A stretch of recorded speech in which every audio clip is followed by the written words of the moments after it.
they hit and wound, but so much the better. You want to be freed? Then give me a chicken. Give me 5 francs. You haven't got any? Hard luck. They take as many as they can in order to free as many as possible in exchange for remunerative presents.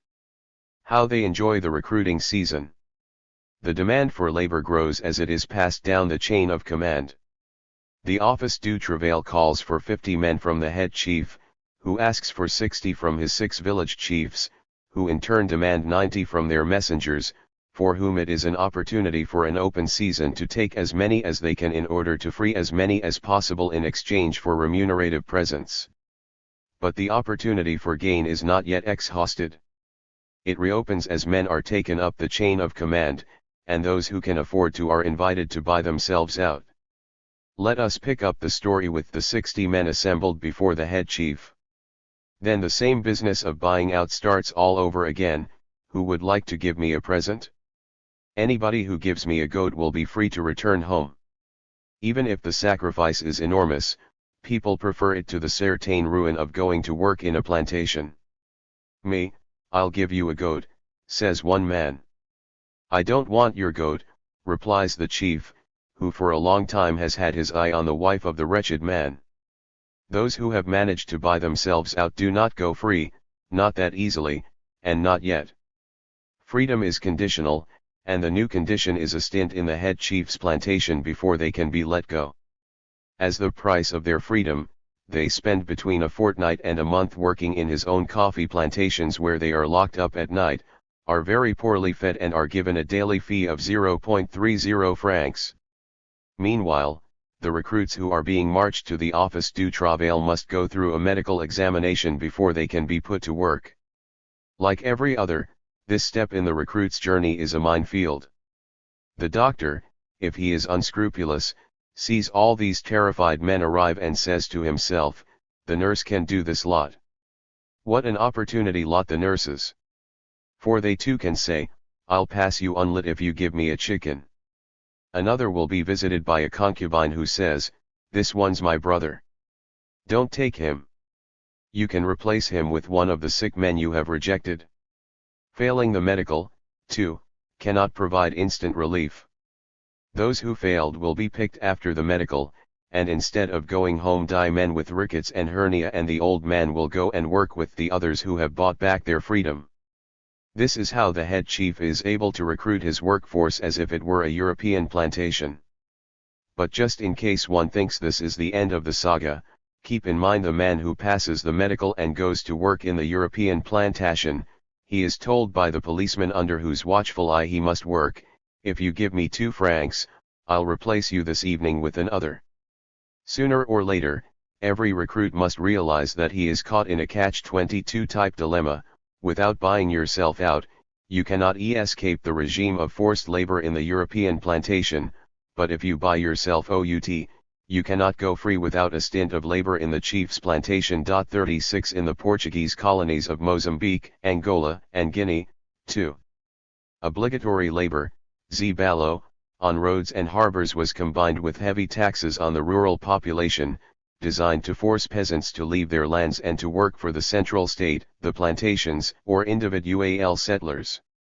The colony of Mozambique, for example, was divided into 3 regions, the south, the center, and the north. Over time, these came to coincide with 3 distinct economic zones, Tyre North, Cabo Delgado, Nisa, and Nampula provinces, a predominantly peasant economy, the center, Zambezia, Manica, Sofala, and Tete provinces, a plantation economy, and the south, in Hambane, Gaza, and Maputo provinces, a settler farm economy. River Save, the dividing line between the south and the central regions, also marked the northern limit for legal recruitment of migrant labor for South African employers. Labor migration from Mozambique to the south began in the middle of the 19th century. Then it was a relatively minor affair, directed at first to meet the labor needs of natal-based sugar plantations. But after 1897, labor migration became the subject of interstate agreements. The Agreement of 1914 restricted the monopoly labor recruiting organization, the Witwatersrand Native Labor Association, WNLA, to recruiting in the 3 provinces south of the River Save, parallel 22. Historically, the 3 southern provinces were nurtured as labor reserves, for both internal settler farms and for South African mines. In exchange for hiring Mozambican workers on a large-scale and long-term basis, the Transvaal received access to the port of Maputo, which came to service its gold-centered mining and industrial complex. Portugal, in turn, collected an emigration tax on each migrant. In addition, 1/3 of a worker's salary was directly paid to the Portuguese state, which proceeded to double the hut tax, demanding that it be paid 153 in sterling, and gave the remainder in local currency when the worker returned to Mozambique. Between 1908 and 1975, the annual recruitment of migrants from Mozambique fluctuated between a low of 74,000 and a high of 118,000.37. These figures account for legal migration. There was also an illegal flow, substantial because it was a trick to both parties. The employer found it cheaper because he could evade taxes and formalities and in the bargain have extra control over workers, and the workers could choose their place of work and avoid administrative supervision. No one knows the exact size of this flow, but one scholar estimates that the numbers involved may well have been as many as went through legal channels. 38 By the early 1970s, 1 out of every 5 adult male workers in the southern provinces was employed as a mine laborer in South Africa. 39 To die north of the River Save, in central Mozambique, the Portuguese state leased out huge tracts of land to British, German, French, and Swiss concessionary companies, which established plantations for sisal, copra, sugar, and tea. 40 The concessions were made in the period of the Scramble, between 1888 and 1894. At a time when Portugal was claiming all of Central Africa and was afraid of losing it, large-scale concessions provided a facade of effective occupation so as to hold on to as much of Africa as possible. The most successful and longest-lived of the concessionary companies was the Mozambique Company, controlled by British financial interests from the first decade of the century to 1941. Withdrawing from all direct economic activity, the company became successful based mainly on its ability to supply contract labor to sub-concessionary employers. One statistic will suffice to illustrate how widespread the practice of contract labor was in areas under company control. An average of 86,000 laborers were contracted BTWEE in 1912 and 1916, amounting to at least 25% of the population of the area. The length of the contract was 3 months in 1917 but went up to 6 months a decade later. In the first phase of Portuguese rule, 1880 to 1926, the concessionary companies were given political and administrative powers in the central and the northern regions. These included powers to extract forced labor from the peasantry. With the installation of the fascist regime of Antonio Salazar in 1926 and a turn to economic nationalism, there was a marked shift in Portuguese policy. Foreign companies were henceforth restricted to the central region, but a concession still included control over labor supplies in the locality. As it assumed political and administrative powers that had previously been company prerogatives, the Salazar state introduced the forced cultivation of cotton in both the center and the north, mainly to supply raw materials for the expanding textile industry in Portugal. After 1930, the peasantry of the north was no longer a 154 major source of labor for plantations in the center. I will later detail the regime of forced cotton cultivation that led to the development of a cash-cropping peasantry in the north. The competition for labor intensified in the 1940s with the arrival of settler farmers. Unable to compete with wages offered by South African mines, settlers too came to depend on the provision of forced labor. The colonial state mediated the resulting contradiction by making a distinction between 2 forms of coerced labor, contract and zibalo, the former mainly for concessionary companies, the latter mainly for settlers. Unlike with contract workers, availing zibalo labor was the responsibility of the local state. Ex regulo Edward Moses Timena described the Sys Tem. The regulo usually received a list handed down by the administrator of Manhica with the number of men and women needed for Zibalo. The demand varied from months to years. Although the list sometimes included labor for public works, more often in the case of Ilha Mariana, Zibalo labor meant hard labor on private settler farms. 42 Officially, Zibalo labor was defined as a 6-month obligation to labor outside the family holding. To recruit this labor, the regulo was helped by native police known as sipayas. Although considered mainly a male obligation, women held responsible for the forced cotton crop were not always immune from it. When the shortage of labor was acute, as during harvest and weeding times, women too were roped in. Only those natives defined as evolved farmers, persons who could combine a minimum access to productive wealth with a connection to the regulo and the Portuguese administrator, were exempt from the demands of Zibalo labor. Even though cross-border labor migrants were officially exempt from Zibalo labor when they returned home between contracts, in practice this was not always honored. It was not unusual for migrants to reach home at the end of a contract, only to spend the 7-month period in the fields and swamps hiding from the regulo and the African police force, making it difficult for them to assist family farming. 43 Contract work was stimulated by tax. It took an ordinary contract worker in the Inhambane district 95 days to earn the money with which to pay his annual tax in 1917. A person was free to contract an employer of his or her choice, but failure to do so opened the prospect of a forced contract, or worse still, correctional labor, forced labor paid at a rate even lower than contract labor, meted out to all those who had committed an offense, such as non-payment of taxes, evasion of contract labor, or simple vagrancy. On top of this, every person was liable to perform service for the central state, in public works, in the police, or as a carrier. The last was the most dangerous. Peen example, the 25,000 carriers recruited for the campaign against the Germans, only 5,000 returned to their villages. When 155. Not in government service, an African had to carry a passbook, Adernita, which recorded his labor and tax obligations. To move from the district, he needed both the permission of the chief and a passbook that was in order. In all instances, the state provided the legal and institutional framework for forced labor. 44 The 1899 Code held all Africans, male and female except those under 14 and the old liable for work. The 1928 Code introduced limits to the liability of women but specified that Africans had a moral and legal obligation to work. They could exercise a recognized trade or profession, cultivate on their own account land of a specified extent, or contract themselves to an employer. Once in a while the central state introduced a law specifically designed to boost coercive practices under cover of legality. Thus, for example, Decree No. 5076 of March 20, 1943 stated, any natives who have not paid taxes for any years up to the present must pay off the shortfall by means of corrective labor.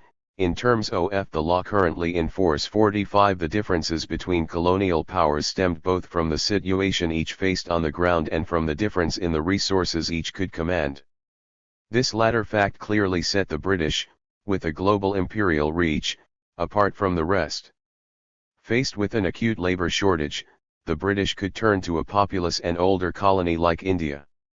There can be no doubt, stated an official report on turn-of-the-century emigration from India, that indentured immigration has rendered invaluable service to those of our colonies in which, and the emancipation of the Negro slaves, the sugar industry was threatened with ruin, or in which a supply of steady labor has been required for the development of the colony by methods of work to which the native population is averse. 46 The emigration of indentured Indian labor lasted for close to a century, roughly from 1840 to the 1920s. In the first phase, from 1842 to 1870, more than 500,000 indentured laborers were sent to various colonies, both British and French, Mauritius 351, 4010THERWEST Indian Islands 7021 British Guinea 79691 Natal 6, 448 Trinidad 42, 519 French COLONIES 31, 346 Jamaica 15,169 These figures do not include the flow of indentured labor to the sugar plantations of Natal. That flow began in 1860, was suspended between 1866 and 1874 during the Depression linked to the American Civil War, and was then resumed until 1911, when public protest in India led to its suspension. 47 So pervasive was coercion in the colonies that even wage labor was framed by restrictive legislation, marking it semi-coercive. In all British colonies, the central state regulated relations between employers and 156 workers through local masters and servants ordinances. Modelled on 18th century British laws, these defined leaving or quitting work before the end of a contractually stipulated period as desertion, a punishable crime. In 1929, for example, the number of Africans charged and convicted in Kenya under the Masters and Servants, or similar, ordinances was higher than in any other British colony in equatorial Africa. In fact, the numbers of those charged were nearly 3 times, and those convicted nearly twice, the figures for Nyasaland, the colony second highest on the list. 48 The difference lay in the fact that Kenya was a settler colony in which the central state undertook to facilitate the labor requirements of local white employers as it did in South Africa, and as did the French, the Portuguese, and the Belgians for concessionary companies and settlers operating in their colonies. The system of labor recruitment and control in Kenya, argues Bruce Berman, was probably the harshest of any British colony in West or East Africa. 49 A native registration ordinance forced all African men between the ages of 15 and 40 to register with the administration and carry a passbook, KIPMI, which included space for employers to record the duration of employment, type of work, and wages received. The use of penal sanctions against the breach of labor contracts was upheld by all colonial governments. When a Labour Party government was in office, from 1929 to 1931, Lord Passfield, Sidney Webb, urged its abandonment. The response from the governments of East and Central Africa was one of firm opposition. All of them considered penal sanctions essential to the maintenance of the labor force. 50 How can one reconcile this state of affairs with the well-publicized fact that statutory forced labor was abolished, in British colonies after the First World War, in French colonies after the Second World War, and in Portuguese colonies in 1961? There were 2 reasons that coercion could continue as practice even if it was abolished by law. First, modern civil law in indirect rule colonies was presumed to apply to the domain of the modern civic power only, not to the customary practices of native authorities in the local state.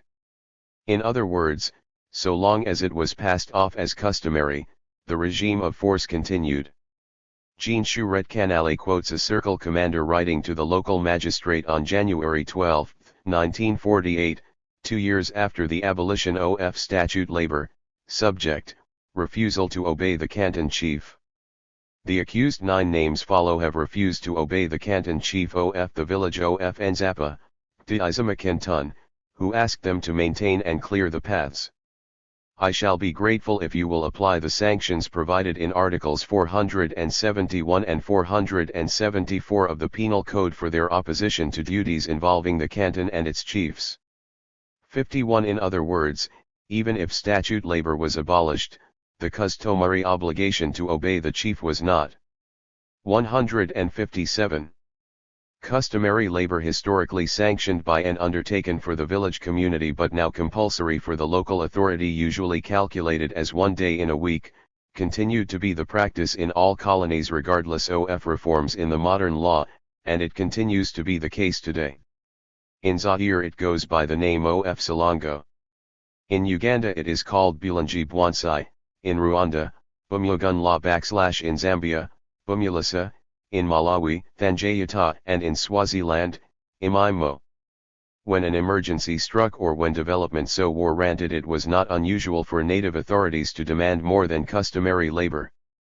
In the Kilimanjaro district in the Tanganyika of 1930, a chief instructed a baraza, a large public gathering, that all males were to go to Himo and dig the Himo irrigation channel, warning that if anyone failed to comply, his goat would be taken, slaughtered, and eaten by those who had done the work. If a man had no goat, he would get 15 strokes in public, 52 in some places, as in other parts of Tanganyika. No such pre-colonial custom existed. In 1926, after consultation with the elders of the various tribes living in Tanga district, the district commissioner informed his superior that no native custom exists whereby any native can be required by tribal authorities to work without pay either in the maintenance of roads in his neighborhood, or in any other kind of work, since the construction and maintenance of roads were in the past regarded as a menace to tribal safety, and yet such a custom of unpaid road maintenance was instituted by the Germans. Since this custom was a great benefit to all, he recommended that it should be continued. Similarly, the district commissioner of the nearby district of Handani recommended to his superior, this time in 1956, that the Handani Native Authority had decided to pass rules requiring that all able-bodied men, excepting persons in permanent and regular employment such as chiefs, teachers, personal servants, etc., may be called upon by their native authority to give up to 30 days free labor per year on essential public works which the native authority will be carrying out for the benefit of their people. 53. Rarely did a countrywide statute from the central state stipulate forced labor as a requirement. The exceptions were to be found in settler colonies, for example, the Native Authority Ordinance in Kenya, which required every adult male to do 6 days of unpaid labor every 3 months. 54. The practice in non-settler colonies was for forced labor to be the subject of native authority bylaws, rules. From considering force an African custom, it was but a short step to considering Africans as accustomed to force as, sad, a European may be to reason. So prevalent was this notion that at times even a doctor, whose job it was to reduce human pain, took to force to secure compliance from patients, in the process consoling himself of its morality, since force would be 158. Applied by a customary authority with a traditional right to do so. List 10, for example, to a doctor who worked for the Huilres du Congo Belge in the industrial villages from 1927 to 1930, when I felt that it was necessary to whip someone I ordered a native chief, a decorated chief, to do it because he had that right toward his subjects. 55. The tendency was to work out a face-saving and conscience-soothing compromise between otherwise conflicting demands of morality and convention. Force might be used if force was necessary, but it should be employed as far as possible by customary authorities, not white Coloradonizers. Let the Boer engage in whatever repression he judges necessary. The French governor counseled his field officers in Senegal, but you will not accompany the Boer to Diahine when he goes there to punish his subjects. 56. Second, the fact of compulsion was relativized by presenting the subject with a choice between two compulsions, forced labor and forced crops.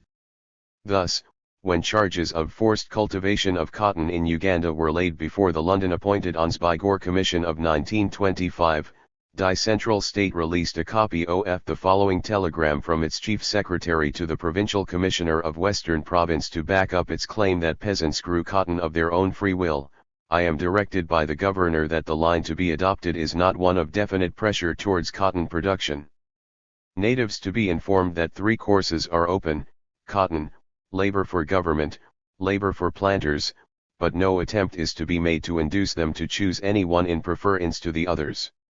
Only one thing to be made clear, that they cannot be permitted to do nothing, and can be of no use to themselves or the country. Inform D. Barrera accordingly. 57. Unlike forced labor, the compulsion to grow crops was seldom the subject of international interest or debate. Yet it was widespread in the Coloradonese. Forced crops need to be understood in the context of an agriculture from which surpluses have been constantly extracted but to which very little has been returned in the form of improved inputs, whether implements of labor, seeds, or fertilizers. The result is a simple arithmetical equation: To increase the agricultural surplus is simply to increase the input of labor in cultivation. In the short run, however, the quantum of peasant labor tended to be fixed, since the size of the peasant population was a given.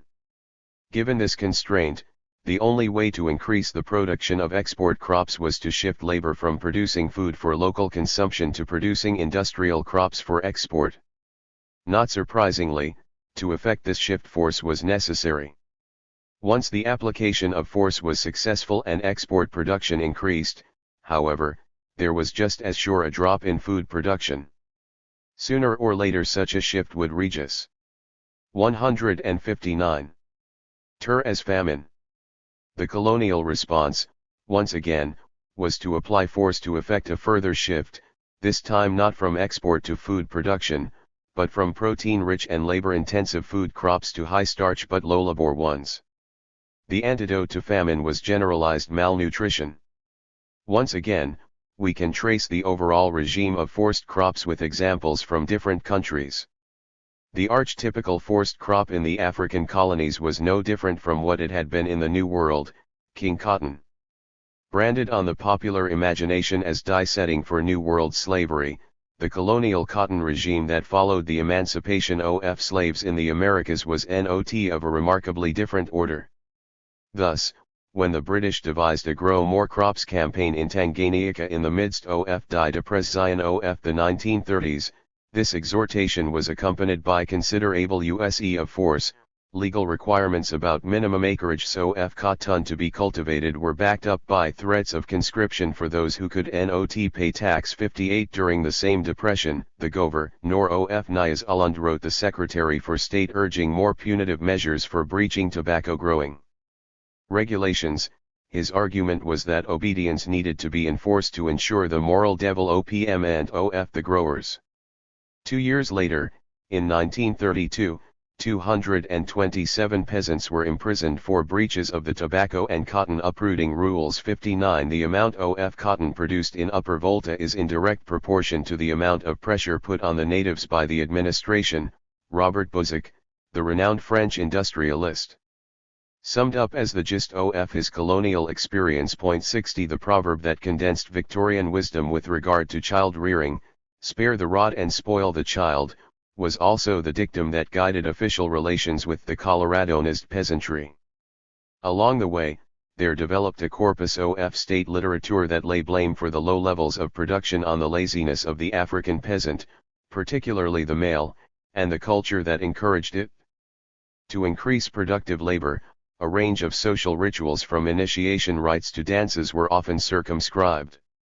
We have a remarkable record of the harsh cotton regime in the Belgian colony of Congo, in the words of a Belgian missionary who in 1943 lamented its effects to colonial officialdom.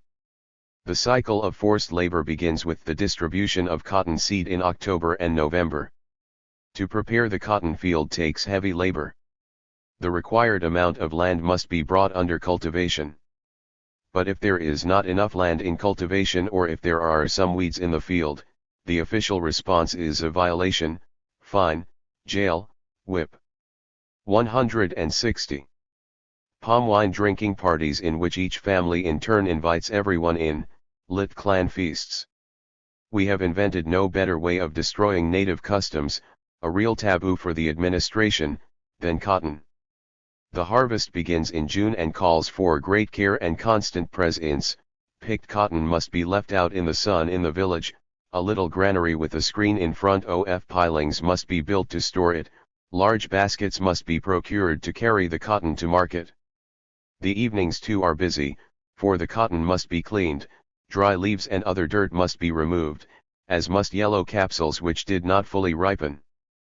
To make sure the cultivator attends the market on days set in advance, the police come to the village to alert people. Yet the officially set price in the market is low, manifestly inadequate, for in this forced culture, the black takes all the risks. Drought, like this year, plant lice, caterpillars, insects, locusts, floods, poor land, the fluctuation of the world market, our savage has everything against him. But if one is to fully explain the tendency to desert the village, one must take into account the entire regime of forced labor. Let us pass to the public works which the chiefship must carry out every year, keep the village clean, which in administrative terms means the clearing of grass, bushes, and shrubs within 100 meters of the most distant habitation, clear the banks of any watercourse which goes through the village up to 100 meters above and below the village, construct and maintain a prison, clear the trails and local automobile roads, fix up the rest house, construct one or more schools. All this is done before a large force of police who question the intentions of the person in energetic and unequivocal terms. As we see, the native of the interior is badgered, those harsher would say, tracked down like an animal. 61 Equally exceptional is the reply of the provincial commissioner, which gives us a rare glimpse into the level-headed thinking of a white official of the local state, his freedom of action circumscribed by realities on the ground and orders from above. Rather than deny the facts of the case, the commissioner stresses the dual rationale behind the labor regime: first, that the cultivator has available at his disposal not only his own labor but that of the family, including children from their 10th year, and second, that even if the native feels himself oppressed by a condition he does not understand, it is because the charitable conditions that underlie official motivation can become evident only through its long-range effect. This latter explanation is worth reading in full, if we recall that our estimates of the time needed to carry out tasks are inspired by a normal schedule, but which is scarcely the custom of rural natives, if we consider that agriculture labor does not necessarily require 161. Regularity, that there are empty periods when agricultural activities slow up, if we consider that outside the compulsory crops there are complementary food crops, manioc, sorgo, maize, millet, sweet potatoes, eleusine, beans, it is easy to understand that, in fact, the native is concerned with work almost the whole year and has only rare occasions to move around or to seek pleasures which once formed the essence of his existence. And when the missionary in the letter to which I alluded above says of compulsory crops that they deprive the native of 11 months of liberty, excessive land gauge is certainly evident, but the thought expressed means that the native is no longer to act as he wishes, that is to say, he sees himself more and more obliged to dismiss from his economic, domestic, and social life whims, negligence, and improvidence, and to submit to more and more strict rules of order, perseverance, and work. There is no doubt that the native feels himself oppressed by a condition he does not understand, of which he does not realize the charitable conditions or the long-range effect. But the way followed cannot be abandoned. Cotton purchasing zones had been organized in the Congo from the 1920s on. Each zone pitted a monopoly purchaser against tens of thousands of cultivators. The administration set the rules of the game, that is, the minimum price for the crop and the minimum area each cultivator had to work. This system was extended to palm fruits and rice in the 1930s. When European settlers took over African cooperative dairies in Oriental Province in a later period, it was also applied to milk products. Cotton was not the only colonial crop. Others followed. Sometimes introduced as emergency measures in times of war or depression, they tended to come into general use in the period after. Such was the case with rubber quotas introduced in the French colonies just before the First World War. 62 The simplest way for distributing the quota was for the central state to apportion it to a circle or a district, and then to leave it to the circle commander to instruct and hold the canton chief responsible for fulfilling a given production target under threat of prison or cancellation of their appointments. After the harvest, the produce was often carried on men's heads over dozens if not hundreds of kilometers, weighed at the end of the journey, and paid generally several times lower than the free market prices. André Gide cites the example of a subdivision in French Equatorial Africa in 1926, where the population was taxed 10 tons of millet. 62 Not being growers of millet, they had to march 3 days and purchase it at double the market price. The quota system was convenient and soon came into general use in the French colonies. It was applied to the compulsory cultivation of maize and cocoa palm plantations introduced by Governor Engoulevent on the lower Ivory Coast on the eve of the First World War. And so it was with cotton introduced by F.Boe in Ubangi. 64 for those who tailed. 162.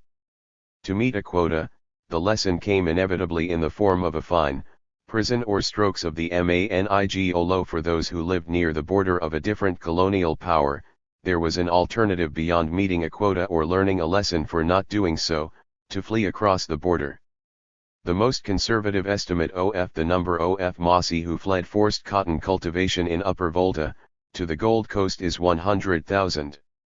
It was estimated that in the years 1953 to 55 between 300,000 to 400,000 persons had fled from the inland French colonies of Niger, Upper Volta, and Mali to Ghana, and certainly many more to Nigeria, making up 40% of the labor force on plantations and 16% of the number of traders in the region. 65 Whereas the British preferred to assign a compulsory quota, for example, an acre of cotton, to every peasant household, and the French apportioned collective quotas pyramid fashion top down through a rise of intermediaries, the Portuguese generally left it to the concession companies to supervise the quota system.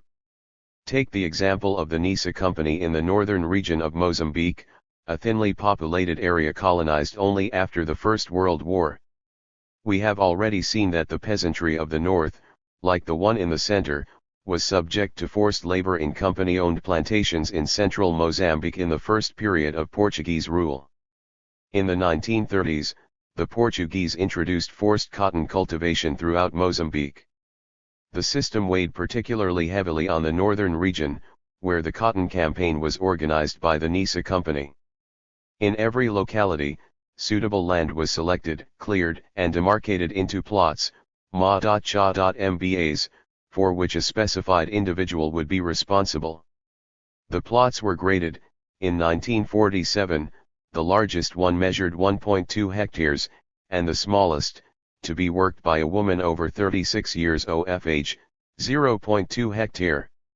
The cycle of planting cotton, weeding, and picking was often supervised stage by an official. It was estimated that in 1944, 791,000 people were involved in cotton growing alone in Mozambique.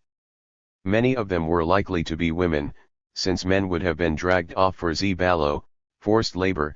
66 The result of the shift from food to export crops was often an acute food shortage. Cotton in the company organized Mokambas in Mozambique, for example, seems to have absorbed an average of 150 days in a year. The predictable result was periodic and devastating famines. Faced with this dilemma, officialdom tended to seek a solution through a further shift in the production plan of peasant households, once again by force, except this time from growing protein-rich and labor-intensive crops like simsim or millet to planting starch-filled and low-labor crops like cassava. This is why administrative decrees that specified the crops. 163.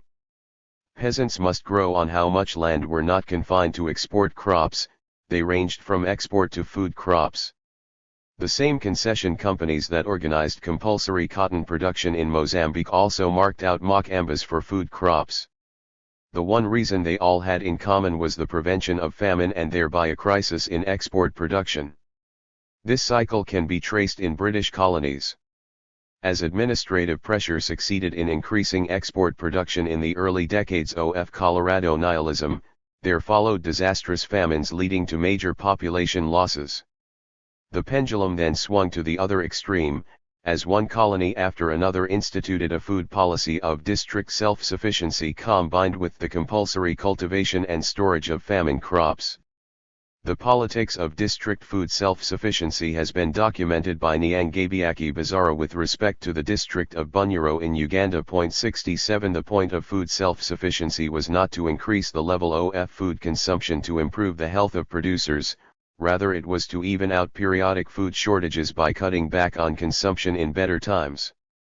To meet the needs of any localized shortage, a conference of district commissioners in 1935 called for communal granaries to be set up. Regulations passed in 1946 required every household to set up individual husband granaries. Chiefs were ordered to stop all women from going to areas where economic crops are grown, for such a move decreases food crops. All women, the instructions continued, must remain at their homes and grow much food crops, but the district commissioner was dear that the campaign to increase food production must be waged through propaganda and education, it must on no account take the form of increased prices.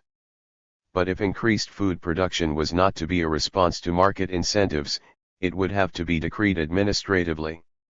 Without higher incomes and improved technology, however, increased output could be obtained only by shifting to less labor-intensive crops. That shift had become so commonplace by 1952 that even the district team and planning committee noted that the people of Bunyoro grew a larger and better variety of food crops 10 or 20 years ago than they do now. Minimum acreage laws for specified crops, food as well as export, were the usual stuff of direct administrative intervention in free peasant agriculture. Even though carefully supervised by an on-RHE ground agent of the central state, such as the district commissioner, it was usually given legal effect by a native authority by law. Often the center did no more than suggest. It was left to the relevant native authority and to the district commissioner under whose charge it operated to translate a suggestion into specific rules. In December 1951, for example, the provincial commissioner in Tanganyika, suggested that native 164 authorities might require any person to cultivate land to such crops as will secure an adequate supply of food for the support of such person and those dependent upon him. A local government memo 1954 declared that whenever there is or is likely to be such shortage of food in an area, the relevant native authority may issue a bylaw requiring any able-bodied male native to work on public works, including irrigation works, or to cultivate land to such reasonable extent as the native authority may direct. The response of the native authority in the district, Mandani, was to pass a bylaw in 1956 requiring that every house owner has to have 1 acre of cassava planted or 2 acres once a year of sorghum. Then it added, he who fails to do so will have 3 months imprisonment. 68 One outcome of administrative coercion was that even the most technical of personnel in the local state tended to take on police duties. The book Ms. Bamba, agricultural assistant, in colonial Tanganyika was more like a crop inspector who told peasants what, how, and when to grow on how much land. Similarly, the agricultural agents whose task it was to supervise the production cycle in industrial villages in interwar Belgian Congo were inundated by circulars and letters forever complaining about the slow growth in production. They would soon exhaust the legal means of forcing natives to work harder. The result, the agricultural agent has become a policeman, fulfilling his duties without conviction and with resignation. 69 Not surprisingly, when anti-colonial mobilization swept free peasant areas, it was seldom through agitation against the central state. Its driving force everywhere was inevitably the outrage against administrative coercion by officials of the local state, whether the source of that fury was forced crops, forced labor, betterment policies like bench terracing or tie ridging, cattle dipping, or destocking. To preempt our discussion of the post-independence period, we may note that so long as forced crops remained a practice as in Zaire, where the 1969 ordinance stipulated that peasant households cultivate a half-acre of cotton and another half-acre of cassava, 70 agricultural extension work remained more a matter of coercion than of persuasion.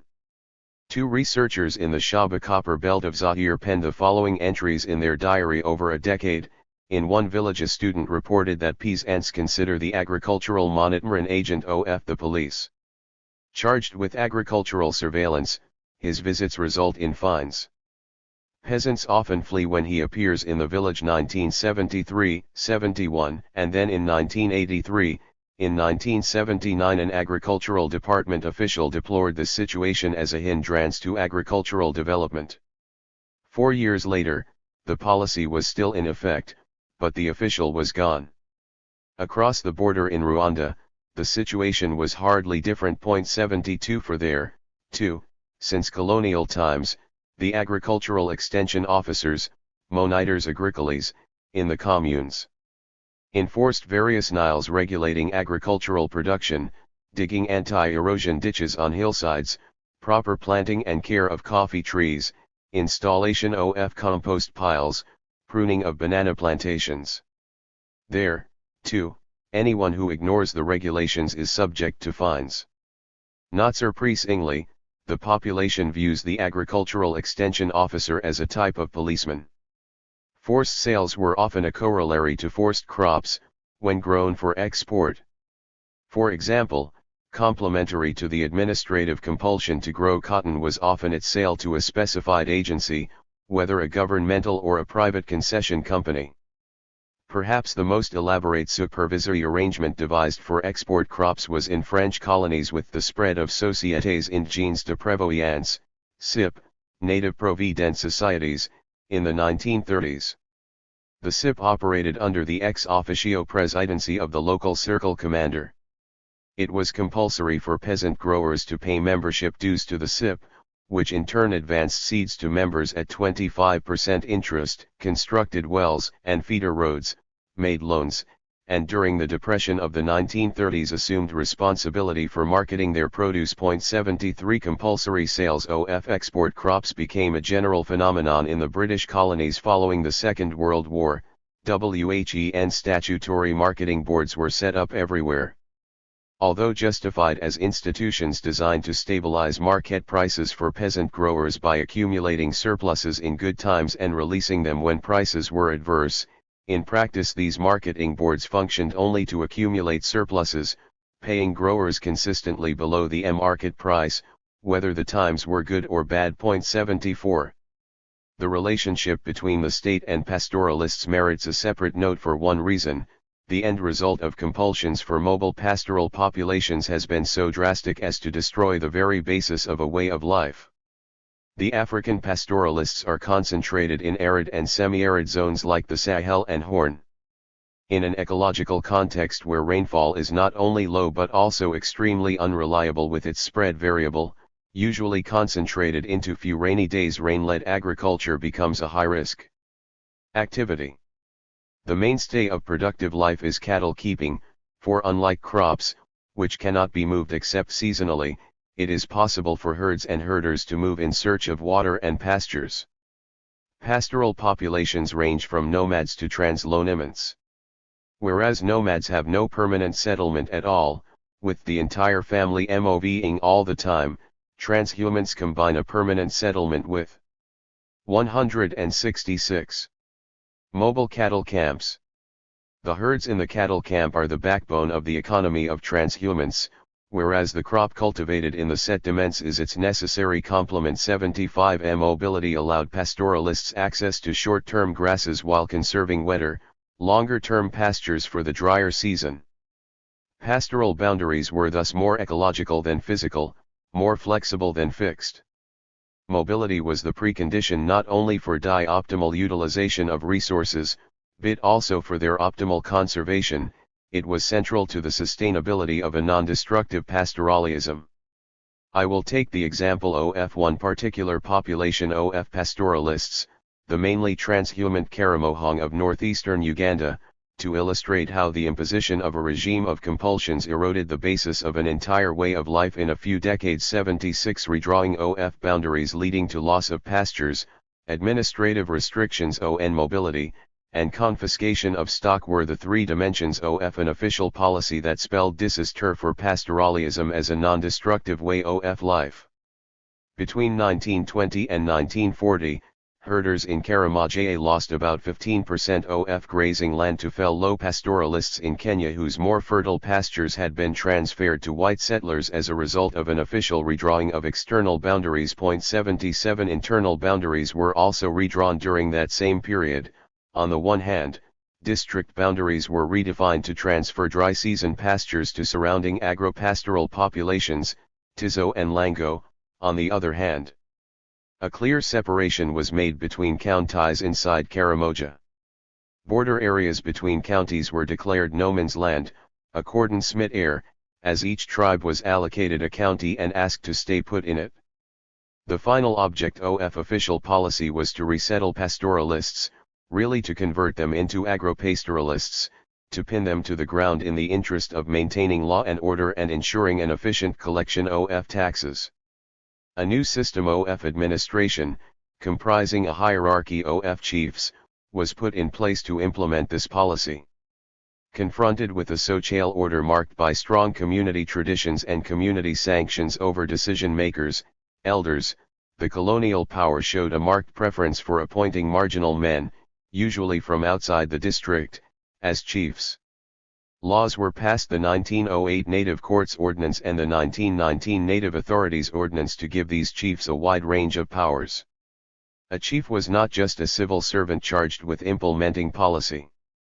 He now had the power to make bylaws affecting his people. He also chaired the clan court, which had the power to impose penalties of up to 2 months' imprisonment. In sharp contrast to the socially defined position of elders, these new functionaries of the Colorado Nile order were unchallengeable from below. By 1919 the chiefs had 167 managed to press into forced labor 40% of the adult male population of the district. 78 it is these chiefs who were ordered by the district commissioner in 1920 to ensure that at least half the adult male population would reside in permanent settlements at any one time to provide an adequate source of labor for the government.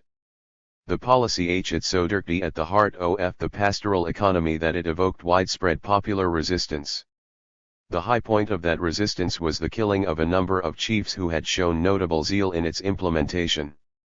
Soon the policy was in shambles, but official efforts to contain pastoralists within fixed and ever-narrowing boundaries, now reinforced by a host of measures to quarantine cattle, continued. The cumulative result was to erode the mobility necessary for a non-destructive pastoralism. By the 1930s evidence was beginning to pour in of sharp ecological decline as herders grazed their cattle on diminishing pastures.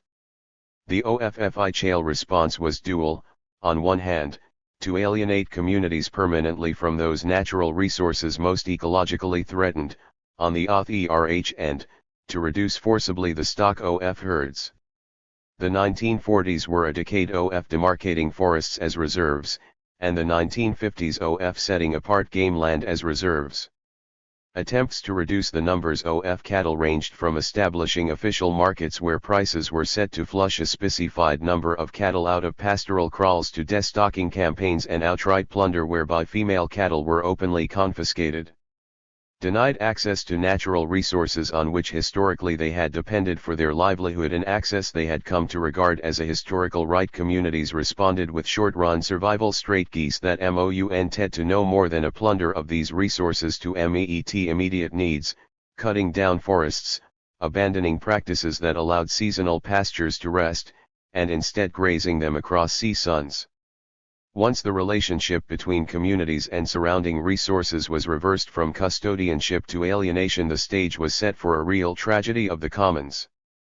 But even when the crisis was at its sharpest, pastoralists never formed a single, homogeneous mass of victims. Alongside those who resorted to survival strategies faced with an onslaught of compulsions, and finally outright state terror, there was always a minority, however tiny, that turned this same survival impulse of the majority into an opportunity for enrichment. So developed the accumulation strategies of those few who, under cover of the same regime of state terror, offered safety and livelihood to many in return for a combination of services on the grazing ground and the battlefield. These services allowed them simultaneously to raid, graze, and trade, with neighbors and with the forces of the regime. Thus emerged, alongside 168. Consensus building by elders, characteristic of pastoral communities, a regime of fire and brimstone organized by competing youthful warlords and camp commanders. 79.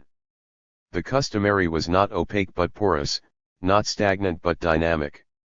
In spite of the solidity of the native authorities and the reinforcing power of the central state, both the dynamism of the market economy and the organized activities of diverse social strata gave the customary a fluid content. However, it is also true that so long as the customary form remained in place, it affected the operation of the market and the initiative of social forces while containing both within a customarily given tribal mold. Because land was considered a tribal asset and access to it a customary right confined to members of the tribe, The first group of persons subject to a levy in return for the right to use land no matter how temporarily were migrant farmers, dubbed strangers. In customary Africa, land may not be bought, but it may be borrowed. Its ownership may not change hands, but its possession can. A practice that began with strangers, borrowing was easily extended to poorer members of the community as the population increased and internal differentiation developed. Although the extent of these practices is difficult to quantify, a number of village-level surveys continue to document their prevalence and growth. Strangers in the Gold Coast were expected to make annual payments, Isakol, to the chief and to the family from whom they borrowed land. 80 Polyhill studies of cocoa farmers in southern Ghana identified three types of strangers. Two of these, the patrilineal and the matrilineal stranger farmers, were migrants. 81 Mosi migrants from the central plateau of Burkina Faso were the largest group of strangers farming borrowed land in West Burkina. 82 A field study in the Peanut Basin of Senegal showed that legal prohibition of private land transactions notwithstanding, there was a high incidence of borrowing and lending of land. 83 Borrowing was but the starting point in a process with multiple possibilities. Sharecropping, argues a recent field study from Lesotho, has been a common feature of agriculture in Lesotho for many decades and appears on the way to becoming a commonplace farming strategy. 84 In colonial Kilimanjaro, a farmer may have been unable to sell a title to land, but that did not prevent the transfer of possession for a fee. 88 The circulation of land via borrowing, inheritance, leasing and pledging, concludes a recent COL. 169. Lection entitled Land in African Agrarian Systems, is a key characteristic of flexible indigenous tenure systems. 86 The impact of customary relations on accumulation was contractatory. Inasmuch as it restricted access to strangers and accumulation by them, the customary facilitated the same by kith and kin. Take, for example, the 1975 Land Reform Decree introduced by the Amin regime in Uganda. Claiming to reform the customary in the interest of development, the decree introduced leasehold tenure for those pursuing development, a claim that had to be ratified by district land committees usually made up of local notables. The result was a mishmash of the customary and the leasehold. Leases could be granted on large tracts of land, even hundreds of acres, to those who could establish a customary link to the land in question. With a customarily restricted access substituting for a market transaction, the land title was a usurpation for the peasants displaced from it and a steal for the new owner. Yet the customary form was not simply a mask without relevance. Even if customary ownership did not prevent the transfer of right of use, it did hinder full-scale privatization by lending justification to multiple rights in land. Where land rights could be sold, so long as land was considered a tribal asset, migrant rights remained insecure and migrant populations highly vulnerable. Undergirded by short-run political alliances, property rights remained susceptible to a shift in alliances. The changing content of the customary made for shifting social attitudes to the customary over time. Initially, the powerful, like chiefs, stood for customary tenure. After all, it gave them the right to allocate land for use. In Kilimanjaro in the late 1920s, chiefs viewed any land transfers as a threat to their own powers but then learned to swim with the tide, demanding that all transfers be approved by them to be considered official. Not surprisingly, approval required a gift of gratitude. 87 However, as the weight of market relations increased, the customary turned into a last line of defense for those on the verge of destitution. With the commercialization of agriculture, concludes Martin Chanock in a recent survey, communalism became the rallying point of the economically weak, and was assaulted by the powerful and the development-minded. 88 But the division in attitudes was nor simply between the weak and the strong, or the poor and the rich. It also cut through the poor, separating those who belonged to the tribe from strangers, and often men from women within the same tribe. If migrant laborers saw in the customary their strongest hope for holding onto a land parcel in the home village, so did those land rich who hoped to retrieve borrowed land from stranger farmers. Migrant farmers and women often stood out as victims of customary claims, if migrant farmers were rendered perpetually 170. Insecure by customary notions of land rights which define them as strangers in a village, so were women when faced with a patriarchally constructed notion of tradition. 89 The division, sometimes on a class basis, occur just as often along ethnic and gender lines. Post-independence resonances. Swaziland and Tanzania. By the late 50s, a conference organized by the British Colonial Office on African Land Tenure acknowledged the existence of landlord-slash-tenant relationships in the African colonies, varying in character from informal borrowing as, for example, in parts of Tanganyika, through sharecropping agreements to much more sophisticated arrangements with written leases, which are virtually indistinguishable from English leaseholds and which are of frequent occurrence in part of West Africa. Yet the same conference one-sidedly resolved that the traditional systems of land tenure and agricultural practice tended to be static, so that with the introduction of cash crops these systems restrict economic development. 90 In its post-war reform phase, colonial strategy cast the customary as antithetical to development. If tradition was backwardness, then development would have to be induced from without, or at least from above. The two moments of colonial ideology, defense of custom at the point of its consolidation and the promise of development at its point of crisis, were reproduced as separate and contrasting discourses by two varieties of post-independence African governments, one conservative, the other radical. Whereas the former sought to conserve an already gelled apparatus of force the native authorities in the name of upholding custom, the latter sought to reform that apparatus so as to remove backwardness and fight tribalism, all in the name of development. The conservative variant reproduced the decentralized despotism characteristic of the colonial state, and the radical reform tended towards centralization. Initially premised on a political and therefore voluntary mobilization, this attempt at reform soon degenerated into a set of administrative decrees.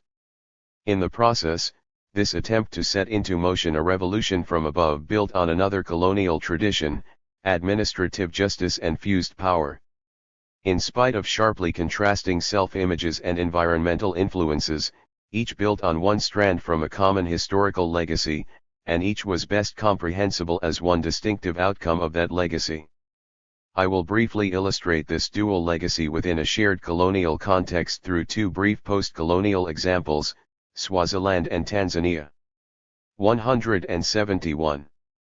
The proliferation of a regime of forced compulsions is brought out in several studies on Swaziland and is worthy of detailed consideration. 91 The discovery of huge gold deposits in the Transvaal, including the eastern areas bordering Swaziland, brought a swarm of speculators into the country in the final quarter of the 19th century. Transvaal's fertile soil and rich pastures also attracted settlers who sought land concessions from the Swazi aristocracy, which was all too willing to grant these in return for monetary gain.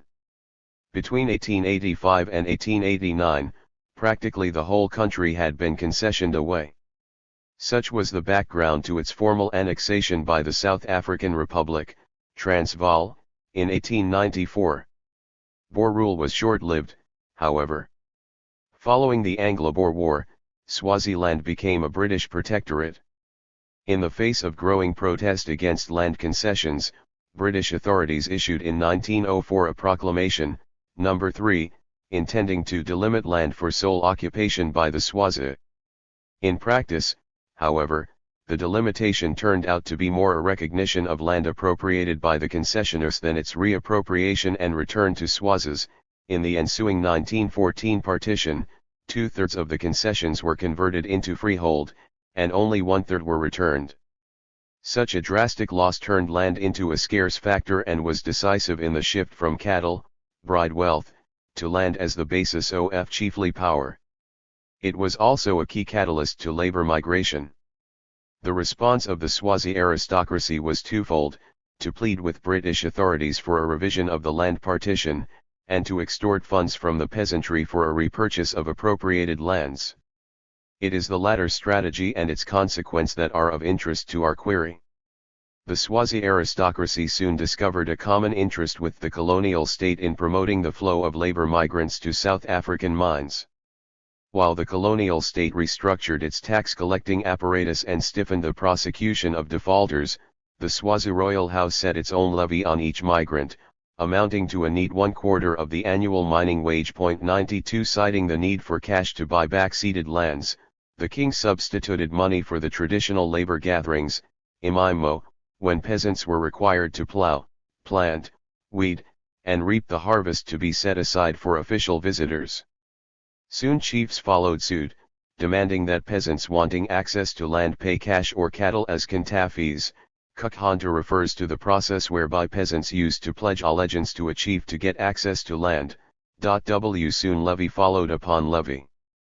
Forced contributions were now justified by a range of objectives, from building and maintaining schools to civics to other state facilities. 1,4 Newspapers reported threats from chiefs that failure to pay up would result in confiscation of cattle. 91 The original levy had been justified as a continuation of siswanry, the customary way, transmuted from labor to cash because of the need to 172 buy back ceded lands, but tribute labor could not customarily be used for private gain. When asked by a researcher whether this was Siswati, peasants responded by saying, "This is the custom today, though not in the past." 96 Once the Native Administration Act of 1950 had formalized the powers of Tyre monarchy and the chieftaincy, the repurchased lands were allocated at the whim of the king. 97 Furthermore, a developmental initiative institutionalized in the post-World War II period as Tyre Tinkunduln system not only restored tribute labor, but also substantially removed it from the control of the chief to that of the Longs AP points. The Masocht, soldiers, age group in each Tinkunjala, ADUS tur of villages, were given a field to cultivate. The Ising appointed an Indvam, a chief, to run an Inkunjala, and the Indvuna was now empowered to extract surplus labor from the chiefdoms attached to his Inkpunjala. 98 A field survey carried out in 1990 illustrated how strongly chiefship had been reinforced as a customary institution since 1950. Almost all Swazis who had access to land render tribute to the chief where their fathers lived, though only half keep a house on nation land and only 17% live there exclusively. 99 When contracted by the Swazi state to review the future of traditional land tenure, a South African social scientist recommended that it be maintained at all costs. 100 The right to grant or withhold access to the right of avail, he pointed out, obviously confers a considerable amount of political power on any individual or group that can exercise it. No doubt, Swazi are well aware of this intimate connection between the control over land allocation by traditional authorities and the whole indigenous system of social control. Many are aware that any change towards a system of more individualized tenure would inevitably result in a complete breakdown of the whole existing social order. Asked to contemplate what would happen if individualized tenure were to be introduced, one Swazi observer had no doubt that there would, in fact, be no need of chiefs and tunvunas. If Swaziland reproduced the colonial legacy proper, the Tanzanian experience was anchored more in the post-World War II legacy of colonial reform. If the former was a regime of compulsions highlighted as cus tomari, the latter ended up justifying compulsion as a development imperative. The difference between them was within a shared framework, one of despotism, decentralized in the former case, centralized in the latter. To understand the centralized despotism that the Tanzanian experience turned into, we need to bear in mind that it was the bitter fruit of a failed reform. No doubt the developmentalist text drew its inspiration from various and diverse sources, not least of which was Soviet-style revolution from above. 101 My purpose, however, is to highlight 173. Its historical context and thereby to anchor shifts in ideology and perspective to a changing context. To argue that force was characteristic of colonial administrative policy at all times would be to present a flat and one-dimensional picture. In the face of popular opposition, swings in policy were inevitable. This was as true of the colonial period as it was of the period after independence. As the colonial state sought to broaden the social base for reform in the face of nationalist agitation, the pendulum swung from administrative coercion to market incentives. In social terms, This represented a shift in accent from die Masse of the rural poor to rich peasants, the so-called progressive farmers. Promising in 1957 diet the era of the big stick was over, the Director of Agriculture instructed his staff to stop harassing common peasants and instead to persuade progressive farmers to improve their operations, even if regretting that it would take some time to reorient the agricultural staff towards new methods. 102 But rich peasants could not be invented where they did not exist or were few in numbers.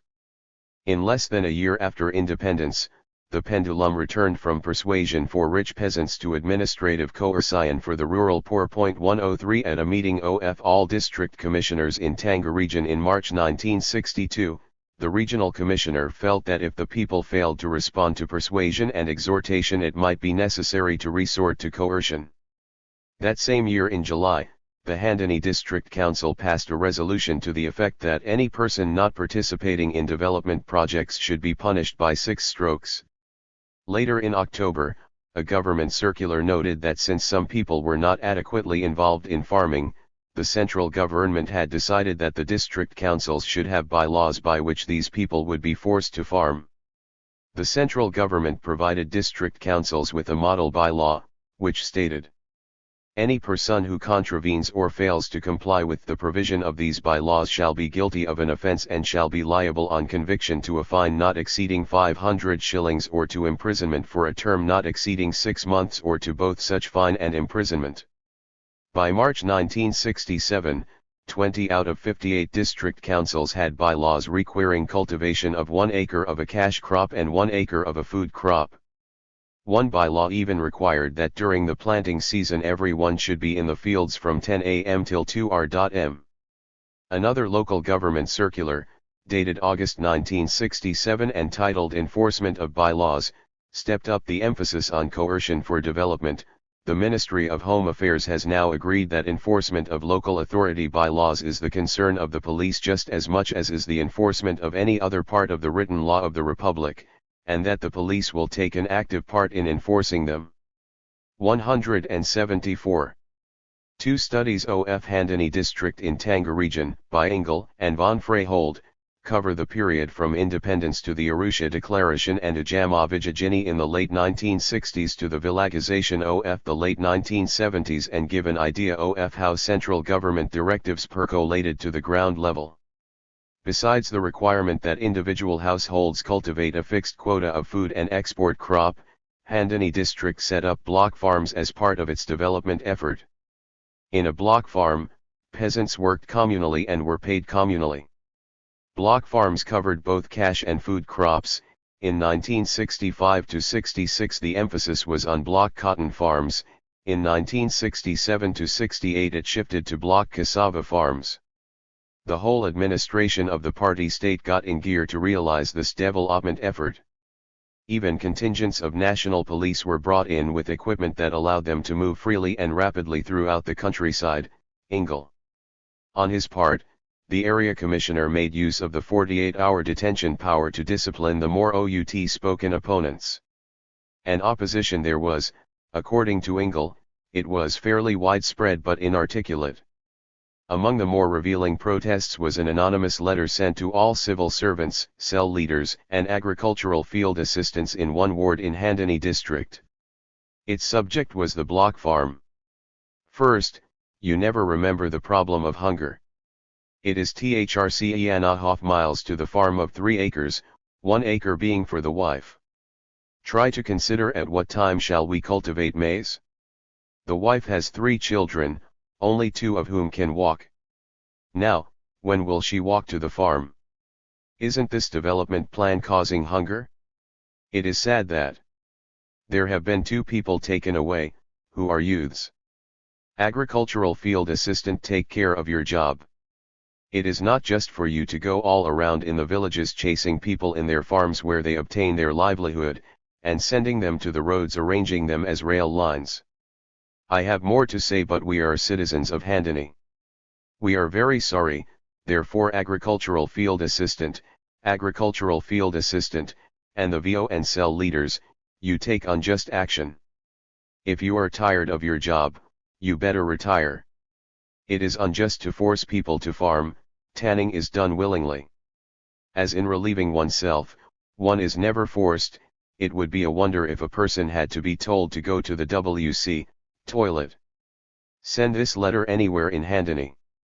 I am sorry the paper is small and insufficient. One have much to say. 104 The letter was delivered to the district commissioner, but no action was taken. Development continued as a priority, with force as its midwife.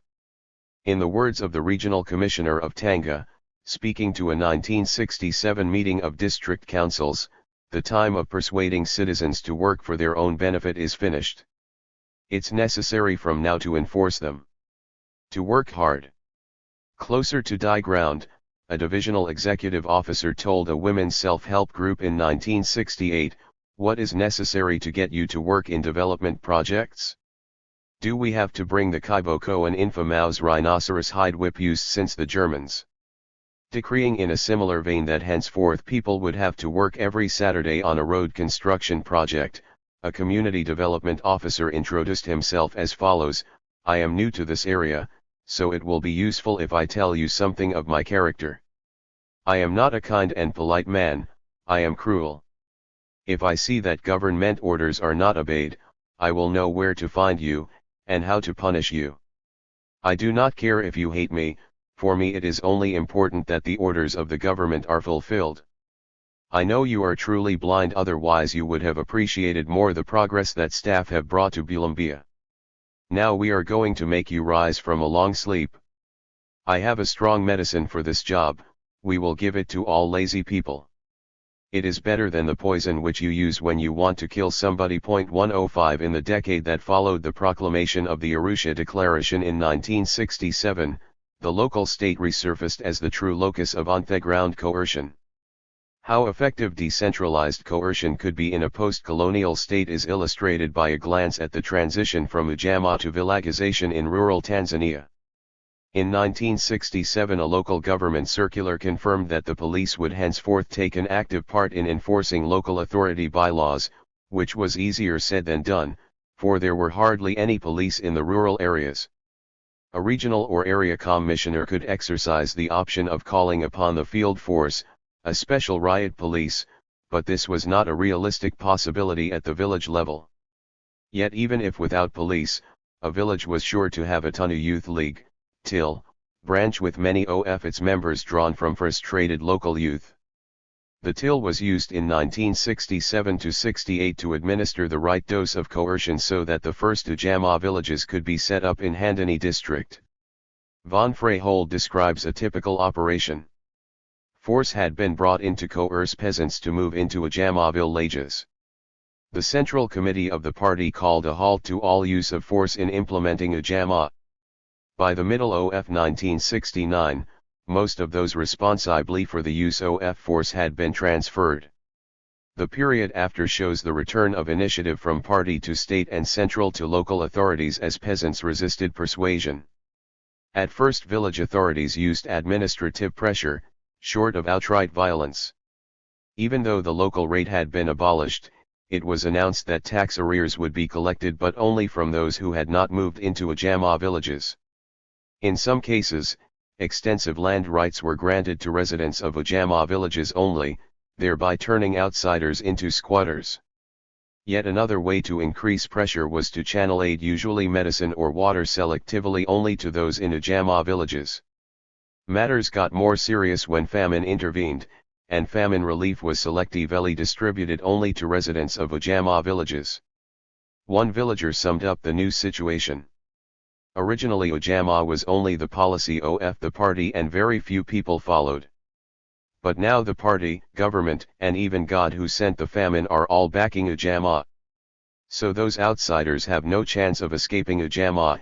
The lessons learned in Handani district in 1968 were put to countrywide use between 1972 and 1975. Before that could be done, the district-level state apparatuses were strengthened through an ambitious decentralization program. Beginning with the creation of village-based militia in 1971, senior officials were decentralized to regions and districts. A similar reorganization of the party created a strong and well-paid party bureaucracy at the regional, district, divisional, and even ward level. Appointed by district officials, the party official responsible for about 2,000 households earned the salary of a primary school headmaster, and was far more influential than the elected chairman of any of the villages in his area. 108 militia groups were usually headed by army officers, and their corps normally consisted of government staff including messengers and craftsmen employed by the administration and frustrated rural youth who longed for jobs and status and to whom free uniforms and meals and the excitement of paramilitary campaigns were a welcome break in their wretched life in the villages. In many places, they obviously functioned in much the same way as till groups had functioned in some parts of Mandani in 1968-109 together. The officials of the party and the local militia moved swiftly into action to execute the forced villagization of 1972-75. Report after report talked of instances like in Morogoro, where peasants were bundled into the army lorries and dumped at new Ajama sites, or Iringa, where officialdom tried to assure that people remained in the new villages by making their former houses uninhabitable by ripping out doors and windows and knocking holes in the mud walls, or by setting fire to the thatch roofs, or Mara, where to be mobilized was to be ill-treated, harassed, punished. 110 What lessons can we draw from the Tanzanian experience? Does the prevalence of coercion mean that there was no significant difference between the Tanzanian and the Swazi experiences? Was the emphasis on making development as opposed to enforcing custom merely rhetorical? I do not think so. The Tanzanian experience was first and foremost an attempt at a reform of the bifurcated state, at linking the rural and the urban, through the apparatus of the party. When this attempt to develop through persuasion, Ujamaa, failed, persuasion gave way to coercion, and the link hitherto made through the party gave way to one effected through the state bureaucracy. The Tanzanian decentralization of the mid-1970s was in effect a centralization. It decentralized officials from Tyre Central to the local state. As the state bureaucracy prevailed over party officialdom, ideology and persuasion gave way to administrative coercion and outright violence. The failed effort at development from above degenerated into extra-economic coercion. A not very different trajectory unfolded in Mozambique over the next decade. The more Frelimo pursued a strategy of revolution from above, the more it was compelled to rely on administrative coercion, and the more its policies came to resemble those of an earlier era. The deputy minister of the family and cooperative sector specified the crops the cooperatives must grow. In one such instance, the minister ruled that it was obligatory for each cooperative to grow cassava and sweet potato. 111 As state farms were established in the Limpopo Valley, the government not only took over abandoned Portuguese farms, but also appropriated peasant land holdings. Instead of receiving back the land that had originally been taken from them by settlers, the poor and middle peasants of the area found themselves ousted from their remaining holdings, only to become laborers and tractor drivers on land that had previously been theirs. 112 In what must indeed have been a bizarre replay of events, forced labor reappeared as compulsory voluntary seasonal labor on state farms. 113 The more this practice was used to feed state and communal farms, the more it took on features characteristic of company plantations and settler farms in the Portuguese era. A main task of the party in the economic field, declared the Third Congress of Frelimo in 1977, must be to promote and develop the communal villages, based on collective production, that we aim to install in our country. As with Ujamaa in Tanzania, the earlier communal villages were the result of voluntary effort, but with the limits of persuasion reached, the state sector moved on to coercion.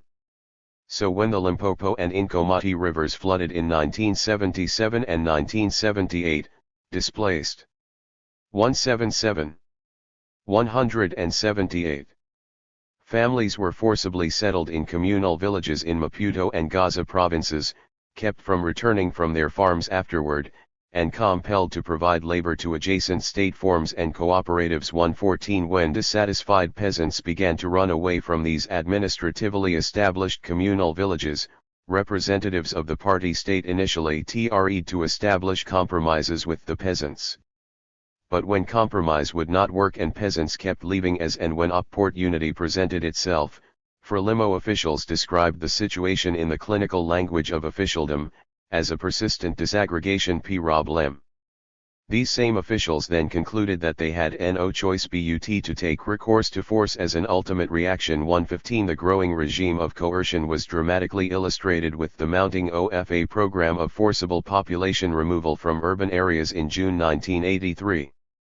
Known as Operation Production, this program targeted the youth from the southern provinces, those who previously would have migrated to South African mines for paychecks to supplement meager farm earnings but now had to look for that same supplement in Mozambican cities to the north, and forcibly removed them to the countryside, where they were supposed to work at state farms or cooperatives. 116. Markets and compulsions, a sum up. The significance of extra economic coercion as of the market is different for different strata of cultivators and herders. In a field research I carried out in a village in northern Uganda in 1984-117, I carefully counted the number of hours a poor peasant household loses as a result of compulsions. It came to 15% of an average family's laboring time. The corresponding figure for middle peasant households was roughly 10% of family labor time, but for rich peasants it was of nominal significance when counted as a percent of labor time at the disposal of the family. As with any uniform tax on a population divided into strata or classes, the effect of the same compulsion on peasant households of different strata is necessarily regressive. But even where direct economic gain from a regime of compulsions may be nominal, its political significance needs to be kept in sight.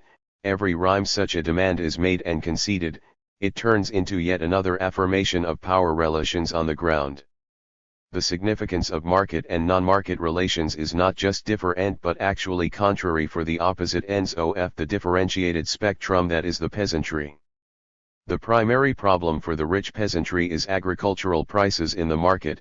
For the poor peasantry, the main problem is a regime of compulsions at the local level. The same policy can 179. Therefore have a contrary significance for one as opposed to the other. Take, for example, the standard policy reform that accompanies structural adjustment programs, SAP. Although it may give better prices to rich peasants in the market, it reduces the budget of local administrations and intensifies the regime of compulsions that squeezes the rural poor. In this context, privatization and democratization do not mean the same thing. Privatization in fact takes place at the expense of the rural poor. Rich peasant interests are better summed up in the demand for privatization, whereas poor peasant grievances can be addressed only by a broader movement toward democratization. It would be a mistake to think of the relationship of markets and compulsions as one-way and unilinear, that over time the weight of market relations increases and that of compulsions declines. Markets often develop in a customary fashion. You may be able to sell a usufruct right in land, but only to a fellow tribes person. Conversely, strangers may borrow land from landlords, who in turn will count on their customary right to take land back from strangers. So long as force is customarily able to intervene directly in the process of accumulation instead of simply undergirding the legal framework that enables it, it will make sense to invest resources in political relations alongside productive activities. 118 My claim is not that the weight of extra economic relations is as significant today as it was in the pre-Second World War period, or that it is evenly spread throughout the continent. Far from it. In tracing the historical development of these contradictory relations, markets, and compulsions, my purpose is to highlight the context within which a particular form of power, the indirect rule apparatus of customary power, was forged. It is also to underline the fact that in this form of power market and force are not always contradictory constructs. The fact that the specific context can help us make sense of a particular form of power does not mean that the form of power cannot survive a change in context. For, clearly, the context has changed. Markets have both expanded and deepened over the century, but the apparatus of compulsion has not withered away in response. Power does not self-destruct. Its tendency is to adapt to a changing context and simultaneously to try to shape it. The reform of political power requires an explicitly political reform. Only crude economic determinists can hope that market reform will automatically translate into a democratic reform. In underlining the decentralized despotism that was forged in the colonial period, my point is to pose the question of political reform. The other face of tribalism. Peasant movements in equatorial Africa. Underscore underscore underscore underscore underscore underscore underscore underscore underscore underscore underscore chapt ERSIX underscore underscore underscore underscore underscore underscore underscore underscore underscore underscore underscore underscore underscore IHAVEARGUED that there was a real internal difference between civil power over citizens and customary power over free peasants. That difference turned more on the political than on the economic. It was not a difference between capitalist and pre-capitalist or market and pre-market formations. The free peasantry lives neither outside market relations nor simply within it. It lives, rather, on the interstices of the market and direct compulsions. The internal difference between civil society and the free peasantry, however, lay in the mode of rule characteristic of each, whereas civil society was governed directly by a civil power enforcing a civil law claiming to guarantee rights, the free peasantry was ruled indirectly through native authorities whose claim was to enforce custom through a customary law. The claim to legitimacy of customary law was that it was tribal law, and of customary authorities that they were the tribal authorities administering tribal law. Tribalism then was the very form that colonial rule took within the local state. At the same time, the revolt against indirect rule also took a tribal form. For a revolt aimed against indirect rule authority was inevitably confined to its parameters. A democratic struggle against the authorities of the local state had to take the form of a civil war within the tribe, and so it did everywhere. The customary form of the local state made for a simultaneous reproduction of ethnic identities in the tribally based system of decentralized despotism and for their blowing up from within. My point is that modern tribalism has to be understood not only as a historical phenomenon, but also as one that is contradictory. It signifies both the form of rule and the form of revolt against it. Whereas the former is oppressive, the latter may be emancipatory. An internal civil war, however, cannot exhaustively explain the phenomenon usually referred to as tribalism, for we all know that media references to tribalism accent more the inter-ethnic than the intra-ethnic, the conflict between tribes and not that within a tribe. My point is not to deny the existence of the former, but to claim that the nature of conflict between ethnic groups in the larger polity is difficult to grasp unless we relate it to the conflict within a tribe. Without that connection, we 184 will be left with no more than a tautology. Different tribes fight because they are different. Two clues can help us break out of this tautology and make that connection. Both are social effects of the customary. We saw in the last chapter how state enforcement tended to rob custom of its diversity, homogenize it, and equate it with the boundaries of the tribe. The other side of this flattening tendency was to pose sharper than ever before the problem of the ethnic stranger, for customary tenure affects a division between the peasant in the customary home and the migrant, stranger, peasant. The same customary right that underlines the security of the former's holding renders the latter insecure on borrowed land. The effect of customary law is to pit one against the other. The translation of that effect into a political divide is not inevitable.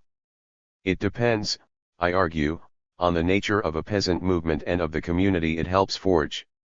Naturally, this point is best made where an ethnic civil war breaks out in a multi-ethnic context, such as the Luwero Triangle in Uganda, a context in which I will elaborate the point. A second clue lies in the division between the peasant who remains home, predominantly female, and the one who moves to the urban area as a migrant worker, predominantly male. The migrant is wedded to the customary not only as a defense of rights, but also as a claim to privilege, however petty, against both those powerful who would appropriate him wrongfully and those weaker, wife and children, who may have rightful claims to his land. In such a context, the customary is a cloak that conceals diverse tensions, class, ethnic, gender, and generational. Perched on the ground of the customary, a migrant laborer may at the same time fend off a challenge to patriarchal authority in the household and resist the native authority in the local state. He may simultaneously embrace tribal politics in a multi-ethnic urban arena and fight tribal authorities in the rural homeland. The seeming inconsistency between these standpoints collapses once we realize that the possibilities of migrant politics are as multiple as the location of the migrant is contradictory. I will illustrate this with reference to migrant workers in South Africa in the course of this chapter and the next. In this chapter, to underline the context of a resistance to tribal authorities in the reserves, in the next, to highlight the shifting stance of migrants in an ever-changing urban political landscape. To understand the phenomenon referred to as tribalism, it is necessary to explore and connect both of its dimensions, the intra-ethnic and the inter-ethnic, tribalism as internal civil war and as an external tension between tribes. There is now a growing literature on the invention of tribalism in colonial Africa. Richly detailed as these studies are, chefs still offer a top-down and partial view of the creation of ethnic identities. 2. Begin with, they understand tribalism as an effect of colonialism rather than the very form of colonial rule. Second, in understanding ethnicity exclusively as an artifact of colonial rule, they miss its other side, that ethnicity is also a form of the anti-colonial revolt. In assuming that only those ethnicities are real which have always existed, they presume ethnicities to be transhistorical phenomena and thereby miss the fact that ethnicities have a social history. This is why, rather than conceiving of an ethnic identity as simply invented one by statecraft or imagined two by intellectuals, it would make more sense to speak of the making three of an ethnicity. If this much makes sense, then one need neither be singularly alarmed by the mere sound of ethnic movements nor be moved into embracing them uncritically. The shift from the former to the latter perspective can be glimpsed from the changing vocabulary of Africanist social science, from a study of tribalism to that of ethnicity to that of identity. Each succeeding term gives the phenomenon increasing respectability by casting it within a more acceptable, human, and universal frame. Whereas the sound of tribalism was undeniably pathological, ethnicity is more placid, part of a value-free vocabulary on the way to reconciling itself with the object it claims to describe, but identity has more the ring of a personal quest, if not quite the sound of a battle cry. Writings on the peasant question in Africa are of recent origin. Not long ago, a debate raged over whether peasants actually existed in Africa or whether Africa was the continent of tribesmen. For as late as 1972, Ken Post could complain that most writers either evade this issue or display analytical uncertainty or forthrightly reject the term peasant. 5 studies of peasant movements are even more recent. Inspired by a unilinear modernist perspective that counterposed state interests as national to any partial demand as particularistic or sectarian, peasant movements were stigmatized as tribal and considered illegitimate per se. Taken as evidence of peasant pathology, there was a strong bent in the literature toward caricaturing its subject matter as some sort of an anthropological oddity.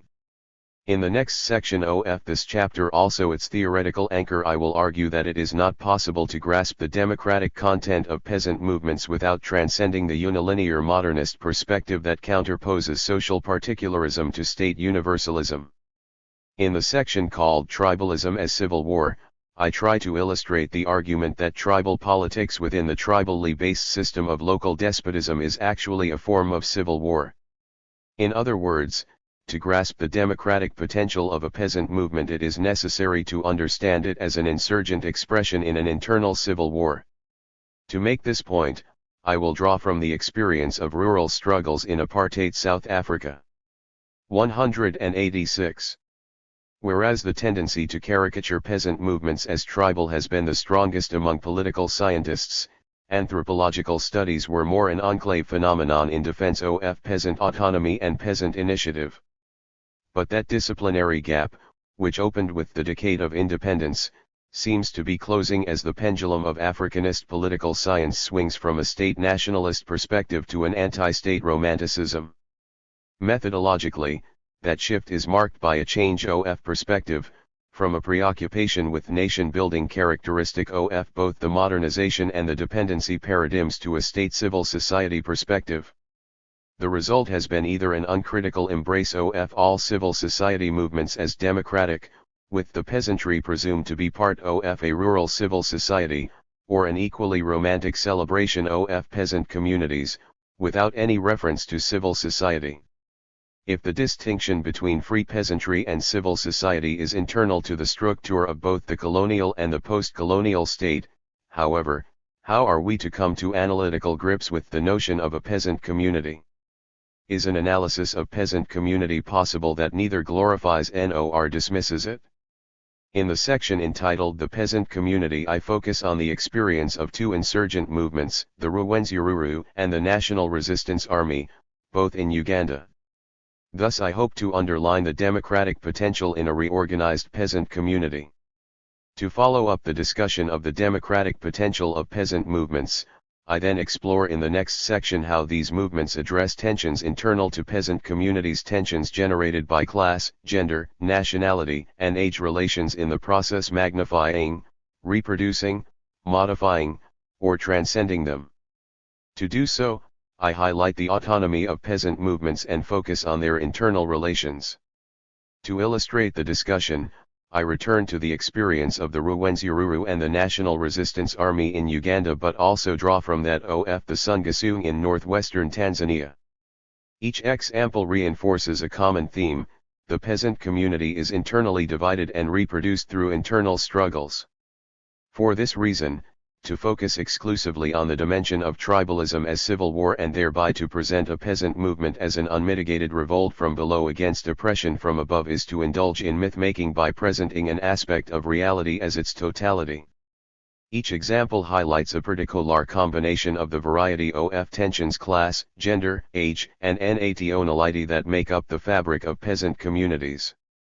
The main focus, though, is on the inter-ethnic tension illustrated best by the experience of the NRA in the multi-ethnic context of the Lmburo Triangle.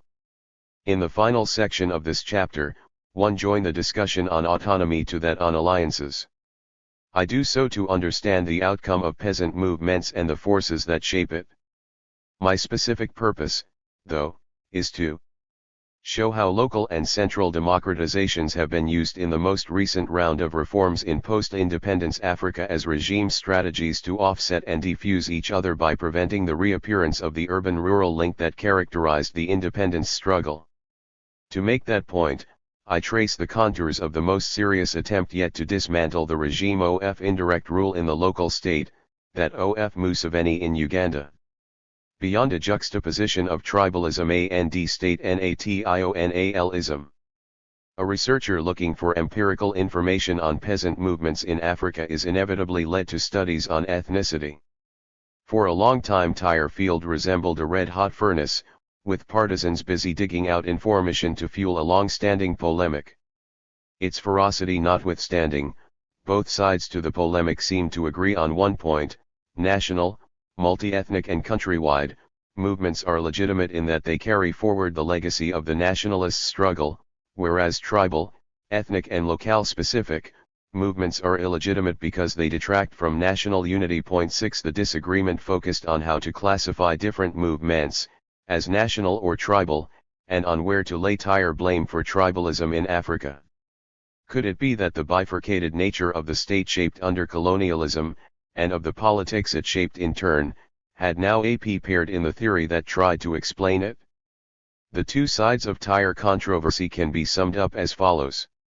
One recognized the existence of ethnically defined movements, tribalism, but saw them as some sort of a primordial carryover, a traditional or atavistic residue, to be cured or erased with the march of modernity. 7 The other viewed tribalism as the result of a modern conspiracy, either external or local.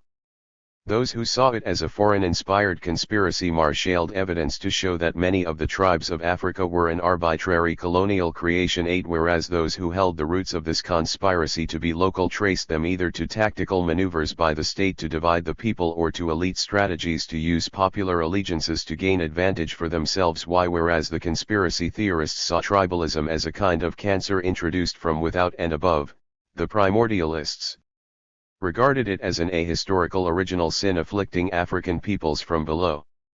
Both agreed that tribalism is a curse of which Africa must be rid. In their original statements, the two sides were not only theoretically distinct, but also tended to coincide with clear ideological divisions, the right seeing tribalism as an internal primordial affliction, and the left. 188. Arguing that it was in fact an external but modern conspiracy. In the second round, however, as the positions got restated, this neat division tended to get blurred. Two modified historical versions of the primordial position emerged. One argued that modern tribalism was actually unleashed in an earlier historical period, the era of state-sponsored slavery, when the kinship corporation was the only safety net available to fleeing citizens. 10. A second version distinguished between moral ethnicity and political tribalism, the former an unproblematized trans-historical constant and the latter its ever-changing historical corruption, the former hailed as an expression of the ethical purity of the community and the latter dismissed as its regrettable political pollution. 11. Finally, there appeared the argument that contemporary tribalism was really an example of the modernity of tradition, a modern strategy to build coalitions in the struggle for power, by all those who seek power and position, regardless of social position, and who must do so by recognizing the tribe as the fundamental building block of African society. 12. Even in this modified version, the second round remained a restatement inasmuch as all participants in the controversy accepted that tribalism remained the problem of African countries. The problem generally referred to as tribalism covers two distinct phenomena, one is a set of deliberate policies and the other the parameters of social movements and of ideologies specific to them. Whereas the former can be explained as the outcome of conscious decisions of regime or elite strategies, the latter cannot. A perspective that sees a social movement as a simple historical residue or as the unmediated outcome of a policy decision is incapable of explaining it, for it necessarily ends up denying the movement any social history. The constraints generated in the process are dear when we examine concrete studies that attempt to analyze tribal movements. A few examples will suffice. In an article entitled "The Second Independence Movement in Congo-Kinshasa," Nzongola Nteleja proceeds to differentiate political groups in colonial Congo on the basis of those ethnically based and those supra-ethnic. On the one hand, Kasavubu's Alliance de Rakango, Abayako, Chambe's Confederation de Associations Tribals du Katanga, Kona.cat, and the Kalenji faction of the Mouvement National Congolais, MNC/K, on the other hand, Centre de Regroupement Africain, Syria, of Kashamura, Parti Solidaire Africain, PSA, of Gizanga and Mule, and the Lumumba-led mainstream in the Mouvement National Congolais, MNC/L. The inadequacy of the differentiation becomes clear as the analysis proceeds.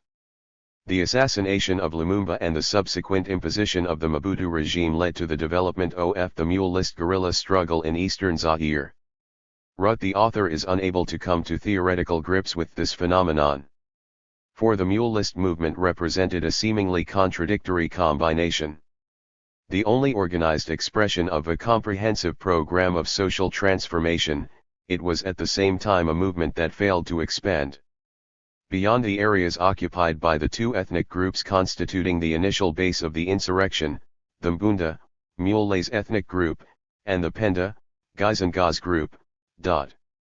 13. Now, from a perspective that differentiates political movements exclusively on the basis of whether they are ethnically based or supra-ethnic, the former retrogressive and the latter progressive, the existence of an ethnically based but socially progressive movement must surely appear as a contradiction in terms, leading to no less than an analytical cul-de-sac.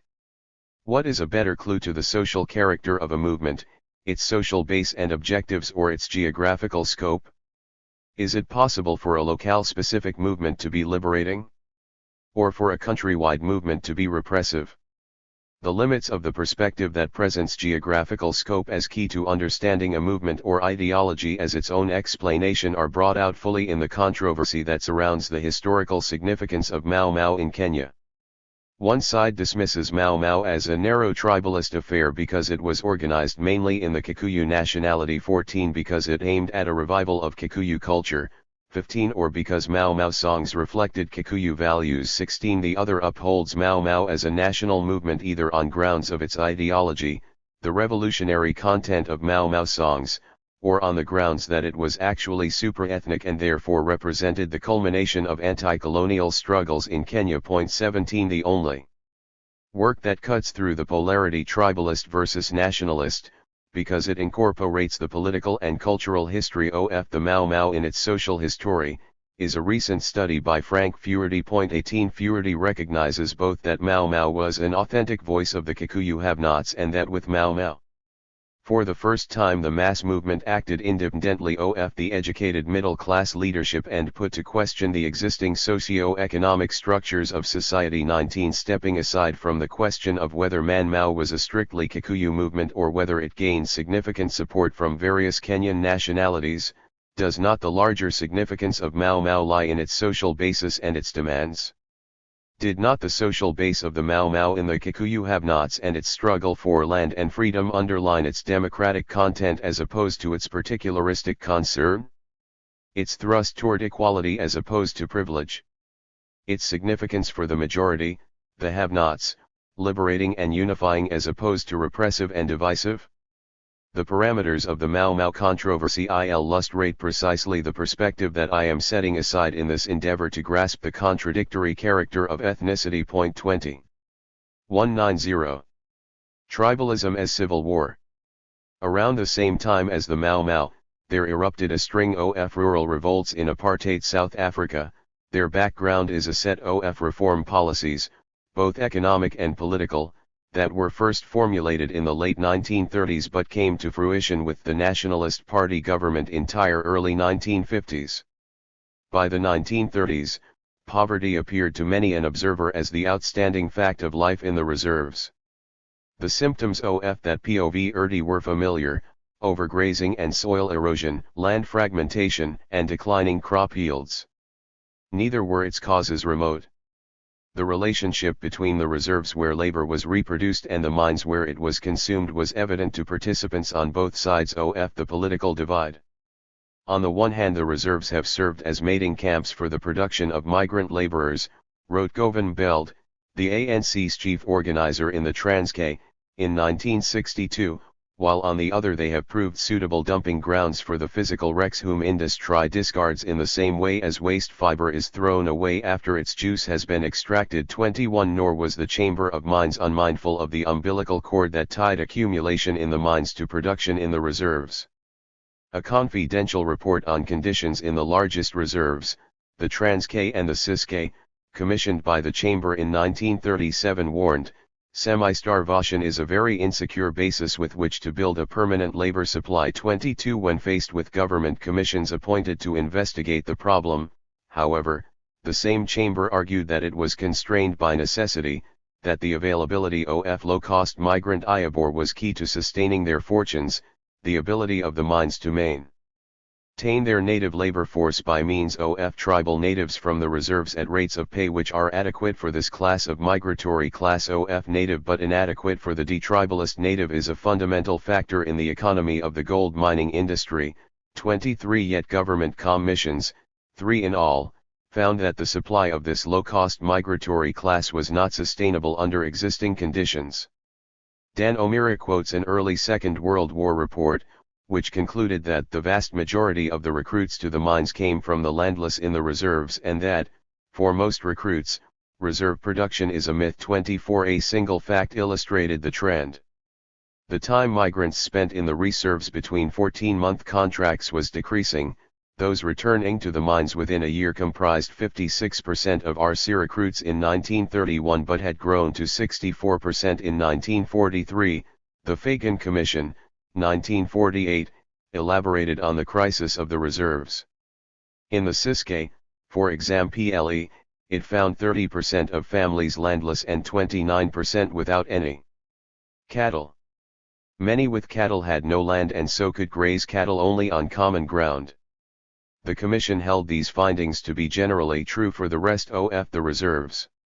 Yet a third commission, Tomlinson, lent its authority to this line of reasoning when it concluded that reserves would be able to sustain only 50% of their present population if conditions remain the same. 25 Efforts to check this trend were to lead to a dramatic shift in government policy. Hitherto concerned with checking differentiation and accumulation through a one-man, one-plot policy, the government now decided that the way to increase the carrying capacity of the reserves was to accelerate its internal differentiation between full-time peasant farmers and those who combined farming with migrant remittances. Legislated as the Betterment Act of 1939, this shift was effected through three key programs: villagization, conservation, and privatization. 26 Villagization was designed to separate migrants from full-time farmers and to herd the former into rural dormitory villages while keeping the latter on farms. In the name of conservation, the state took charge of resource allocation and use. As a long-run measure, it set aside land for afforestation and defined access to vital fuel sources like forests. To achieve a balanced use of grazing land in the short run, it introduced cattle culling. Both measures hurt the rural poor, who lacked the capacity to forego access to resources in the short run in the interest of conservation in the long run. Forbidden to cut trees, to uproot bushes, or to plow near riverbanks, the marginal peasantry was moved from its customary holdings to plots on new trust land. The move from customary to modern plots and methods was in turn an effort to reorganize the reserves through their privatization. The implementation of betterment programs was interrupted by the war. After the war, the National Party twinned these programs, now renamed rehabilitation, with a political reform designed to consolidate its intended beneficiaries. This reform was the 1951 Bantu Authorities Act, devolving greater local powers onto full-fledged indirect rule authorities in the tribal areas. Everywhere, tribal authorities were put in direct charge of effecting measures that would further squeeze the rural poor and create opportunities for the rural rich. Here, as elsewhere on the continent, indirect rule went hand in hand with direct coercion of peasant producers. Distinctive to this coercion was that it was effected by native authorities in the local state, not on the ground representatives of the central state. Conservation schemes, for example, were largely implemented by forced unpaid labor. The fact of the matter is, boasted the minister in charge to Parliament, that by making use of the services of the community WC are carrying out the same works at halt the cost estimated by the Tomlinson Commission to, as proof, he cited 191. 192. The cost of two similar dams, one that had cost the Smuts government £15,000 to construct, but the other, built by the apartheid regime, at the cost of £800 or £1,000 with the help of community services. But the monetary cost, too, was met through an added compulsion on peasants. In the Transkei, for example, direct taxation almost doubled between 1955 and 1959. In the country as a whole, the number of Africans convicted for failing to pay taxes jumped from 48,000 in 1950 to 179,000 in 1960.28. The impact of forced rural differentiation was further accentuated by forced removals from both urban areas and from so-called black spots, pockets of African peasant freehold farming scattered amid white-owned agricultural land. The effect was to increase population density in the reserves dramatically. To control more effectively the movement of the African population flushed out of white areas, labor bureaus were set up all over the countryside from 1949 on. New types of passes were issued, now incorporating photographs and fingerprints. In 1952 the requirement to carry passes was extended to African women. The majority of the reserve population was caught in a pincer movement. Anti-squatting measures in white areas were a compulsion to return to the reserves, but betterment really turned into a compulsion to leave the reserves. These measures accentuated tire crisis of the reserves rather than diminishing it. Simpkins has argued with respect to the reserves that one must locate the really dramatic decline in production per capita in the period after 1948 rather than in the period before that date. 29 As the promise of betterment for the rural rich turned into a real menace for the rural poor, particularly for migrants, the possibility of a total collapse of their rural base loomed large. Not surprisingly, the apartheid reform package did not just cut through rural society as a knife cuts through butter, it also set it aflame, pitting victims against beneficiaries. Over 2.5 decades, from 1940 to 1965, resistance in the reserves became more an attribute of life than an exceptional event. Names like Zoutpansberry, Northern Transvaal, and Witwatersrand, Northern Orange Free State, in the 1940s, Bafaruchi and Sekukenland in the Transvaal of the 1950s, and Thumbuland and Pondoland in the Transkei of the 1960s became explosive symbols of resistance. By identifying two common features that thread these events together, I hope to illuminate the dimensions of civil war that marked these revolts and the catalytic role of migrant labor in igniting and shaping a revolt against practices they considered a breach of the customary.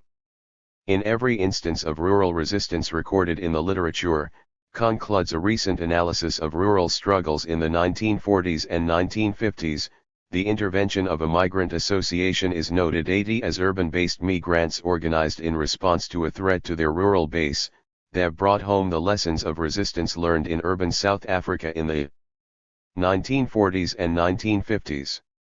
The raw material the migrants weaved together to organize resistance inevitably consisted of the tribal associations they had long formed, both as a protective shield in their urban habitats and as a link with their rural homes. The most important of these were burial societies, but stokvels, credit associations, also featured in some cases. These homeboy networks in which migrants discussed issues of common concern were welded together by migrant activists into larger cultural organizations. Venda migrants on the Rand, for example, formed the Zoutpansberry Cultural Association, ZCA, in Johannesburg in 1939. The ZCA, in turn, gave the impetus to the formation of the Zoutpansberg Balemi, Ploughers, Association, ZBA, a few years later in the reserve. Then there were Tyre-Rand-based migrants from Sekukenland, who had begun to form burial societies in the 1940s. These societies gave flesh and blood to their struggle against betterment policies in the reserve in the 1950s. 31 The ink was clear, migrants became organizers, taking the message of organization with them whenever they went home and leave during the plowing season. 32 One needs to bear in mind that the ethnically organized burial, Stockveld, or cultural societies did not necessarily isolate their members from urban influences. They appear to have functioned more as a crucible bringing together a variety of influences. As they were initiated into the ways of the city, migrants also gained familiarity with various forms of urban resistance. They learned of tactics such as boycotts and demonstrations, and they became familiar with organizations ranging from trade unions to liberation movements like the ANC and the POC, and even the Communist Party. Herson writes of the rebellion in Zoutpansberg. Called Sabatakamo were led by Flag Boshilo and John Gedemeng, both members of the CP and the ANC. Gedemeng later recalled, Sabatakamo came about in 1954. With the issue of culling cattle, the curtailment of land, and so-called soil erosion under the Bantu Authorities Act. We felt that many things were going to be done to our people in the country and they were not sufficiently addressed. So we needed an organization, a group entire movement. 35 Similarly, the Bafaruchi migrants who lived in Johannesburg's western areas and in Pretoria's Lady Selborne stayed in close contact, with each other and with home, through the Bafaruchi Association. When women in the reserves were compelled to carry passbooks in 1957 and refused to do so, the men and women migrants of the Bafaruchi Association journeyed back home and took charge. They brought with them a new tactic, the boycott, many of them having just lived through the exciting events of the Rand bus boycott. 36 In Witwatersrand, too, when resistance mounted in the face of catcalling in the 1940s, the impetus came from the Vigilance Association formed by Johannesburg-based migrants.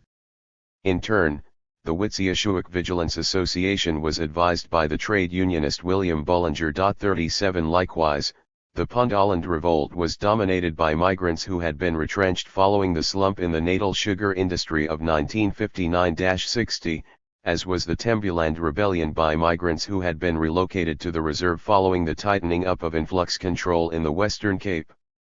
In both cases, the migrant associations in the towns played an important coordinating role in the resistance. 38 The Pundaland migrants, concentrated in the Western Cape, were strongly influenced by the POC, which was especially influential in the workers' hostels. 39 The issues that ignited this wave of revolts were inevitably linked to two developments that gathered momentum in the late 1930s, betterment in the reserves and the tightening grip of influx control measures around the reserves. Whereas the second was specifically a South African development, the first echoed post-depression and post-war development measures undertaken across much of indirect rural Africa through native authorities in the local state. In Zoutpansberry in the 1940s, as in Sekhukhunland in the 1950s and Thumbuland in the 1960s, the introduction of land rehabilitation schemes meant the loss of customary land and of customary rights to cut trees and gather firewood and building materials. In the stony slopes of Witziashuak, one of the most inhospitable in South Africa, 40 where little cultivation was possible and most peasants relied on stock for their day-to-day livelihood, cattle culling turned into a menace for the marginal peasantry. In Bafarujkland, where the density of both human and cattle population was low and therefore the effect of betterment programs not immediately destructive, the catalyst for resistance was the compulsion for women to carry passes. In Pundaland, however, there was an entire constellation of grievances, from land reclamation to cattle culling to increased taxes to Bantu education. Everywhere, migrants experienced the onset of the apartheid era as a direct threat to access rights they had come to consider as customary and therefore a threat to their rural base. Everywhere, the wrath of migrants turned on chiefs, who were the bearers of apartheid reform's indirect rule and who stood to benefit from these directly. This was the second feature marking these revolts. The most obvious general feature of the rural revolts, Matthew Shaskalson concluded in a comparative study of resistance in the reserves, was that they were directed against rehabilitation and/or tribal authorities and symbols of influx control. 41 The revolts were everywhere an anti-chief phenomenon. Not all chiefs were attacked everywhere. In many places peasants distinguished between bad and good chiefs, between those who gave in to the temptation for individual enrichment and those who stood alongside their communities, even if out of fear for their lives if they did not, in some, between those who violated real custom and those who upheld it. In some instances, like in Tyre Bafaruchi rebellion, the anger of the rural poor was directed specifically against those chiefs seen as collaborating with the apartheid authorities. They beat up chiefs' bodyguards and set chiefs' houses on fire. In Witziashuak, they seized the cattle of chiefs they saw as collaborating with central officialdom. A good chief, said the peasants of Sekhukhunland, is a traditional chief. Their notion of a traditional chief was of a leader in some measure accountable to the peasant community. It was a relationship summed up in a single sentence: a chief is a chief by the people kjajis by Dekagashika Batho. To ensure that relationship and that accountability, the rebellious peasants of Sekhukhunland established a village-based assembly of commoners, called the Kujitamaga. It was an initiative they had taken once before, at the time of the Sabatakamo revolt of 1956, and it was the initiative that, as we will see, defined a common element in peasant opposition to indirect rule authorities. 42 Where revolt took on the dimensions of an uprising, as in Pundaland, its target was the very institution of Chiatsbip. The 30 Pondos sentenced to death in the aftermath of the revolt were sentenced for the murder of pro-Bantu authority chiefs. Testifying before an official government commission, a member of a leading Bazana family gave this description of the revolt. 196. About burning the kraals of those sympathetic to the Bantu authorities. Then the more progressive people in the location were burnt out. Before burning the huts they took everything out. It is the more well-to-do owners who have suffered like this, even if the poor owners were sympathetic to the Bantu authorities, they are not burnt out. 43. The Pundaland revolt was no doubt the most advanced of that era.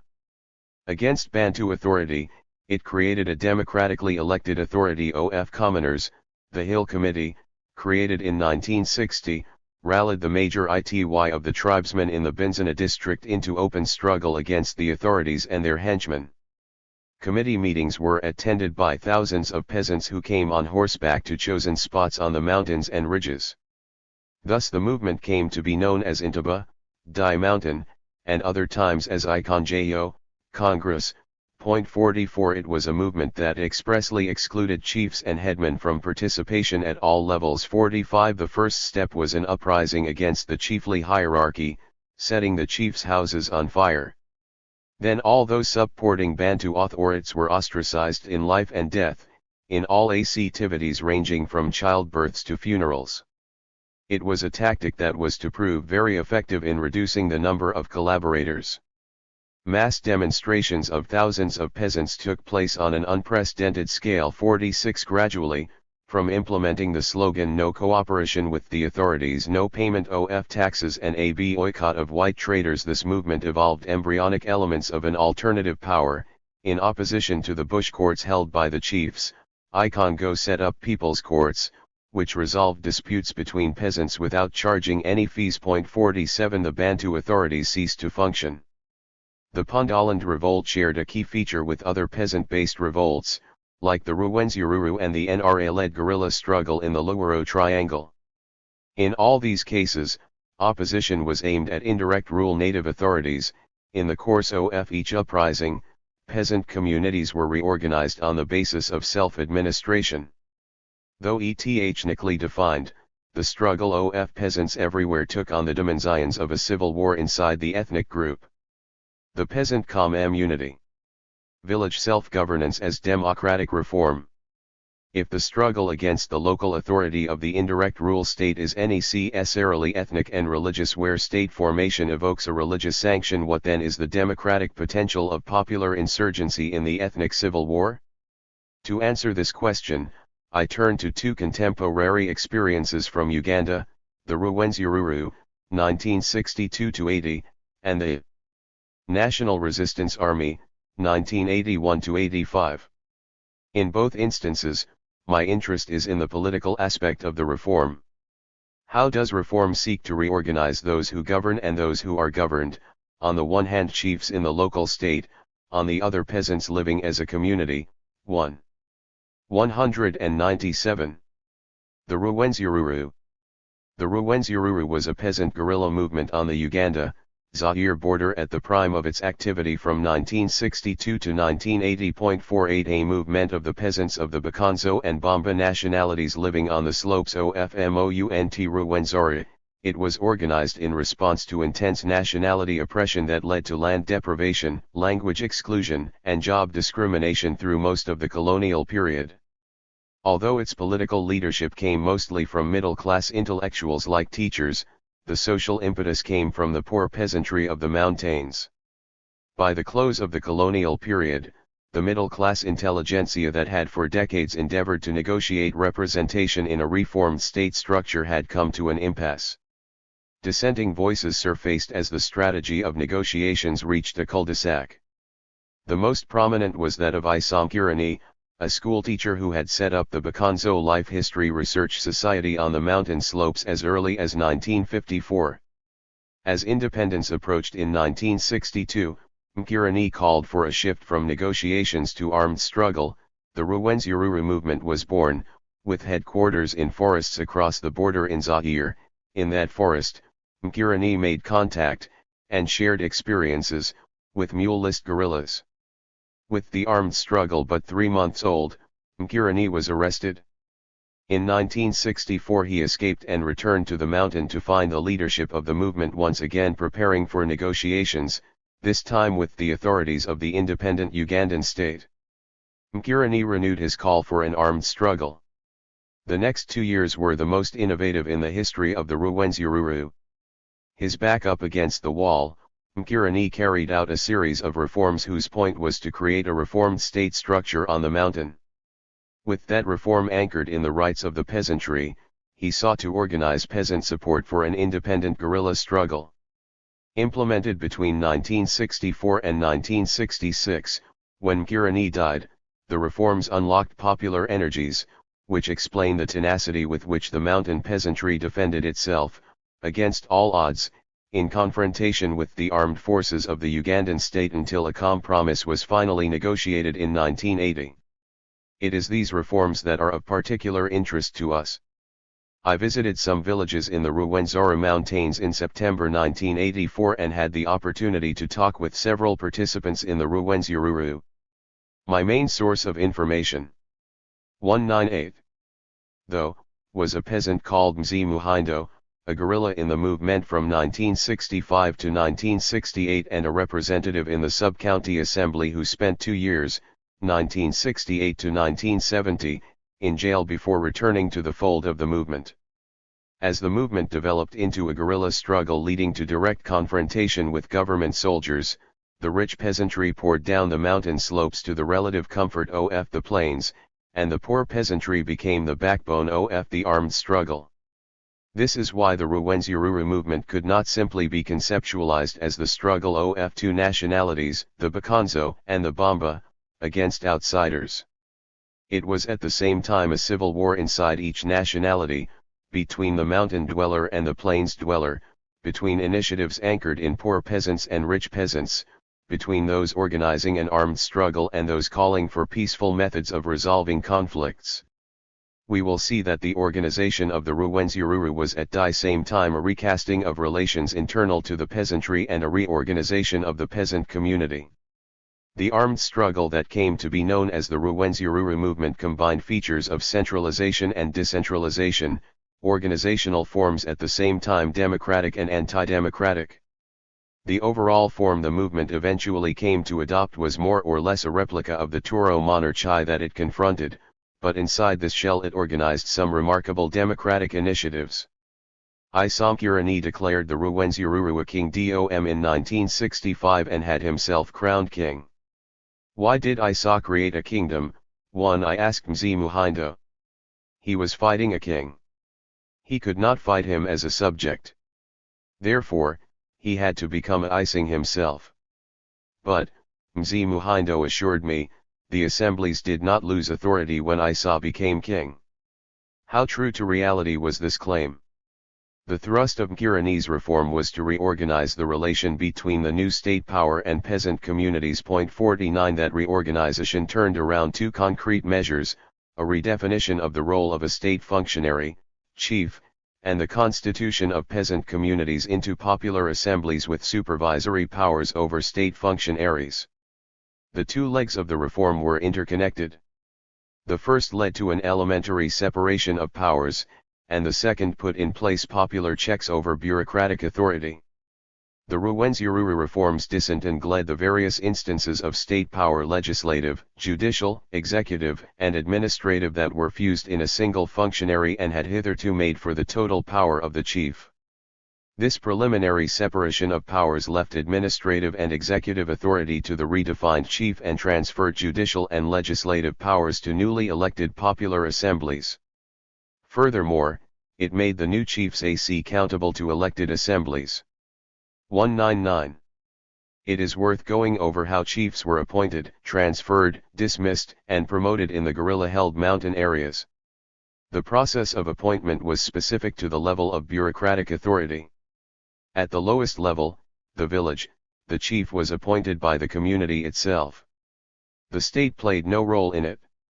Middle-level chiefs, for sub-counties and counties, were appointed by the Prime Minister but had to be confirmed by the elected assembly at the level affected. A chief at the highest administrative level was appointed by the President/King, but only from among those who had been elected as councillors by the people. The chief was both an administrative and an executive officer. As an administrative officer, he functioned as a civil servant, and as an executive officer, he chaired the elected assembly. The assembly had the right to censure or to acclaim the chief. A chief who was censured had to be transferred or dismissed, whereas no chief could be promoted without the support, acclamation, of the assembly concerned. The reorganization so achieved gave effect to two principles: the separation of powers, even if elementary, and the right of elected bodies to act as watchdogs over state functionaries. Popular assemblies were organized in a pyramidal form, with 5 tiers. The assemblies exercised both judicial and legislative powers. They arbitrated disputes in their area and made policy decisions on specified matters. The village assembly included all adult villagers and dealt mainly with issues internal to the village. The parish-level assembly comprised 3 representatives from each of its 6 constituent villages. Its concerns were mainly tax, housing, and education. The movement imposed a tax on every adult male. For example, in 1965, the government taxed every adult male on the plains 45 shillings, but the movement tax on the mountain was 25 shillings. In 1967, when the government tax rose to 60 shillings, the movement increased its tax to 35 shillings. In a situation where government soldiers often charged up the mountain, burning and sometimes bombing huts, the question of housing everyone and of what type of dwellings to build became a key issue. In that same context, the question of reopening schools and redesigning the curriculum became yet another concern of parish assemblies. The 3rd and 4th level of popular assemblies were for the sub-county, Jambalacht, and the county. Every sub-county comprised 3 parishes and every county 5 sub-counties. Their agenda focused on issues that lower assemblies found difficult to resolve. At the summit of this hierarchy of assemblies was the Prime Minister's Council, whose major concerns were specified as a. Local administration customs, b. Education, c. Defense, d. Justice, and e. Culture and religion. Representation in each assembly was by election. The village assembly sent 3 representatives to the parish, which in turn sent 3 to the 200 sub-county, and so on. Of the 3, one was always the administrative chief of the area. Practices on die ground reflected a contradictory mix.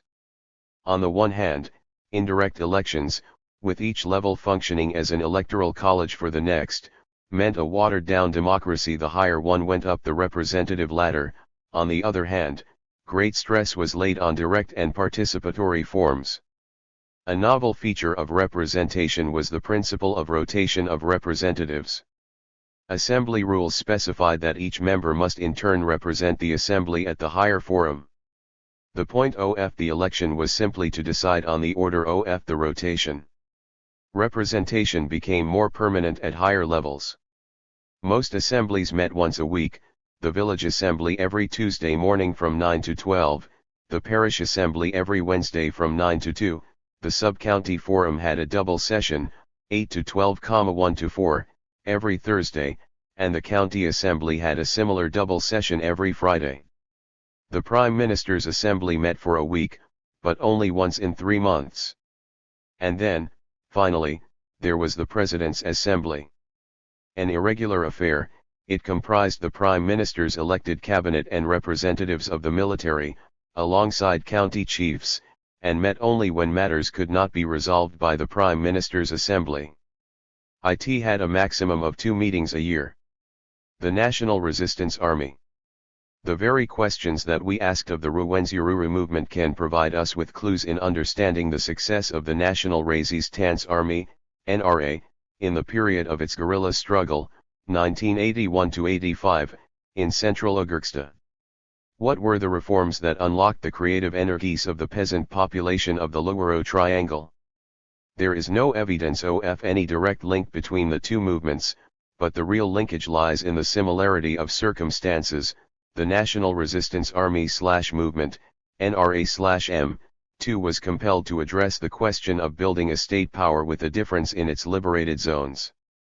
To marshal the support of the peasantry against the Obutu regime, this form of power had to highlight the question of rights of the peasantry in the institutions it created. Its starting point was none other than the replacement of a form of power hitherto unchecked and fused with a system of checks and balances built on a differentiated notion of power. Here, too, the guiding principles were a separation of powers and popular checks on it.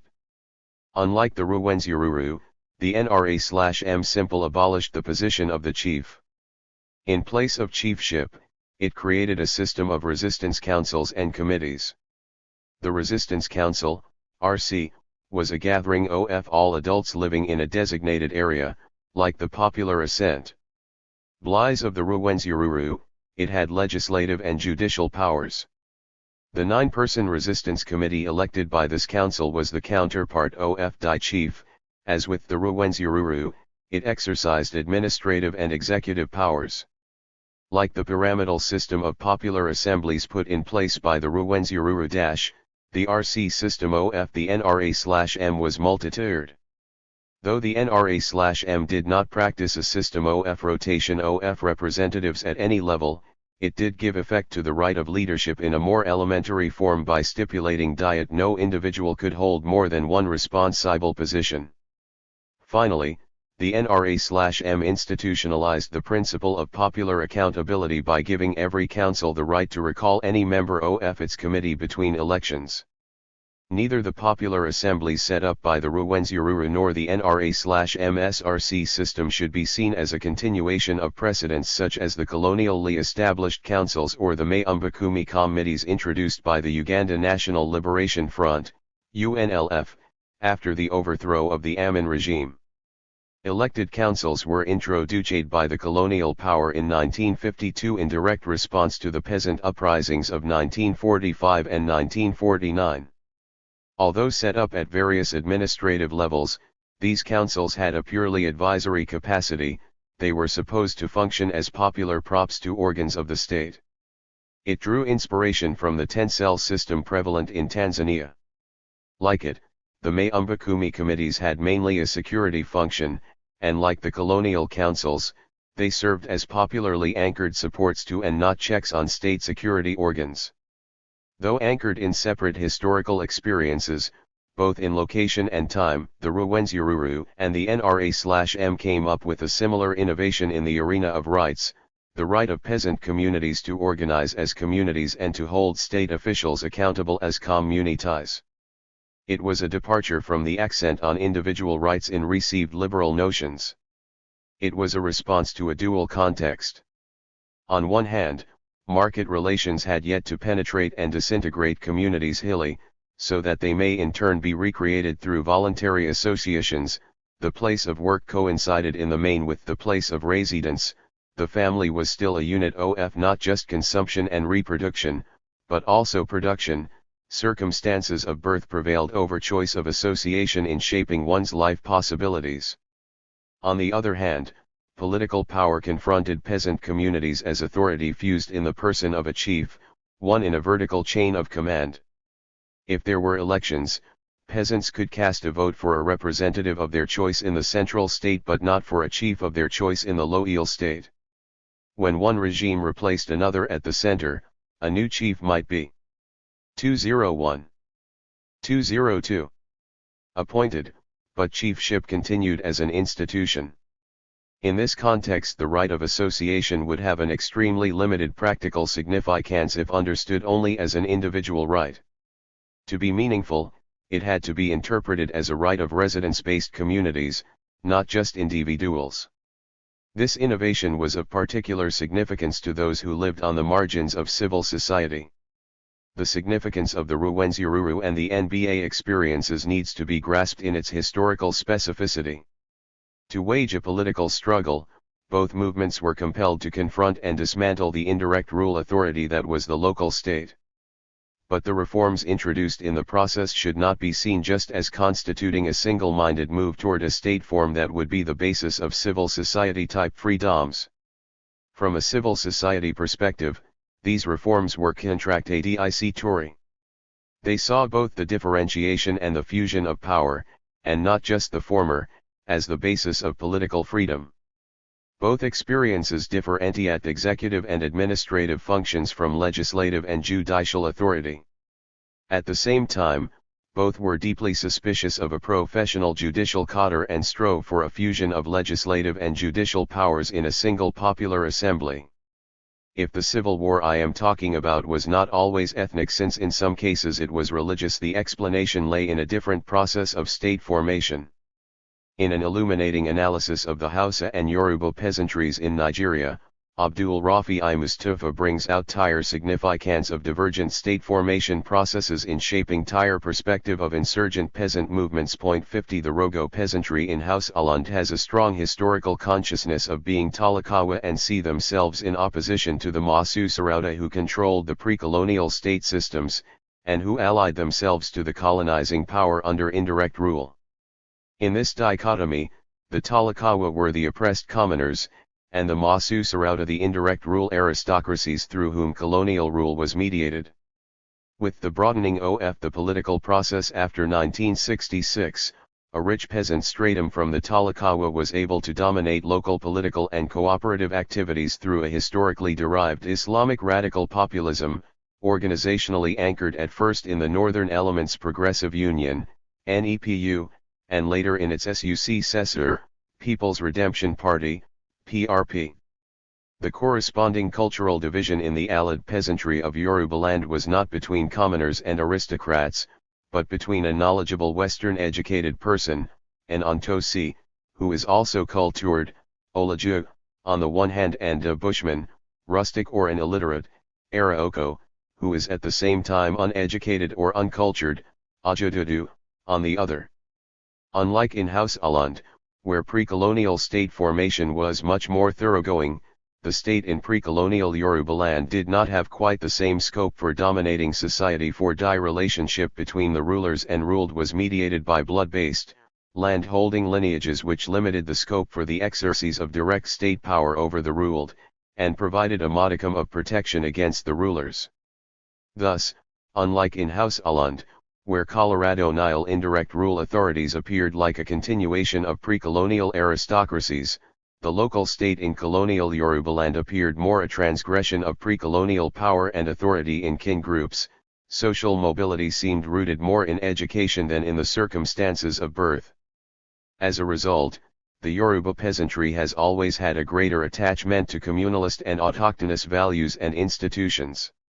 In Hausaland, commoners saw indirect rule mediated through a pre-colonial aristocracy as a violation of religious norms. The rich peasant opposition was expressed through a radical Islamic populism.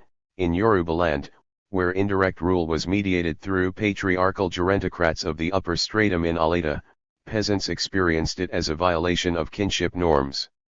Here, too, opposition was led by rich peasants but took the form of a communal, ethnic, populism expressed through the Action Group and its successor, the United Party of Nigeria. I will return to the experience of the NRA, both to highlight further the significance of its democratic agrarian program of 1981–85 and to underline its retreat from that program in the post-1986 period, after some observations on the question of peasant community and peasant stratification. At this juncture, however, it is sufficient to note that only in the nationalist imagination, and not in real social history, can movements emerge full-blown as the Greek goddess Athena is supposed to have done from the head of Zeus. That is why the question we need to ask when assessing the democratic content of a movement is not just one concerning its geographical sweep, but also one that underlines the social character of its demands. Do they tend toward realizing equality or crystallizing privilege? Are they generalizable to other ethnic groups, or can they be realized only at the expense of others? In other words, when do they signify a struggle for rights and when a demand for privilege? Stratification within the peasant community. The literature on ethnicity tends to characterize the peasant community as undifferentiated and homogeneous. It is at this point that the analysis of peasant movements in Africa finds common ground with the wider debate on the peasant question. The two sides of this larger debate can be summed up in the polarity community versus stratification. Does there exist a peasant community and thus a peasant economy?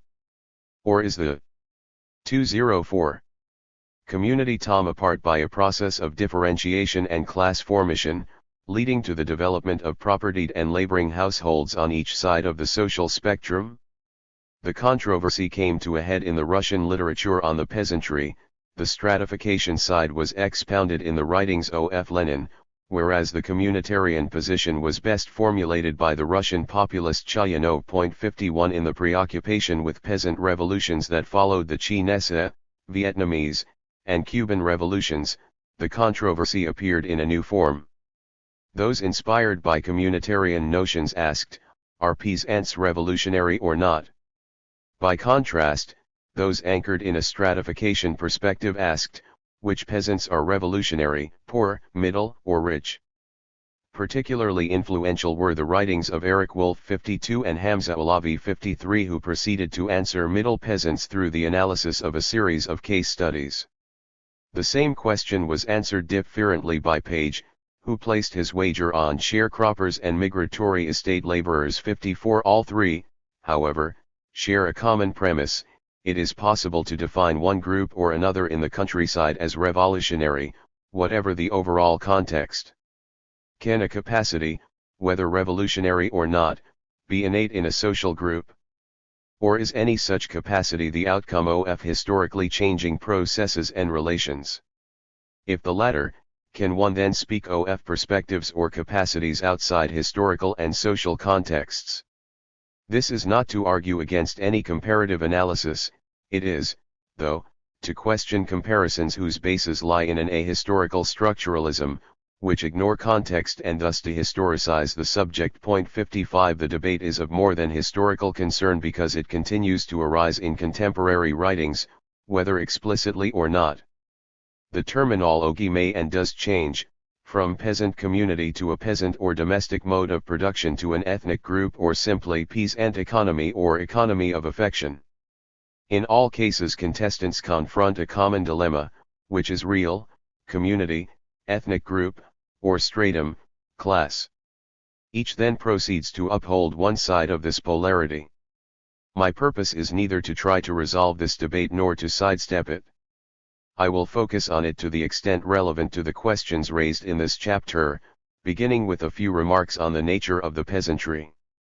All peasant strata, whether they hire or sell their own labor power, rent land, or any implement of labor, lend or borrow money, share one central characteristic that makes of them all peasants: they own some productive property and participate to some degree in the labor process on the land. 56 The unity of labor and property comes together markedly in the circumstance of the middle peasantry and begins to break up as the peasantry differentiates.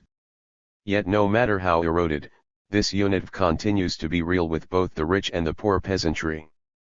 When it ceases to be so for a household, that household can no longer be said to belong to the peasantry. This is why there is nothing contradictory in talking of both a peasant community and of different peasant strata. From this perspective, the distinction between peasant community and peasant strata appears relative, the issue cannot be polarized. The peasant community exists, but it is not homogeneous. It is a unity but a contradictory one. The first theorist to emphasize the relative character of this polarity in the African context was Amilcar Cabral. In a brief analysis of the social structure in Guinea, 57, Cabral sought to understand the specific mode of peasants' political action. He took as his point of departure peasant communities as historically constituted, the Balanta, the Fulani, and so on. He then proceeded to investigate the inter-Nal class character of each community, distinguishing between the class-differentiated feudal-type structure of the Fulani on the one hand and the kin-based social organization of the Balanta on the other. Although Cabral sidestepped the polarity ethnicity-class, the tendency in academia was otherwise. Akora saw politics in Africa as an expression of an all-pervasive ethnic consciousness, and a few dissenters upheld the class point of view. One of the few works to break through this arid standoff was Richard Joseph's study Militant Nationalism in Cameroon. S.S. Joseph's investigation of the social base of militant nationalism in the Cameroon peasantry led him to identify peasants from two ethnic groups as centrally involved in militant nationalist protest: the economically poor peasantry of Sanaga Maritime and the economically advanced farmers and traders in the more developed regions of the Cameroon. Cabral's focus was on understanding the involvement of local communities in the larger polity, but my interest at this point is in understanding how local communities reproduce themselves, for the peasant community cannot be understood as a given, a traditional constant dragged through historical time. My purpose is to show that peasant communities are constructed and reconstructed in practice through social struggles. Those struggles tend to be total, not just cultural/ideological, but social. There exist contradictory ways of reconstructing the peasant community. That is why to understand the social nature of a communal, tribal, movement it is necessary to underline its social basis. Let us take two examples and focus on how different peasant movements lead to alternative conceptions of reorganizing the same community. The Sungasung. Between 1980 and 1983 the Sungasung organized over some 50,000 square kilometers of land in rural northwestern Tanzania, a region whose peasant inhabitants number more than 5 million. In 206. This region, the cattle-owning peasantry, has experienced decades of deprivation. Beginning with the rinderpest epidemic around the turn of the century, followed by the officially sanctioned destocking campaigns of the 1930s and 1940s that were codified in law in the latter decade, capped with die post-independence experience of cattle raids that intensified as the economic crisis of the mid-1970s set in, this peasantry has been a victim of varied forms of forced appropriations. The response to this last phase of the crisis, that of cattle raids, was contradictory. Rich peasants organized to protect property. They got each household to contribute 200 shillings to a common fund, the idea being to pay off state security personnel with the object of securing a selective protection of property belonging to contributing households. It was a response of which the poor could not partake simply because they lacked the money to secure protection. The response of the poor peasantry was to form alternative organizations, highly decentralized, each confined to a village. Village-wide popular assemblies controlled a popular village militia, the Sungasung, and dispensed popular justice. The militia groups either took over or simply sidestepped local security organs like police stations, but in all instances they took direct charge of protecting peasant communities from cattle raiders. Through this initiative, the Sungasung reconstruct the peasant community, but the process of inclusion in this community was at the same time a process of exclusion from it. Who was excluded? From the point of view of our query, married women. The key activity of the Sungasung was vigilante work, carried out by small organized groups of Makamanda. Unmarried women could be included in their ranks, but married women were always excluded. The Rwenzururu. In contrast to the Sungasung, the Rwenzururu did include married women as members of the peasant community, but only partly. Women, whether married or not, were encouraged to attend only the lowest assembly, the village, particularly when discussion focused on food policy. The popular assemblies remained a predominantly male affair. Every oppositional movement is forced to call on reserves of energy, on new sources of strength, when its back is up against a wall. Depending on the social character of the movement, this may lead to a broadening of public discussion as previously unspoken issues are articulated and become the subject of public discussion, or to a widening of publicly accepted parameters of organization as previously unorganized groups are mobilized and gain a public presence. This is why periods of intense conflict often tend to telescope social change into short durations. 60 From this point of view, the Rwenzururu experience is worthy of note on two counts. I have already discussed the popular assemblies, remarkable for their democratic component. They combine two novel principles, the rotation of representatives and the right to censure civil administrators. The absence of women, however, must be considered the principal limitation of the Rwenzururu experience. The movement also achieved a second remarkable mobilization, that of youth. Defined as those between the ages of 7 and 18, the youth were organized as scouts. Scouts worked on weekends to build schools for youth and houses for old women. They bought essential items, fish and medicine, from the plains and carried them up the mountains. They collected firewood and food for the watch camps and sounded alarms. A novel feature of the mobilization of youth, however, was their participation in the cultural sphere. Every assembly was charged with preparing songs that gave meaning to popular experiences. The youth memorized these songs and integrated them into cultural performances they gave at different assemblies. Just as with the Mau Mau, songs became the principal cultural form of the Rwenzururu, and the youth its main cultural agency. The National Resistance Army. The National Resistance Army/movement did not just reproduce the experience of the Rwenzururu, even if separately and independently. It made two further contributions, in my view of seminal importance.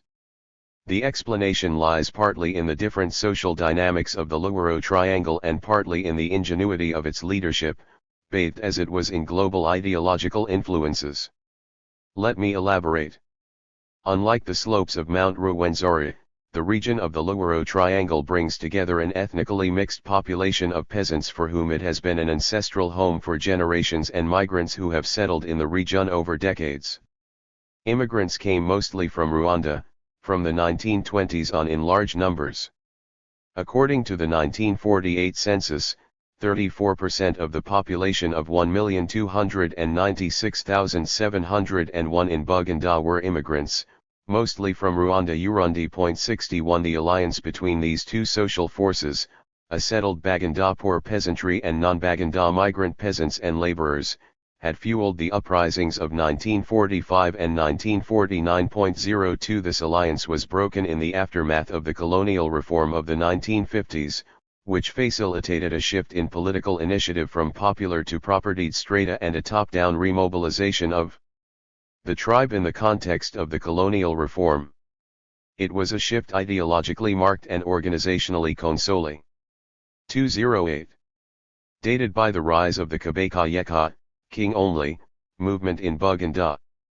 In consolidating a Baganda tribal identity in the name of king and tradition and under the leadership of landed strata, the Kabaka Yeka targeted at a stroke two social groups as alien, Indian shopkeepers and Guineas, and Banyarwanda migrant laborers. The resulting top-down alliance of classes and groups in the Baganda nationality held through the 1960s and 1970s, Buganda became the bastion of tribal politics constituted in a top-down fashion. Just as the threat of famine helps a people discover new sources of food, struggle and adversity define creative moments in the history of social movements. In Buganda memories of the popular struggle of the 1940s had receded far into the dim recesses of memory. In the intervening decades, from the 1950s to the end of the 1970s, a new political culture had taken root. It was an orientation that distinguished between those indigenous and those immigrant, between those Baganda and those from elsewhere. Its telling effect was the building of a wall between the two social forces that had propelled the uprisings of 1945 and 1949.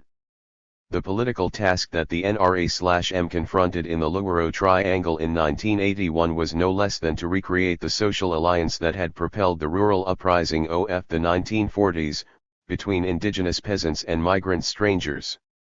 To do so, it had to arrive at a new notion of rights, one that would include within its fold the entire working population of Luwero, whether indigenous or immigrant.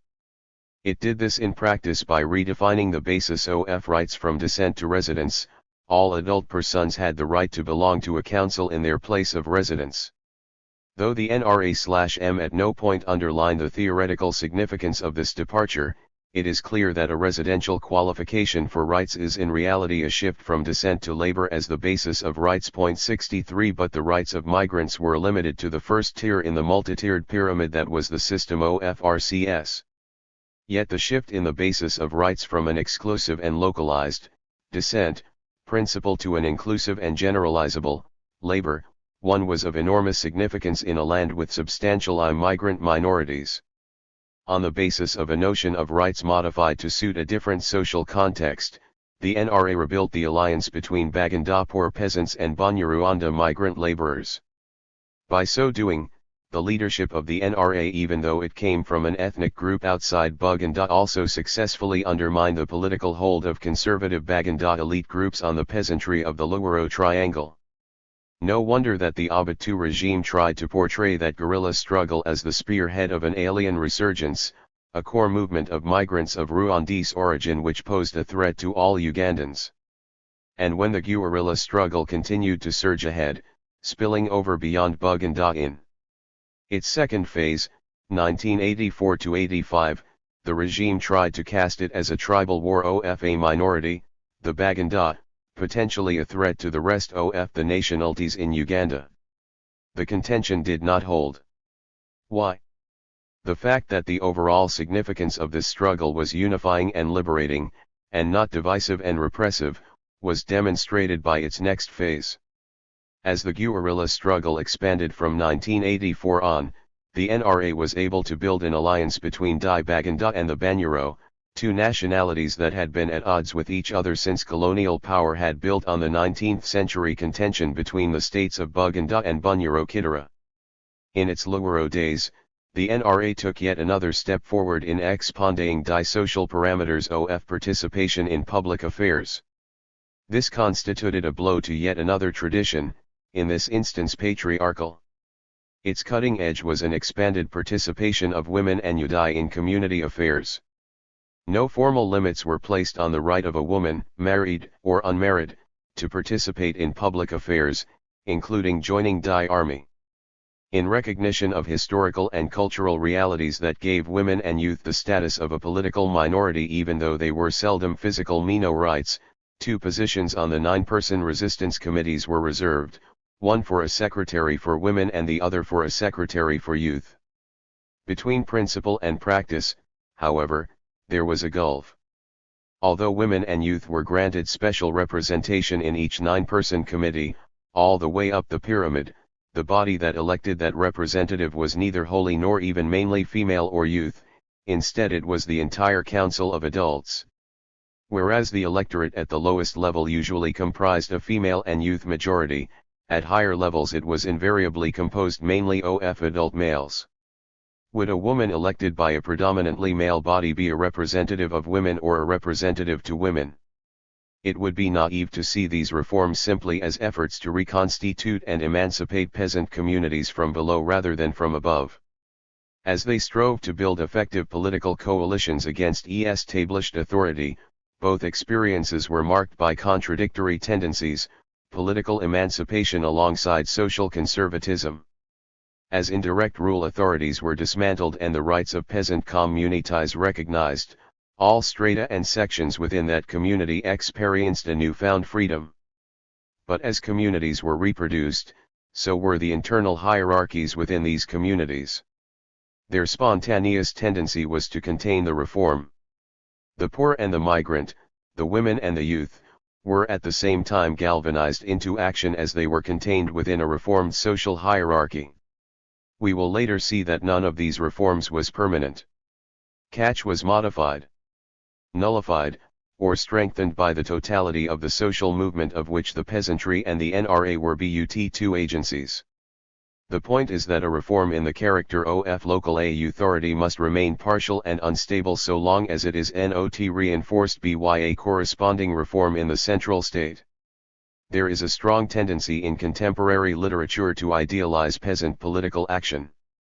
To take a recent instance, in Social Banditry in Africa, Crumey uses African material to build an argument originally put forth by Hobsbawm, that criminality is a form of protest, and banditry is its most common form in class-divided agrarian societies. 64 But social banditry has a contradictory character, shaped by its historical and social context. Crumey's chapter on the Shift Anat in Ethiopia provides the material to illustrate the point. At 1 point a form of individual protest, the Shift Anat later came under the direction of various factions of the Ethiopian nobility and took on the form of organized and regular theft. As such, the Shift Anat really became an institutional medium for competition between factions of the nobility. Put alongside other material in the same book, and the European material originally put forth by Hobsbawm, it is clear that the content of social banditry can and does vary from one context to another. In one instance it was a form of popular protest, and in another it provided the grist for an institutionalized competition between factions of a dominant class. For Crumey, however, Crime is inherently a form of protest. The contradictory potential of peasant political action is most sharply illustrated by the fact that even though it is a vehicle of popular protest, it has not been very difficult to incorporate peasant initiative into broader state strategies, turning it into a force for order and stability rather than transformation. This is why protest and incorporation need to be seen as part of the history of the same peasant movement. Let me illustrate this point by returning to our case studies. First, the Sungasung. From 1981 to 1983, the Tanzanian state tried all it could to penetrate the organization of the Sungasung, to identify and deal with its leaders. When it failed, it concluded that the movement had no leaders. To put the same thing differently, the movement was so decentralized that the leaders may themselves have constituted an entire social movement. From this recognition followed a shift in state policy toward the Sungasung. Starting from its official recognition as a popular militia, the Sungasung was dramatically incorporated into state structures by 1986. At the outset, Sungasung stood out as a truly popular militia, in contrast to state-created rural militias. But this contrast did not last long. State reform began by according the Sungasung a ceremonial role in official occasions. The Makamanda of the Sungasung began to appear as official guards for visiting state dignitaries. Soon Sungasung was directly involved in the implementation of some of the most repressive state policies, such as the compulsory labor measures that went under the name Nguvukazi. Yet another instance is Di Rwenzururu. In this case, too, Dire was a swing from repression to reform. For 9 years, 1962 to 1971, the Obote regime made futile attempts to suppress it militarily. For another 9 years, 1971 to 1980, Dire was simmering revolt under the Amin regime, and eventually the Obote regime came to the conclusion Diet incorporation was a more feasible and efficient alternative to direct confrontation. By granting separate districts to the two nationalities from which Rwenzururu guerrillas were recruited and by transforming the leadership of the movement into the officialdom of the new districts, it finally succeeded in neutralizing the Rwenzururu. The difference lay in the more political/analytical approach of the Obote regime as opposed to the predominantly military methods its predecessors employed. Beginning with the deciphering of different tendencies in the leadership of the Rwenzururu, the Obote regime identified those more responsive to a negotiated outcome and defined concessions it could make short of a strategic defeat. Mott, the secretary of the movement in 1962, when Girani was its president, was appointed head of civil administration in the district. Lesser leaders in the movement followed by taking positions down the hierarchy of the local state. The decision in favor of a negotiated settlement was not made by an isolated faction.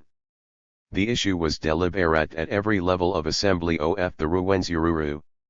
When the king, Girani's son, came down the mountain exactly 20 years after the guerrilla struggle had been launched, he was ceremoniously exiled with a scholarship to an American university. The political/civil leadership of the movement was integrated into a reorganized local administration and put in charge of the local apparatus of the indirect rule state. Only the military leadership, the chief of staff and some of his lieutenants, refused to join the compromise. They stayed on the mountain. The result was a remarkably reformed local administration in the region of the Rwenzururu, but not any significant change either in the form of the local state or in the social conditions that defined peasant life in the region. When I climbed the mountain in 1984, the parish chief who greeted me had been a former minister of education in the Rwenzururu. At a meeting organized to introduce me to the villagers, he sounded a welcome note that I have seldom heard from a chief: "If you are here for noble reasons, we welcome you; if not, it is regrettable." At a reception that followed the meeting, I found that he was the only person not drinking alcohol. I wondered if he was a born-again Christian. At a time when everyone is drinking, a responsible person must abstain, he answered. He then added, "Of course, my share of the alcohol has been set aside. I shall drink it later." These anecdotes highlight the difference that a reform in the face of officialdom can make to day-to-day encounters between peasants and petty officials, but they in no way change the more basic facts of life that shape the destinies of peasant families. I am not arguing that either the Sungasung or the Rwenzururu failed. Obviously not. Both succeeded in attaining limited objectives, the Sungasung in bringing cattle rustling to a halt, and the Rwenzururu in getting district boundaries redrawn to ensure a measure of local autonomy for the Bakonzo and the Bamba nationalities. I am arguing, though, that these successes have a significance both limited and temporary. The reforms neither affected the productive relations that shape peasant lives nor altered the nature of central state power. This is why there is no exaggeration in the observation that, as they were incorporated into existing forms of state administration through minor reforms, these movements became custodians of the very order they had originally organized against. What underlies the localized character of peasant initiatives? The fact that they are necessarily built around locally manifested contradictions.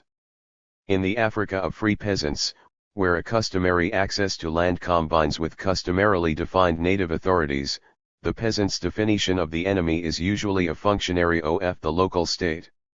This is not to say that there are no instances of local chiefs joining a peasant protest.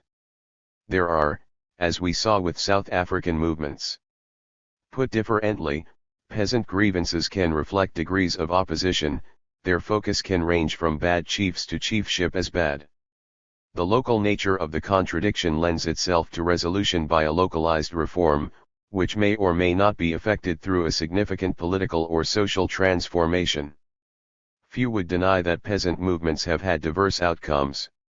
At times they have been incorporated into wider regime strategies through localized reforms, as with the Sungasung and the Rwenzururu.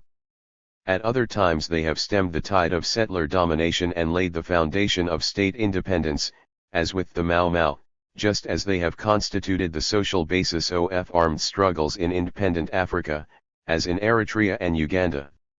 This diversity of outcomes is shaped by the nature of alliances that peasant movements enter into and into which they are incorporated. Allies of peasants have included upper classes from the pre-colonial period, as well as middle-class nationalists and revolutionaries.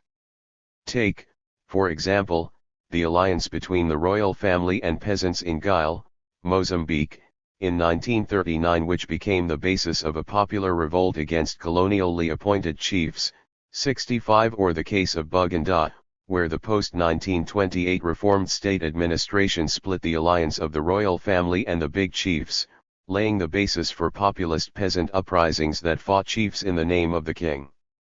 But even when peasants' allies were middle-class intellectuals, the latter's ideological orientation could be as diverse as the democratic monarchism of the teachers who led the Rwenzururu or the social radicalism of the mulists in the Simba uprising in Zaire. Because the peasantry lacks a strategic perspective on the character of the central state, peasant movements can be incorporated into diverse alliances. Their potential is therefore contradictory. Scanning the role of the peasantry in Chinese history, Mao commented that peasant revolts often have been like bushfires, creating an occasion for one dynasty to replace another. 66 We are reminded of the institution of the Shift Anat in Ethiopia, which built on and incorporated peasant grievances in a ruling class project.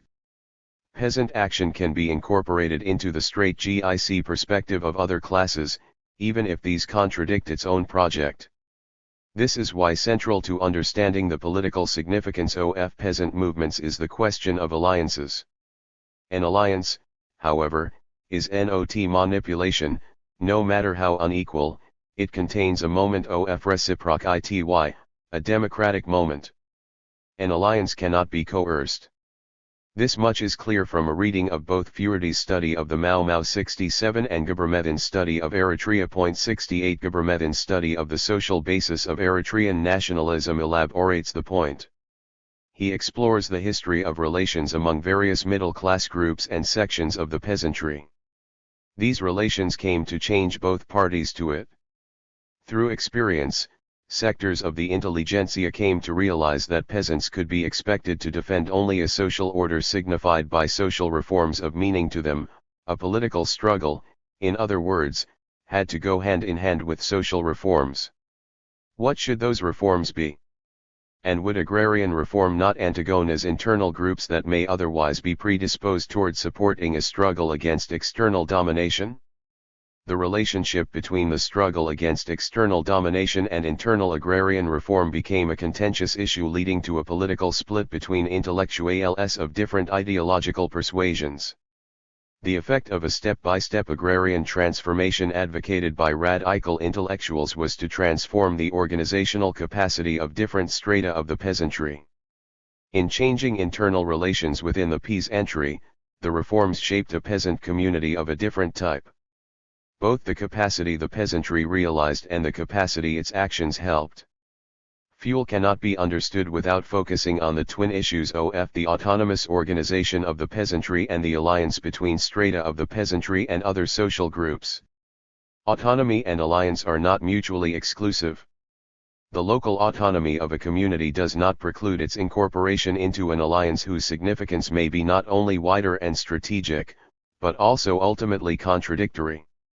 That localized reform and strategic incorporation can go hand in hand is clear from the most ambitious attempt yet to reform indirect rule. Although the first wave of post-independence reform had little effect in changing the structure of the indirect rule state, the same cannot be said of the reform wave of the 80s. Changes introduced by radical populist regimes like Gaddafi in Libya, Sankara in Burkina Faso, early Rawlings in Ghana, and Museveni in Uganda sought to liquidate the indirect rule structures of the local state. Chiefship was either abolished outright, as in Libya and Burkina Faso, or was limited to a purely administrative function, as in Ghana and in Uganda, where chiefship was reintroduced to guerrilla-held areas in 1986 in a modified form, one in which it was also retained in the rest of the country. The reform makes sense if understood in a broader context, for the combination of limited democratic reforms at the local level and concentrated power at the top is increasingly characteristic of reforms that have marked the new breed of radical regimes in Africa. The driving force behind these reforms is not simply the strength of rural community-based resistance to the local state, but also the threat of urban civil society-based demands for representation in the central state. Put differently, these reforms are not simply a concession to rural revolt, but also a regime initiative designed to checkmate urban civil society-based movements, thereby forestalling the possibility of an urban-rural alliance reminiscent of the post-war anti-colonial upsurge. Given the tribal nature of authority in the local state, the alliance is bound to take on a tribal form, including an alliance of tribal coalitions at the center. Thus the tenor of official opposition to multi-party elections, claiming that it is no more than a mask for tribal resurgence. In such a context, localized reform in favor of the peasantry empowerment consolidates the social base of the regime, and monopoly of power at the top neutralizes middle-class contenders for leadership from within civil society. Rural reform is thus presented as a move toward a direct, participatory, and community-based democracy and is favorably contrasted to urban demands for a multi-party, representative, and individual rights-based democracy. Through a move that simultaneously reorganizes peasant communities on the basis of local self-administration and clamps down on the freedom of party organization at the center, the regime's incursion fragments social forces while strengthening their own support bases. The resulting change reforms the institutional basis of the local state while leaving intact the institutions of the central state. As a result, it is both partial and unstable, easily compromised or even liquidated with a shift or change in the character of the central power. The shift is observable in the case of Ghana, where the autonomy of People's Defense Committees was compromised, a fact reflected in a change of name from People's Defense Committees to Committees for the Defense of the Revolution, from organs of the people to organs of the revolution. The change in nomenclature could not have been more telling. The case of Burkina Faso illustrates how swiftly a change of regime can reverse a reform in the local state. With the coup against the Sankara government, the neighborhood associations were liquidated as chiefs returned to the countryside and political parties to urban areas.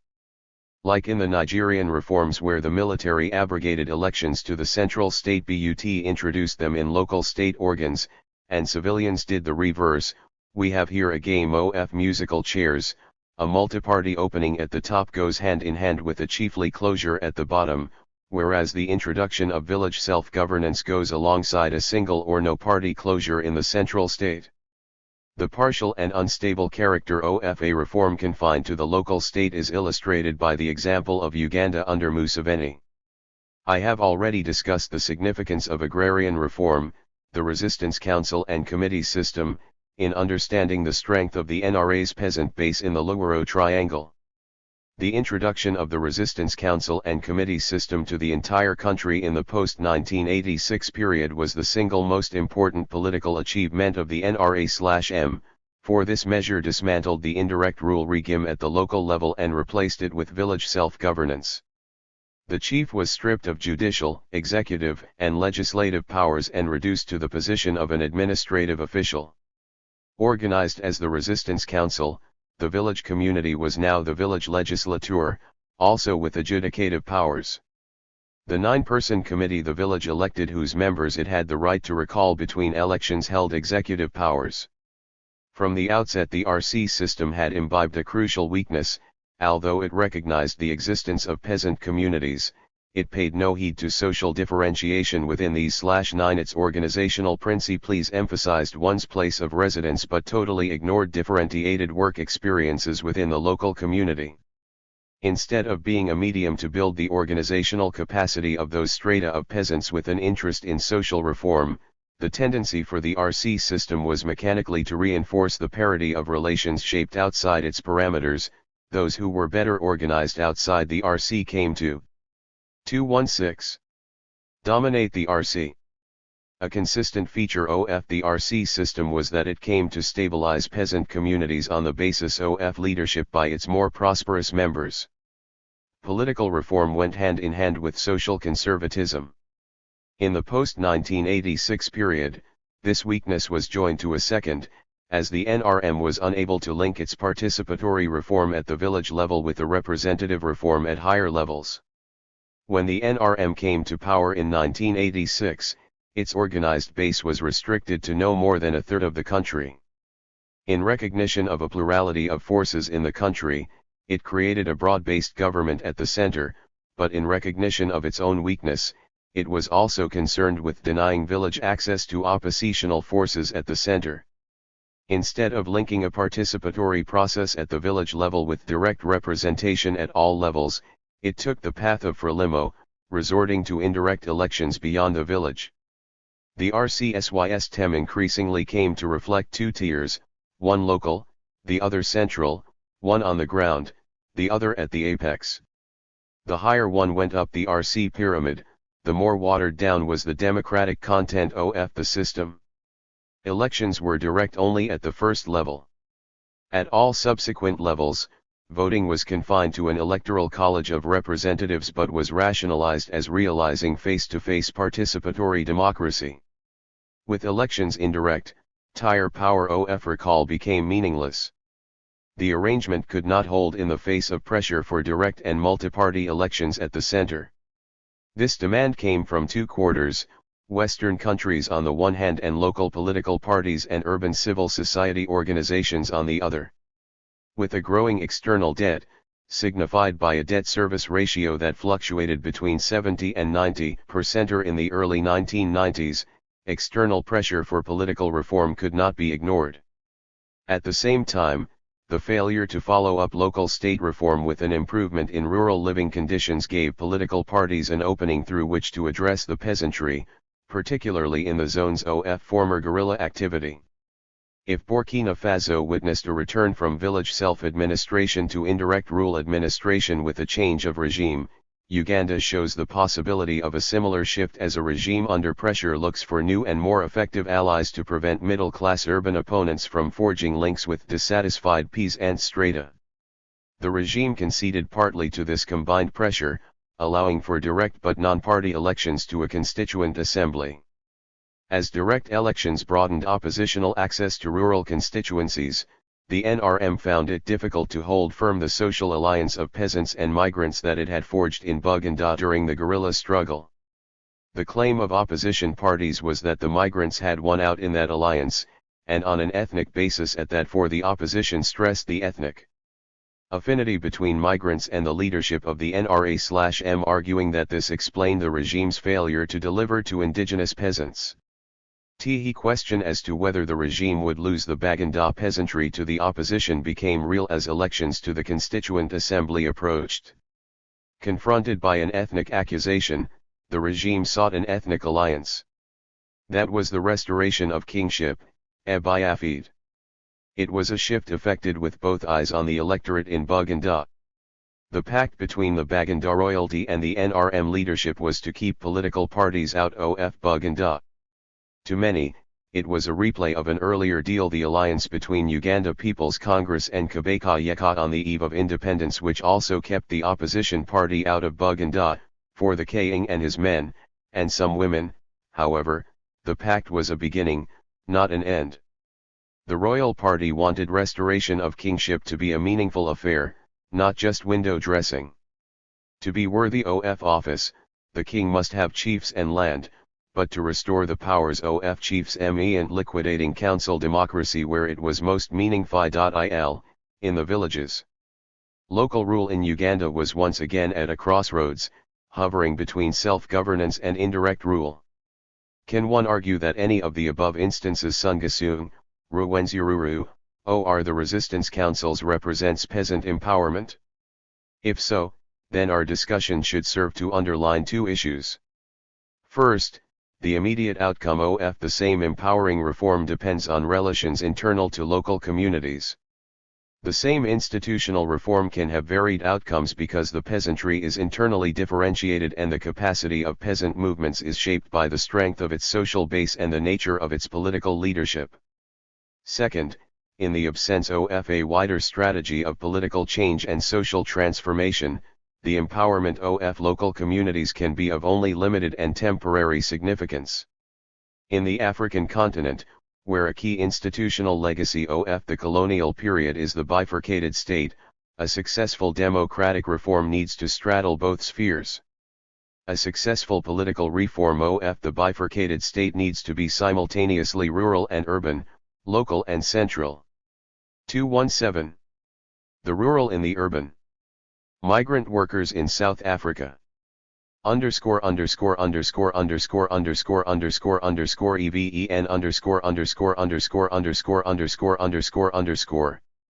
IHAVEARGUED that tribalism is both the form of power and the form of revolt against it.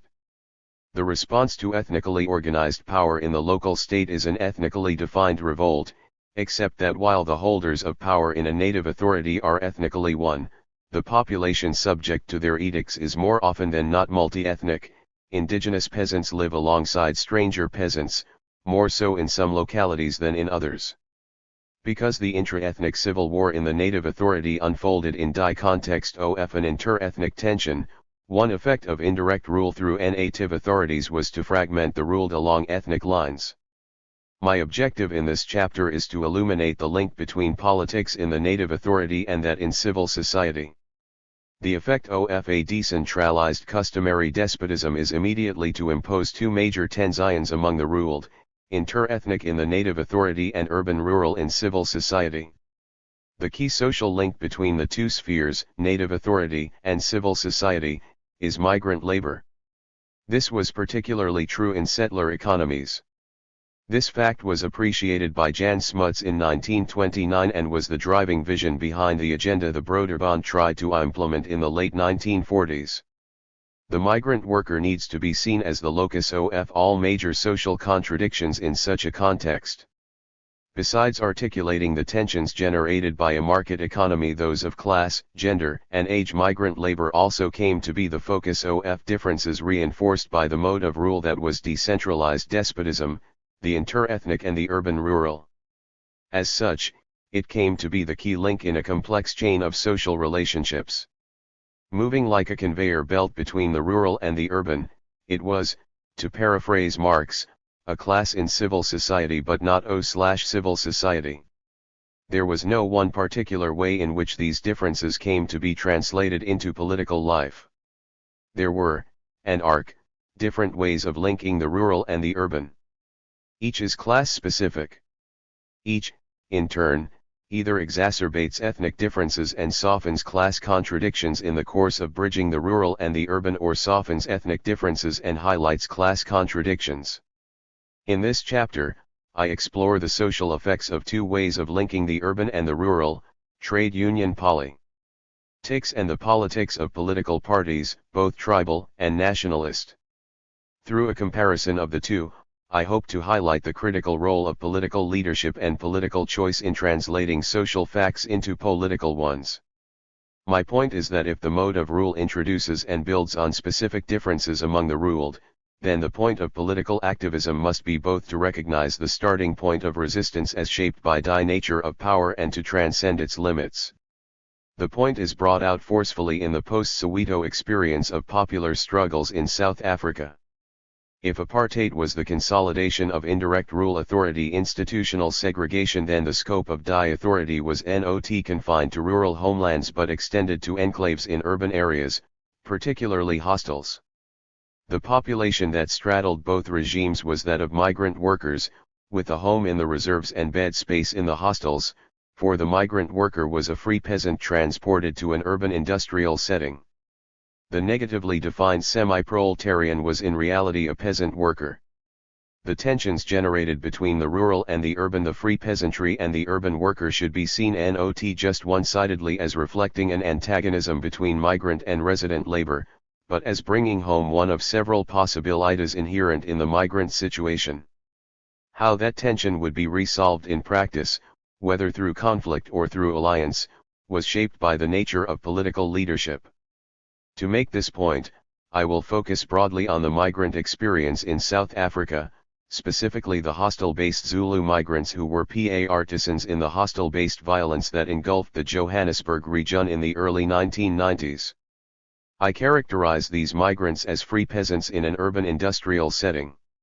How can this be when many studies have shown that most migrants have subeconomic, marginal, or even non-existent land in the reserves, even if this is, as we will see, more true for some reserves like Translosi and Ciskei than for others, like Zululand, where the agricultural economy is less eroded? I have only one reason for doing so. The free peasant, as I have defined the term, is a direct producer on land partly shielded from the impact of market forces and to that extent subject to compulsion by native authorities because of a customary right to land. Unlike migrants in other industrializing contexts, those in South Africa came from tribal reserves in which they had a customary right of access to land and to which they were forced to return periodically. Both the right and the compulsion were justified as customary. Even when this right was significantly emptied of content, as when migrants clung to no more than a customary but nominal patch, the notion of customary rights as of customary patriarchal privilege was key to understanding the ideological baggage a migrant brought from the rural to the urban context. Inasmuch as a customary right was understood, claimed, and defended as a tribal right, notions of the customary overlapped with and reinforced an ethnic identity. Yet this chapter is not about die totality of either the post-1973 trade union movement or die ethnic violence that has been a feature of South African politics over the last decade. It is not even about the totality of the violence that began in Natal in 1987, a phenomenon that from all accounts unfolded as an ethnic civil war, an intra-ethnic contest in which protagonists on both sides were Zulu. The object of my inquiry is more specifically the violence that erupted on the Reef in 1990, a phenomenon that took on an intertribal dimension, with Zulu migrant workers most often found on one side of the battle line. To make sense of this violence, I have found it necessary to trace the historical contours of the landscape, broadly understood as the migrant experience in South Africa. Like any query that zooms in on a subject through historical time, its parameters are broader at the outset but focused as it comes to embrace the subject. This is why this query sidesteps the experience of what is probably the largest single social constellation of migrant workers in South Africa, the miners. My interest is not the rural or peri-urban migrant, whether to farms or to mines, but the rural in the urban. From the time an urban industrial experience became a significant part of African working life in South Africa, the powers that be used all the resources and experience at their disposal to insulate and immunize it as a potential cancer. Migrant labor was never just a source of cheap labor, it was at the same time semi-servile and controlled. Every effort was made to turn urban hostels in which migrants lived into enclaves shut off socially and physically from surrounding townships, just as an effort was made to subordinate migrants inside hostels to a regime of indirect rule, but the more migrant links with the reserve were kept alive, the more effectively they functioned as conveyor belts between urban activism and rural discontent. We have seen that the possibility was realized most dramatically in the experience of rural revolt in the 1950s and 1960s, so that even when a regime of terror could put out the fires of urban revolt, as indeed happened in the decade that followed Sharpeville, the flame of revolt remained smoldering in the reserves, part of the experience of migrants. Not surprisingly, just as migrants carried forms of urban militancy from towns to reserves in the 1950s, so they did the flame of revolt from the rural to the urban in the coming period. The so-called decade of peace that followed Sharpeville came to an end with the Predomi. 221. Nantley migrant strikes of 1972-74, at first in Durban, and then on the Reef and the Cape. The response of the state to migrant activism, and to the possibility of a migrant township political link in the aftermath of Soweto 1976, was to build on the difference between the two experiences so as to turn a rift into a divide. To set up a Chinese wall between migrant and township populations was the key objective of recommendations contained in the reports of two government commissions of the time, Vihan and Riekert, the former recommending that unions be allowed to organize resident urban labor but not migrants, and the latter calling for stabilizing urban labor while tightening the screw of influx control on migrants. That strategy was immediately defeated because the new independent unions fought it tooth and nail. The strategy was later resuscitated, successfully, for a number of reasons. The march of industrialization opened avenues for African semi-skilled labor and made desk-skilled migrants marginal, and the union leadership began to reflect this changing balance at all levels and deserted the hostels. The limited perspective of unions was reflected in the controversy within its ranks between workerists and populists. The former called for an exclusively workplace-based strategy of organization and the latter for joining workplace and community-based demands, and both understood by community the urban townships and not the hostel or the reserves. As migrants became marginal in the union movement, the structural difference between resident and migrant labor came to coincide with the difference between organized and unorganized labor.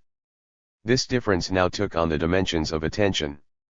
As it propelled forward a protracted urban uprising, the community of the organized brooked no breach in the ranks of the oppressed.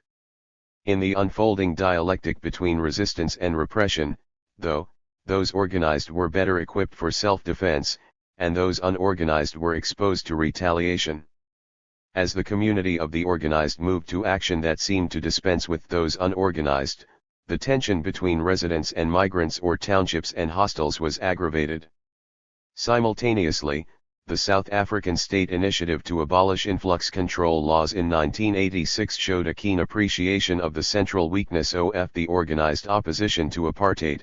By opening urban gates to a flood of rural migrants, it hoped to feed the urban-rural antagonism and reap the harvest. The tension, however, did not explode into antagonism, except at sporadic moments. My point is that the violence was not inevitable. Although the ground that made the violence possible can be understood only if we grasp the history of social relations that underlay the structural difference between the two experiences, that difference did not have to result in open 222 conflict.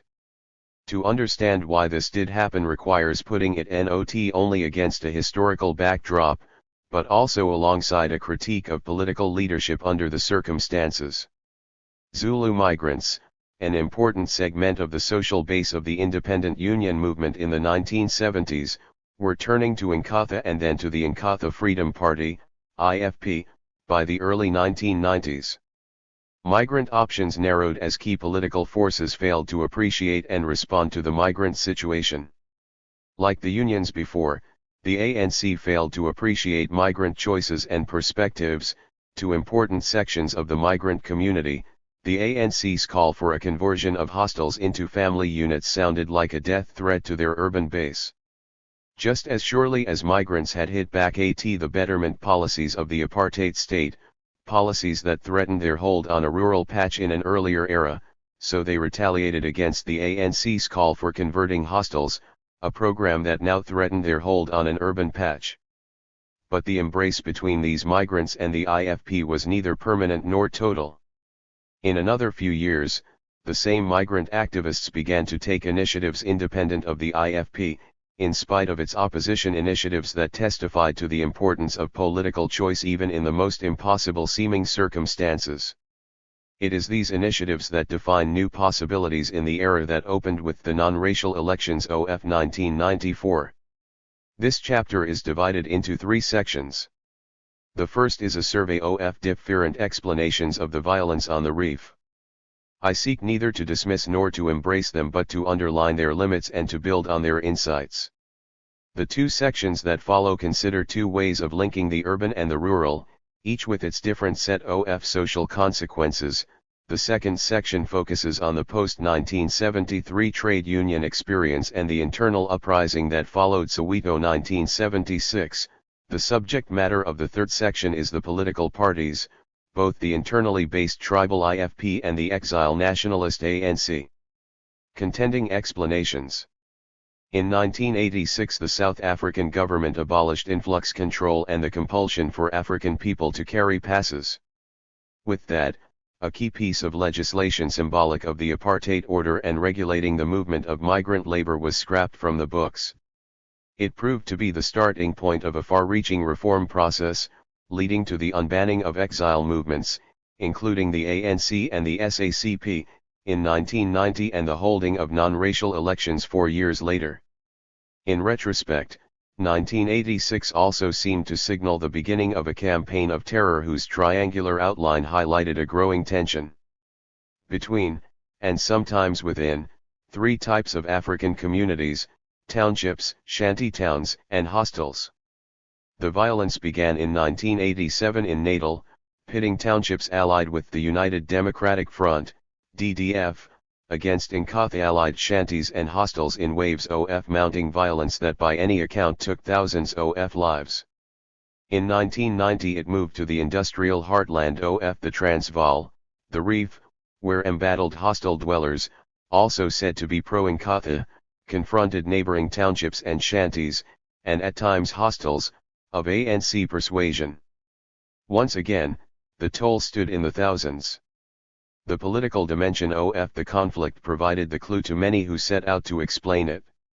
After all, had not the political reform also set in motion a competition between all major forces with ambitions to shape the new order?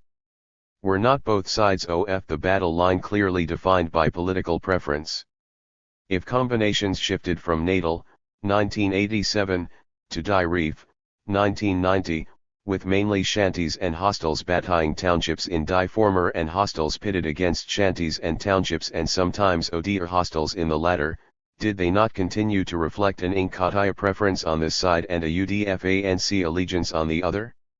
And was NOT the South African government, particularly its SECU organs long nourished by an anti-communist and anti-nationalist diet, not an innocent referee but a party with a clear and definable interest in shaping the outcome of the reform process? Clearly, so the line of reasoning went, the explanation of the violence lay not really in the observable actions of its participants residents of townships, shanties, and hostels but in the not-so-hidden agenda of far more powerful and clear-sighted forces that formed the backup in all instances. Here was a clear case in which one needed to pinpoint external agencies, the hidden hands, the third forces behind the string of conflicts.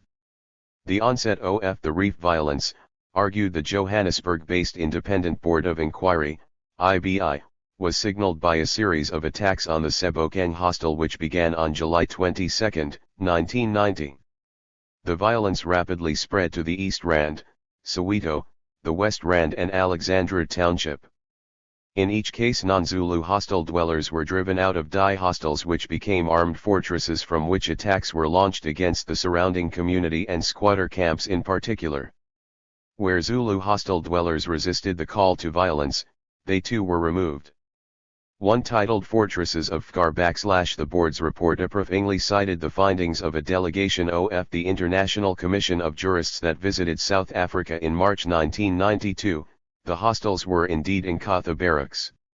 Behind the scale of brutality, argued the Pietermaritzburg-based Community Agency for Social Inquiry, case, in material prepared for the International Commission of Jurists, is clear evidence that the violence erupts at points when it most weakens the ANC and its allies, and dies down dramatically when it would most harm the government of F.W. de Klerk. 3. To back up its claim that the violence appears to be switched on and off at strategic moments, the case report drew up a trajectory of the violence against a backdrop of political facts of life in South Africa. If the violence was orchestrated, who were its regulators? To answer this question, case identified winners and losers in this deadly game, on one side, the National Party government and Inkatha, on the other side the ANC. In essence, concluded yet another report from case, the level of violence appears to go down when it would harm the government, and up when it can hinder the government's opponents, for in assuming that the beneficiaries of an event are necessarily its perpetrators, these reports were guilty of a high GHLY deductive line of reasoning. It was like arguing that if the rains are heavy and umbrella makers make a lot of money, then somehow they must be responsible for the rain. Or, to move from the natural setting of the above analogy to the social setting of the reef violence, even if the beneficiaries of that violence understood their interests hilly and acted in line with it, what explained the fact that direct participants in this violence were so readily available for this manipulation? This question has given rise to a second line of reasoning, whose emphasis is on the observable behavior of direct participants and not the hidden agenda of forces in the background. The methodological shift is from the political to the sociological. In the words of an eminent South African sociologist, sociological conditions, i.e., the social organization of hostels, marginalization and alienation, predispose hostels to immobilization and consequently violence on the slightest signs of provocation. It is not that the hostel dwellers are inherently aggressive, but that the social conditions that they live under make them easy prey to political manipulation. 5. The IBI report quoted earlier spelled out the argument in some detail: the closed nature of the hostel system and the existence of large concentrations of single men, creates the perfect terrain for coercion and forced recruitment. This terrain also affords the opportunity for rapid mobilization, instant meetings, and the preparation for the launching of armed attacks. 6. To this inert condition, the closed nature of a single-sex compound, the IBI report added another, which makes hostel dwellers easy to organize and influence: the hierarchical and coercive nature of hostel organization and the role of indunas, a traditional position of leadership.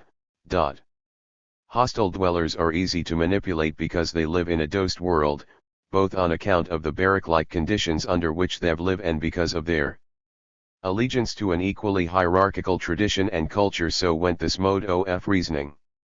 There is yet a third line of reasoning uncomfortable with the argument that hostel dwellers are caught up in a Pavlovian mice in a cage type of dilemma, or that they are unthinking traditionalists responding to the dictum of an age-old culture. It is an argument that lays stress on the hostel dwellers as a conscious agency, as responding to a changing situation. From unthinking traditionalists, we thus move on to hostel dwellers as thinking traditionalists, as interest-bearing agents making a rational choice.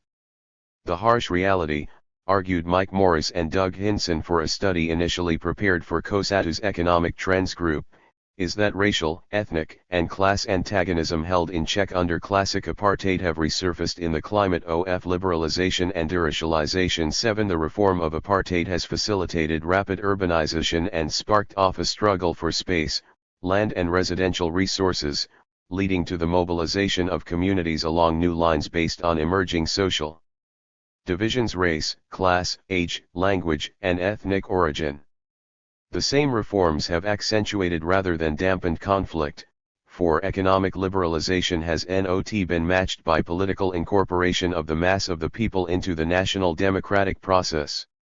Many attacks, whether from squatter camps or hostels, are in fact crude booty-gathering raids, with houses being plundered and consumer items carted off. The conflict over resources is thus taking place over the distribution of the marginal resources left over for black residential areas whose inhabitants are rapidly expanding but with no parallel expansion of resources being made available to them. For these authors, behind the violence lies the blunt compulsion of material forces, now liberated by a reform of apartheid. This argument has found an echo among several analysts. 8 Forcefully arguing for the need to go beyond characterizing hostel dwellers as either victims or vanquishers, Lauren Siegel agrees in more or less the same words. The current violence is therefore about the poorer and more marginalized sectors of black society struggling to make a space for themselves. 9 Further, the strategy has been more or less successful, for the violence has reorganized the urban landscape in favor of Zulu migrants. All of these explanations contain a grain of truth, and none can be ignored. The argument for the existence of third forces is compelling, but it cannot by itself explain the violence. Conspiracies do exist, but that fact on its own cannot explain why some succeed and others fail. Sociological conditions in hostels do explain why its inhabitants are more disposed toward mobilization, as economic conditions in deprived communities explain the acute desperation that marks the quest to sustain life, but neither explains the ways in which people actually mobilize or act. Although material conditions do explain the constraints under which we make real choices in real life, they cannot by themselves explain the choices we do make within those constraints. The old argument between structure and agency, between sociological and historical constraint and human will, cannot be resolved simply by holding up one end of the pole. Are the choices that we make then explained by our culture, whether conceived as static and suprahistorical or as dynamic and changing in time? I doubt it, not because culture, or tradition, as it is often called, does not shape our interpretation of circumstances and events. It does. But culture is seldom as compact and singular as it is sometimes made out to be. Rather, it is full of tension, diverse and differentiated. To understand culture as an undifferentiated and non-contradictory whole is to presume a single outcome to situations of conflict, whether that outcome is explained as the result of a single initiative or a singular absence of one. True, we make our choices within constraints economic, sociological, and cultural, but we do make them. It is tempting to read back from an event and to explain it as the necessary outcome of historically evolved circumstances or consciousness. Such a reading back obscures the element of choice that confronted participants at each step along this historical route. I will make this point in this chapter through a brief analysis of the politics of migrant labor on the Transvaal. My historical overview highlights the 2 decades that opened with the Durban strikes of 1972–73 and dosed with the hostile-centered violence of the early 1990s on the Reef. Along the line, there has been a dramatic shift in popular understanding of what migrants stand for. Today, migrants, particularly hostel dwellers, are seen to represent the rural in the urban, the force of tradition bursting through the straitjacket of impossible circumstances. In the 1950s, however, migrants were the cutting edge of anti-chief struggles in the countryside. They were understood as an expression of the urban in the rural. In the 1970s, to illustrate another shift, migrants were seen as the most militant sector of a fast unionizing working class on the Reef, but by the early 1990s, they had turned into the soft underbelly of both factory-based unions and township-based civics. Why? To answer this question, I will borrow liberally from each of the explanations I have critiqued above, for the economists are no doubt right when they claim that rapidly changing circumstances, not only material but also political, over which migrants have had little or no control, have something to do with the violence in which many are engulfed. Unlike the economists, I will argue that it is not only changing circumstances but also changing perspectives and strategies that we need to understand. and evaluate. Although the strategies cannot be understood except as a response to circumstances, there were choices made along the way and lessons that need to be drawn. To those who emphasize the weight of material compulsion in a one-sided way, I will uphold the necessity of political choice and political analysis. The culturalists too are right in insisting that besides the force of inert circumstances, there exist a migrant culture and tradition that shape migrant options. In contrast to those who see this culture in the singular, say, Zulu tradition, I will emphasize the plurality and heterogeneity of tradition. I will argue that it is necessary to restore not only the element of historical dynamism in the understanding of culture, but also that of contemporary diversity and plurality. Put differently, tradition should not be understood as a cultural baggage carried through historical time. Rather, like notions of community that I queried in an earlier chapter, those of culture are also reproduced through struggles that pit diverse and even contradictory notions against each other.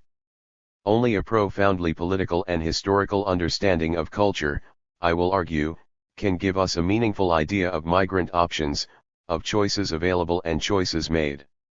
The 1970s. Rural militants in urban areas. Migrant labor was semi-coerced and semi-servile. The institution predated apartheid, nor was it uniquely South African. In the era that promised the emancipation of African labor from slavery, it was an alternative form of labor to which labor-seeking mines, plantations, and farms in the African colonies could turn. The institution was set and kept going through a web of extra economic compulsions. Point 10 The native was tracked and kept on course like a beast by one set of laws, not simply and directly with a whip as would be a beast, but through legally defined injunctions and prohibitions that left him and eventually her free to work as a migrant in one of the many laborious and dirty jobs most easily found in mines, plantations, or farms. The framework of migrant labor was put in place by another set of subsidiary institutions and injunctions. Central to these in South Africa was the Natives Land Act of 1913, which legalized the earlier theft of land, created a huge marginal peasantry, and left it with little option but to turn into a captive labor force. Then there was a complex set of pass laws that prohibited blacks from moving about the country to get the best job on the best available terms in a free market and branded those without employment as vagrants. For those who did take on employment, there was 228.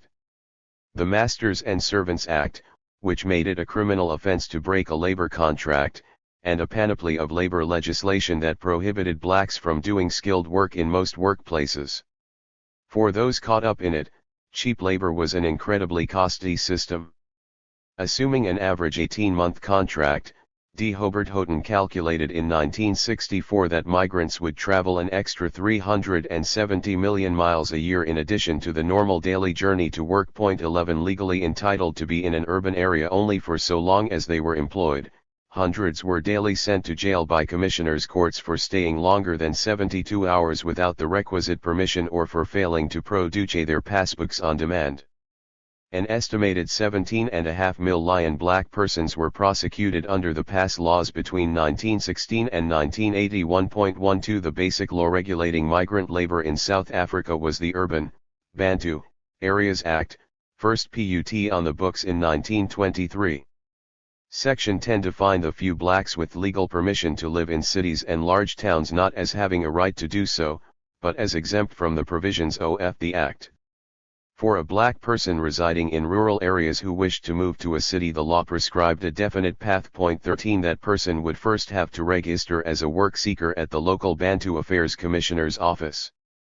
If approved, the person would be granted permission by the commissioner to be absent from the district for a period of 11 months, being the duration of the work contract he would get in the city. The contract would be renewed for another 11 months if the employer agreed and the district commissioner's office granted permission to be absent from the home district for a second contract. Such a migrant's wife or children could not join him in the city, for they had neither a Section 10 exemption nor jobs that could count as reason for being in the city, but should they decide to accompany or follow him to the city anyway, their chances of remaining undetected were slim because of regular pass raids by township police. The laws criminalized even the most humane of impulses, like parents and children wanting to be together, and then gave transgression of the law as reason for continual policing. So pass raids were supplemented by regular and frequent midnight police raids on township homes, to check permits and to ensure that everyone sleeping in the house was indeed registered at the local township superintendent's office and therefore eligible to be within the area. For a migrant to qualify for a right to live in the urban areas, he would have to complete 10 consecutive 11-month periods of residence in that city. 1 Until then, he remained a migrant whom the law deemed to be single, eligible for a bed in a single-sex hostel. The bed ticket a migrant obtained from the superintendent's office was nothing to be scoffed at. It was a valuable possession, for the simple reason that the monthly rent, 229 for a hostel bed, was on the average no more than 10% of that for a backyard shack, in 1990. Given their meager wages and the necessity to remit a sizable portion to the family back home, migrants had little choice but to seek hostel accommodation while in urban areas. The demand for migrant labor was very much a function of employers' needs, but the structure of employment was undergoing a rapid shift in South Africa in the first half of this century. In the early decades, there was an acute and crass contest between mines and farmers over the control of migrant labor. While mines tried to organize a regular and direct flow through systematic recruitment from the reseries, the farms penalized and waylaid migrants trespassing on the way to mine centers, forcing them to work for varying periods by way of compensation. The farm-mine competition for labor from a single pool became the subject of many government commissions. One of the reasons farmers gave to the Farm Labor Committee of 1932 for the shortage of labor was the competition of the mines, which has absorbed a large proportion of farm laborers. The Native Economic Commission of that same year noted that there was no way a migrant could fulfill both a farm and a mine contract in the same year, even if he was a temporary worker in both places, for the service period on farms was 3 to 6 months in a year, whereas that on a mine was counted as 270 shifts, which necessarily takes more than 9 months to complete 14 in the 40s. However, with increased recruitment of Africans for the war effort and revolt brewing in the reserves, mines turned to areas neighboring South Africa to meet expanding labor needs. By 1946 only 41% of mining labor came from within South Africa's borders. 15 The shift in the labor recruitment priorities of mines did not mean that the woes of farmers diminished correspondingly. The structure of the South African economy was changing, and a new and formidable competitor was on the horizon. By 1930 manufacturing had surpassed agriculture in its contribution to national income, and by 1943 it had outstripped the contribution of mining capital. 16 Further, the expansion of manufacturing capital drew less from the reserves than it did directly from the farms, encouraging an outflow of labor from white farms to industrial urban centers. This how was quantified by the Tomlinson Commission, 1955, for the period between 1936 and 1951. It calculated that although 40% of Bantu urban residents came from European farms and other rural areas, only 8% were drawn from the reserves. 17 The remaining half were made up of those drawn from foreign centers, 23%, and the natural increase of the towns themselves, 29%. By the early 1950s, the African population of South Africa was to be found in 3 roughly equal groups: 1/3 in the reserves, another 2/3 third in urban areas, and a final third on European homesteads. 18 ANXE is to stop the flight of labor from farms to cities. The Union of White Farmers, the South African Agricultural Union, put forward a memorandum on native policy that called for a freeze of this threefold compartmentalization of labor between reserves, cities, and white farms. 19 According to this scheme, the industrial group would be wholly cut off from the practice of agriculture as a means of subsistence. Farm labor would be accommodated as full-time employees on European farms, and a category of unclassified natives would be accommodated in urban fashion in the reserves so as to serve their own people in various capacities. In this way the native could be encouraged to develop on useful lines, and at the same time an enormous labor force could be released. Contrary to this were the demands of industrial capital, which received a strong hearing in the report of the Egan Commission, 1948. The conclusion of that report argued that legal or administrative compulsions designed to perpetuate the system of migrant labor are wrong and have a detrimental effect. The policy should be one for facilitating and encouraging stabilization. 20 Many have seen the victory of apartheid and the National Party as the triumph of white farms and mining interests once a political accommodation had been worked out between Tier 2 over industrial and commercial capital. Certainly, the system of migrant labor not only continued but was reinforced with a tightened regime of controls around it. Apartheid did indeed end the flight of labor from white farms to urban areas. Others have argued that practical apartheid involved more of a compromise, even if white farm and mining demands shaped the major outlines of native policy, this was by way of accommodating the interests of manufacturing and commerce. Precisely when migrant labor was being further entrenched, the core of urban-based industrial labor was being stabilized. The terrain of this accommodation was far more political than economic. As we have seen, the shift from segregation to apartheid involved two simultaneous moves, a reorganization of the apparatus of native control, in both the reserves and the townships, and forced removals to shift radically the native population to indirect rural areas. The apparatus of control that the National Party organized in the course of forced removals was indeed formidable. With a single-minded will and determination, this armed fist was used to smash every expression of militant resistance and eventually to ban nationalist organizations in the wake of Sharpeville 1960. The decade of peace that followed Sharpeville was a time of effective repression. Undergirded by systematic terror, industrial growth increased by leaps and bounds.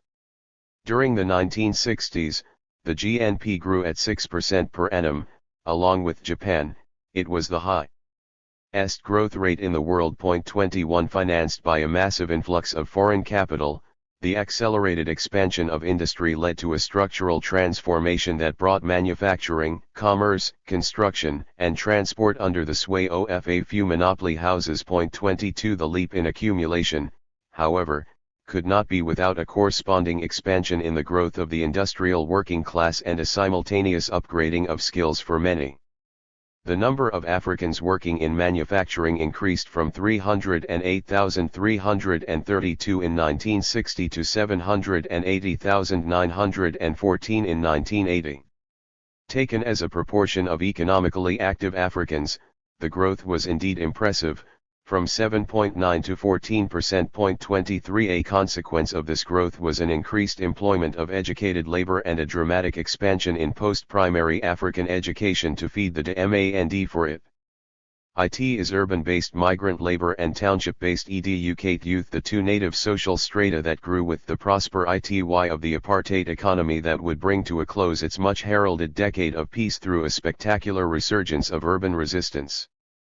Faced with a combination of forced removals that dramatically increased the insecurity of urban communities, of Bantu education that systematically organized a racially justified substandard education for school youth while dimming its last remaining hopes for individually based advance, and of the tightening grip of influx control that regimented migrant labor through prison-like conditions, the urban African population responded with a tempo of resistance at once powerful and protracted.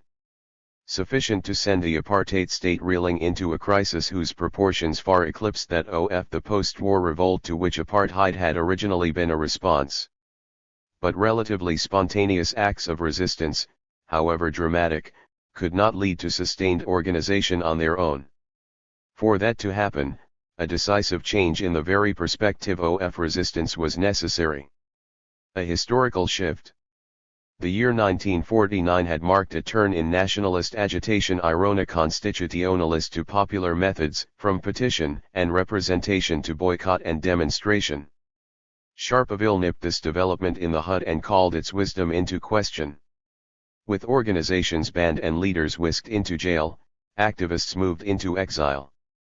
Their ranks bristled with a fast-growing conviction that the only effective response to the armed terror of the apartheid state was the armed resistance of the oppressed. Repression sought to strip communities of militants by barricading them in jail, and exile flushed activists out from their home. 232. Setting even if voluntarily and temporarily. Gradually but imperceptibly, out of the struggle and the debate of the mid-1950s and the early 1960s, the notion of the exile as a professional revolutionary came to supplant the idea of resistance as a mass and popular activity. Originally advanced as a form of popular struggle, even heralded as its most advanced form, armed struggle soon came to be detached from any notion of popular struggle. Dazzled by the glamour of Vietnam, and then Angola and Mozambique closer to Hami, militants turned to armed struggle as would the faithful to a messiah. The armed guerrilla, the proverbial fish in water, was now said to be a professional revolutionary who needed only popular support to succeed. Meanwhile, ensconced at a safe distance, beyond the reach of apartheid's terror machine and the discipline of internal struggle, TWO influences that would otherwise have kept them fit and trim instead drawing nourishment from their ability to play a growing international apartheid lobby effectively liberation movements increasingly came to resemble proto-state structures waiting in the wing for a crisis to happen and for an opportunity to govern. That crisis and that opportunity, however, could not be the doing of exile movements. The decade of peace bore eloquent testimony to that political fact. To break through that silence of captivity required no less than a radical shift in perspective, one that would set aside the near-religious faith in exile revolutionaries and armed struggle and return to the day-to-day endeavors of working people, to take these as the raw material from which to fashion a culture of resistance adequate to its own setting and to rebuilding resistance organizations. When that critique came, it was more in the way of a practical initiative than a conscious theoretical departure.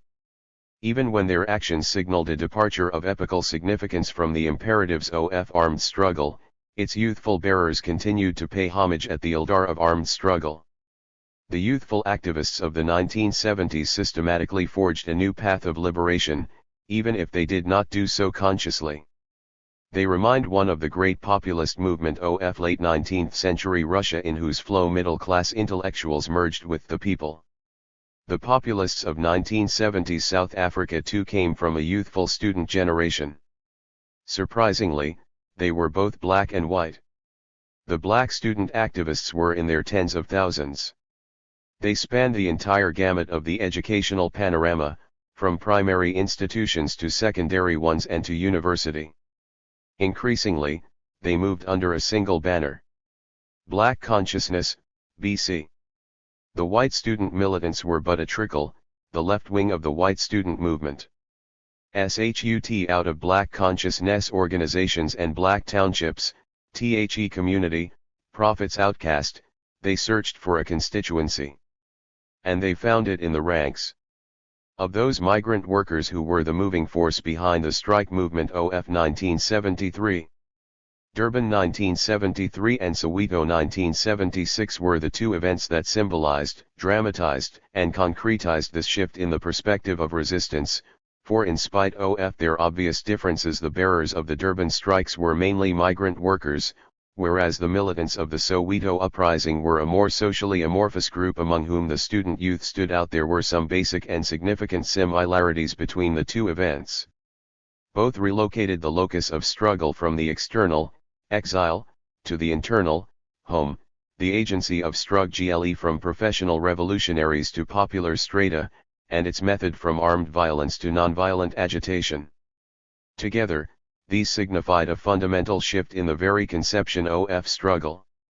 This is why one thinks that the militant black and white students of the 1970s had more in common than they realized. None was keen to join any of the externally based organizations or to court state repression by proclaiming allegiance to any. Neither heeded an argument then fashionable in liberation circles that anything short of armed or underground struggle, anything that smacked of agitation for reforms or open organizational work, was tantamount to a recognition of the apartheid state and capitulation to it. Together, they shaped the agitational and organizational context that nourished the countrywide urban uprising of the 80s and out of which came most of its key cadres. It was that nonviolent uprising and not the much-awaited armed struggle which really defined the imperatives and split die camp of apartheid, creating a paralysis that ended only with de Klerk's initiative of February 2, 1990. The historic turn in perspective that began with Durban 1973 and Soweto 1976 in South Africa had its parallel in the Intifada uprising that shook occupied Palestine in the 80s. It was a shift in die paradigm. OF struggle diet preceded the one in Eastern Europe by at least a decade. The 1973 Durban strikes toward building an independent workers' movement. Unlike the decade that preceded it, the 1970s seemed to herald a rhyme of change in southern Africa. At the forefront of that movement were migrant workers, whose meandering lives and generally miserable working conditions seemed to knit the region into one.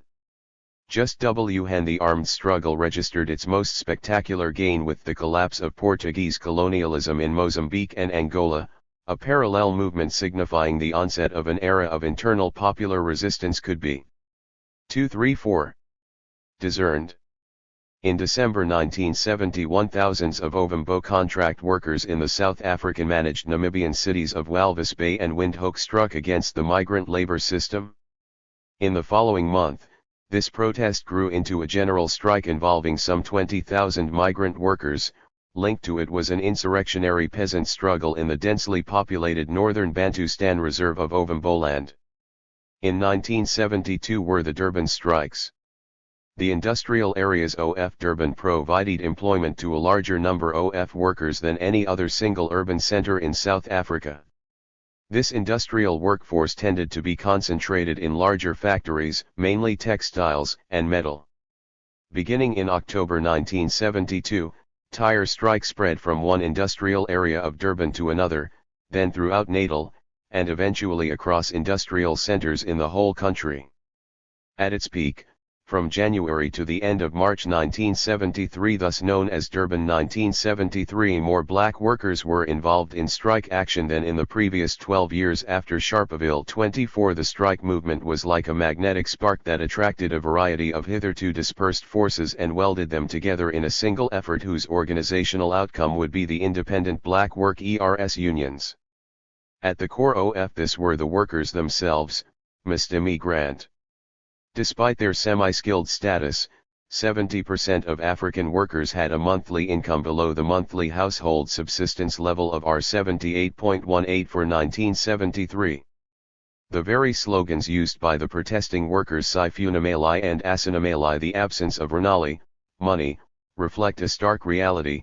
Despite the gigantic strides of industry in the 1960s, and despite the creation and consolidation of mass production in Durban, the African working class was on the brink of starvation. 25. In spite of their numbing poverty, the tradition of resistance was possibly more alive among migrant workers.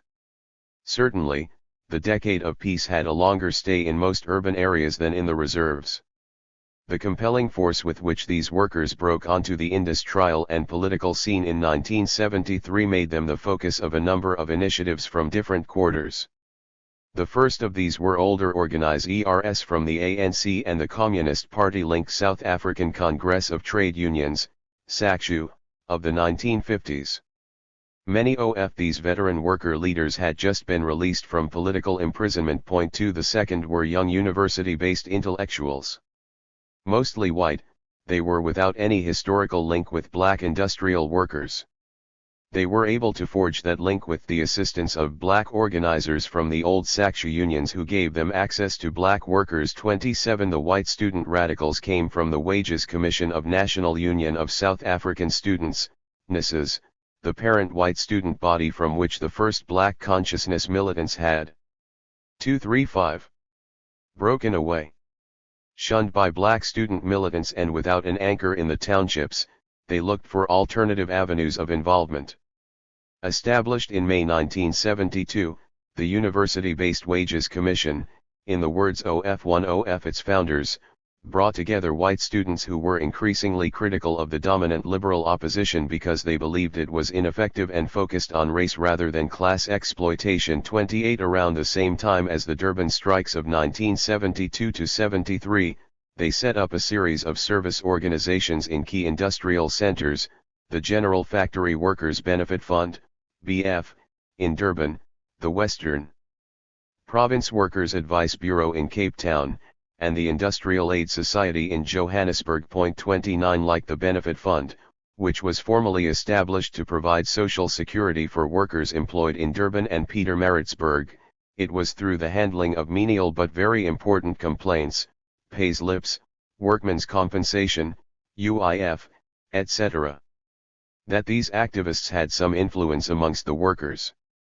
30 The White Student Initiative influenced both the nature and the speed of the unionization that followed in the wake of the Durban strikes. Not surprisingly, when the Metal and Allied Workers Union, MAWU, was formed in April 1973 in Pietermaritzburg, its secretary, Alpheus Mthethwa, was an employee of the Benefit Fund. 31 A few months later, the National Union of Textile Workers was established in Durban. As more unions were formed, their committees incorporated members from the Executive Committee of the Benefit Fund, and their organizing staff came to include BF militants who had previous organizing experience. To influence the flow of unionization and to consolidate the outcome, THIRD Trade Union Advisory and Coordinating Council was formed that October. 32 Durban was but one center in the emerging unionization of black workers. The new unions displayed a variety of forms. At one end were the East London-based community unions, which believed it was impossible to separate workers' factory demands from their township problems. Known as the political unions, they boycotted registration and aligned themselves politically with the exile-based liberation movements. At the other extreme were the Durban-based industrial unions, which were not averse to registering under conditions that would guarantee them a minimal independence but stayed dear of any political alignment. In the middle were the Cape Town-based general unions, which shared the boycott stance of the former but also the tendency of the latter to stay clear of any alignment with political movements. By 1981 the industrial unions, organized as the Federation of South African Trade Unions, FOSATU, a bloc with 90,000 members in 387 organized factories spread across Natal, the Transvaal, and the Cape, emerged as the dominant force in the independent trade. 236. Union Movement. It is to the perspective of those who fashioned the strategy and tactics of FOSATU unions that we must now turn. The militant white intelligentsia that came out of the universities in 1972 to form service organizations had a disproportionate influence in the FOSATU unions. Often accused of academic Marxism and workerism by critics 33 they in turn charged the same critics with a populist orientation that failed to draw relevant lessons from the checkered history of trade unionism in South Africa. Marking the course of that history, and etched as lessons in the historical memory of these militants, were experiences of two unions, the Industrial and Commercial Workers Union of Africa of the 1920s and the South African Congress of Trade Unions of the 1950s. The ICU was a general union in whose ranks could be found both workers and allied strata, from peasants to petty entrepreneurs, but the group that defined its core social base was migrant workers. At a time when opposition usually took the form of addressing formal petitions and sending deputations to the authorities, the ICU was marked by its militant call for open defiance of past laws, a minimum wage and equal ITY of opportunity 34 beginning with an effort to recruit Cape Town dock workers. ICU membership expanded in response to militant strike campaigns. It is the ICU that organized the 1920 work stoppage that involved 40,000 African mine workers. Estimates of ICU membership at the height of its popularity in 1927-29 vary widely, between 100,000 and 250,000. But there is general appreciation of the ICU's contribution to establishing a tradition of black worker resistance, as reflected in the notes of a worker member. Although the initials ICU stood for a fancy title, to us it meant basically, when you ill-treat the African people, ICU. If you kick them off the pavements and say they must go together with the cars and the ox carts, ICU. When you kick my brother, ICU. 35 YQ University origin intellectuals in the ranks of FOSATU. The real failure of the ICU was organizational.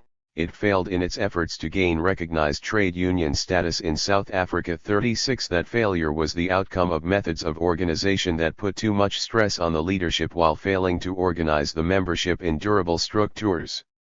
The lesson was to build shop floor structures resilient enough to survive both state repression and leadership crises. Unlike the ICU of the 1920s, SACU was very much a meeting point of factory-based unions. By 1959 its 35 affiliates counted for 46,000 members. 37 The quality of these unions is a point of controversy. Were many of the new unions hasty constructions, often the result of interventions by SACU in industrial disputes? Evidence. 237. Of its bureaucratic shortcomings, 38 Or did SACU actually build strong factory-based unions? With some success, 39 being die first to call successfully for community support in the form of a consumer boycott. 40 Or were these simply two sides of the same picture? More at issue for the independent trade unionists of the 1970s was SACU's original agenda, to link factory-based economic struggles with broad political struggles. That strategy defined the conditions both of its success and of its eventual demise. Its best-known effort, the successful Pound a Day campaign for a living wage, received massive backing from workers in the Johannesburg, Vereeniging, and Port Elizabeth areas, with 70–80% staying away in response, as well as from the ANC. But SACU's association with die ANC led to its repression alongside the ANC in the post-Sharpeville period, and eventually to its exile, also alongside the ANC.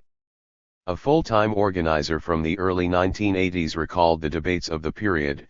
The intellectuals said, "Don't go the route of SACU, being dominated by the nationalist movement which used it as a recruiting ground and denied it independence. Don't trust nationalists who use workers' struggles."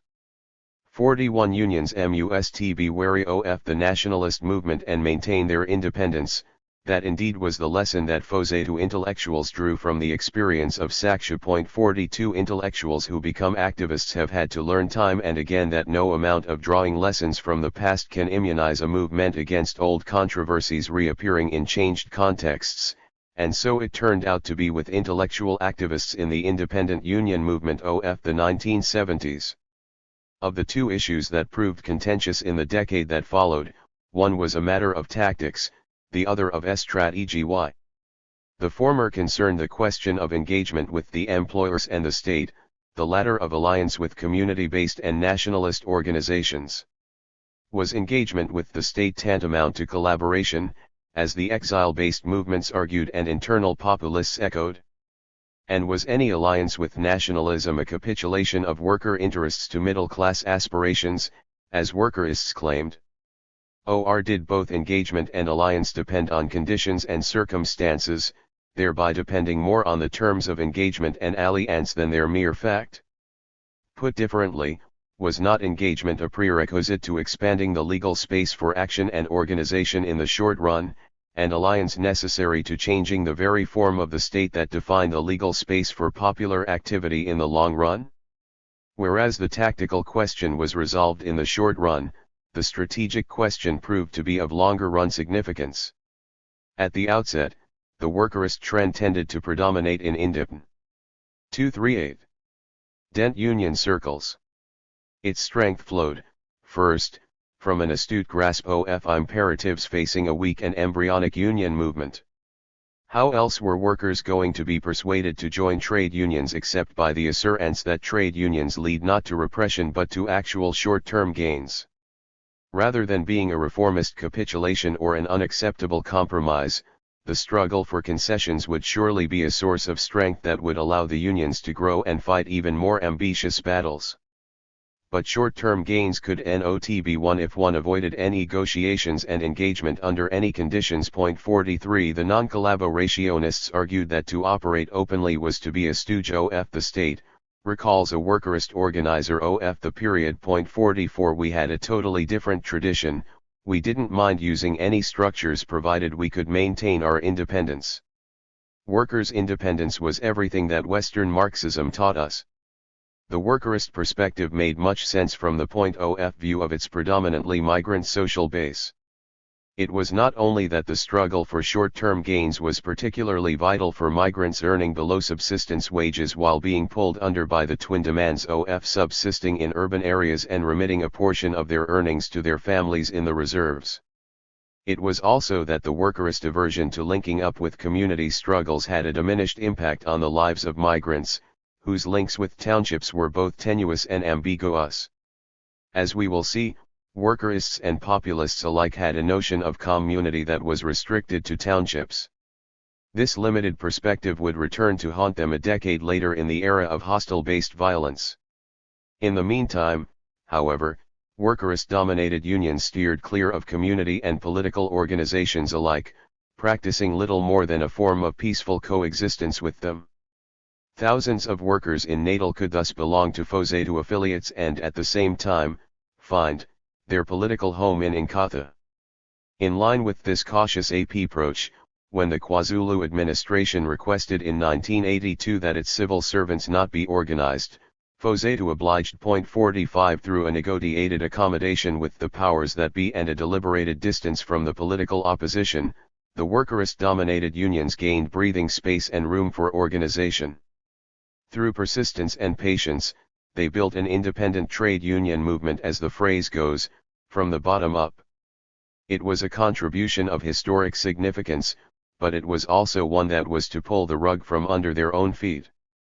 As industry expanded and so did the unions, the nature of not only work and workers but also of the issues that assumed urgency and of the organizational perspective adequate to addressing them changed. In that changed context, both workerists and the migrants whom they first organized found themselves marginalized. 239. Independent unions and industrial unionism. As a rule, the dirtier, the more menial, and the less remunerative a job was, the more likely it was to be filled by migrants. A personnel manager of a foundry confirmed, show locals the job and 95% never come back. Migrants don't leave because they know it is the only job they can get, there isn't a rapid turnover. 46 workers at the same foundry agreed that township people ran away from metal work and that migrants stuck at OUT because they had no hope of being registered elsewhere. Not surprisingly, unions that organized metal workers, MAWU, dock workers, GWU, or food and canning workers, AFQU, were predominantly composed of migrants. 47 A shop steward with MAWU in Durban in the early 1980s recalls that at least 50% of the workers in the metal foundries were migrants. 4S in the late 1970s, the organizational strategy of FOSETU industrial unions was to target big factories with hostile-based workers. Explaining why that was the case, the Transvaal secretary of MAWU, then also a resident in Vosloorus hostel, explained, "It is easy to get hold of everyone in a hostel. It is an advantage when you organize. They are close to each other, living in the same conditions. It brings together a lot of different factories, sometimes 10 representatives in one room. And they preach unions to each other all the time." 49 Being easy to reach because of concentrated numbers was only one side of the story. The other side was that migrants were actually more available for organization and they seemed to be in the 1950s and the 1960s. To account for this change, a union-linked intellectual gives two reasons. On the one hand, with tightened influx control and the dumping of urban unemployed in rural areas, the migrant economy was under great threat and there was need for more money. On the other hand, migrants were no longer as mobile, for many were moving into semi-skilled work and were a little more stable. 50 organizers and workers seem to trace migrant militancy to their working conditions. Migrants are more militant, explained one shop steward, because they are in jobs where conditions are worse. 1. The migrants do the hardest work in the WORLD, explained another foundry worker. The employer thinks he can do what he likes with them. So they must have somebody to stand up for them. 52 Without the union, we were defenseless, confirmed a emigrant worker at the Evkrite hostel in Brackenfell near Cape Town to a general workers' union organizer. 5. These responses are in line with the conclusions of the Riekert Commission that manual work in manufacturing industry was unpopular with urban Africans, and that those with residence rights would rather remain 240 unemployed than accept work not to their liking, especially manual work. 54. The point argued a metal foundry worker in the East Rand, was that Section 10 workers with residence rights in the township had a choice, whereas migrants did not. They didn't have to be committed to struggling, because they need only change jobs if they don't like their conditions. 55. Important as they are, these sociological factors, the collapse of the migrants' rural base and the relative stabilization of work, the hostel as the locus for collective organizing, the lack of work related choices for migrants compared with urban workers, and the absolute wretchedness of work with which the migrants were stuck do not fully explain the success of the independent unions of the 1970s. They do not explain why migrants turned to unions and not to any other form of organization in their hour of need. Nor do they explain why they stuck to that choice with tenacity when faced with repression. To understand these issues, we need to grasp the very nature of these unions, both in their strength and in their weakness. Organizationally, the new unions of the early 1970s displayed a variety of forms. The most notable difference was in the approach of the general community-based unions and the industrial unions. This difference, in turn, was shaped by contrasting perspectives of their respective leaderships. The leadership of the community unions was more likely to come from black educated strata with a background in township GLES and a BC persuasion, whereas that of the industrial unions was provided by service organizations with a white intellectual leadership. The former laid stress on mobilization, the latter on organization. Both underline the democratic nature of their separate practices. For the community unions, that democracy was most immediately participatory; for the industrial unions, it was representative. In practice, however, neither claim held in an unqualified way. The most notable of the general community-based unions were the South African Allied Workers' Union, SAU, based in East London, and the General and Allied Workers' Union, GAU, based in Johannesburg. Led by charismatic intellectuals, like the Zamalig Quetha from SAU, they pioneered a form of political unionism driven by large-scale general meetings held in a city hall or a big cinema. Uninterested in a negotiated relationship with management, more at home with rallies and mass meetings than the day-to-day on-the-ground organization of shop steward structures, the community unions registered dramatic successes initially. Moving rapidly to mobilize workers across a broad front, they relied on extensive organizing and mass campaigning in contrast to the intensive methods of the Loseta Bloc. But when faced with state repression, which in the case of unions like SAU was indeed 241 vicious, they also collapsed rapidly. In the absence of the depth and resilience of a highly textured organization, all that was needed was to remove a union's leadership to precipitate its collapse. Once the security police and the employers realized this, they followed a well-planned strategy designed to detach the leadership from the mass of following through and recognition, detention, harassment, and torture.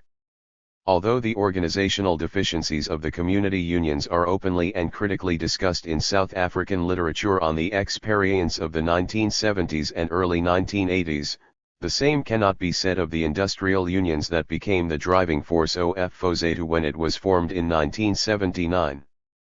Often the industrial unions combine the joint initiative and energies of union-based black organizers and service organization-based white intellectuals who doubled as union leaders. The division of labor between the black organizer and the white intellectual leader had a truly Leninist ring to it. The organizer worked full-time, openly, inside the union, and was subject to worker pressure and criticism. The intellectual operated from outside the union, in a structure not DNLY external but also secret, remote from worker pressure. Mike Moore RIS, a backup who became a union leader in the early 1980s, recalls. Whites had the idea whites should not be dominant in the unions. But it led to the worst manipulation, most vanguardist. Black full-time organizers received directions from outside. But whites were not paid, not controllable, couldn't be hired or fired. Whites had a backup of whites, it was secret to everyone except the front line. 56 So when the front line was banned or detained or went into exile, the backup replaced it without a step being missed. We would go to staff meetings, not worker control meetings.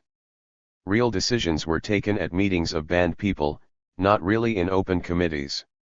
We were really intellectuals who happened to be white, says Morris. And there is a ring of truth in that. Surely, the lopsided division between the intellectual and the activist, the theoretician and the practitioner, could be found in several contexts outside South Africa. Yet within the context of South Africa's racially defined structures of oppression, the division was bound both to reflect and to reinforce that same racially defined hierarchy. Ironically, but not surprisingly, when the issue came to the fore, it was framed more in terms of race than in terms of the relation between intellectuals and worker activists. Formed in 1980, and by 1984 the only rival federation to FOSATU, the Council of Unions of South Africa, CUSA, rejected non-racialism in favor of black leadership, charging, with some justification, that there were too many whites in influential positions within FOSATU. Fortunately, Leninist vanguardism was difficult to translate from paper to practice in the South Africa of the 1970s, for the simple fact of 242.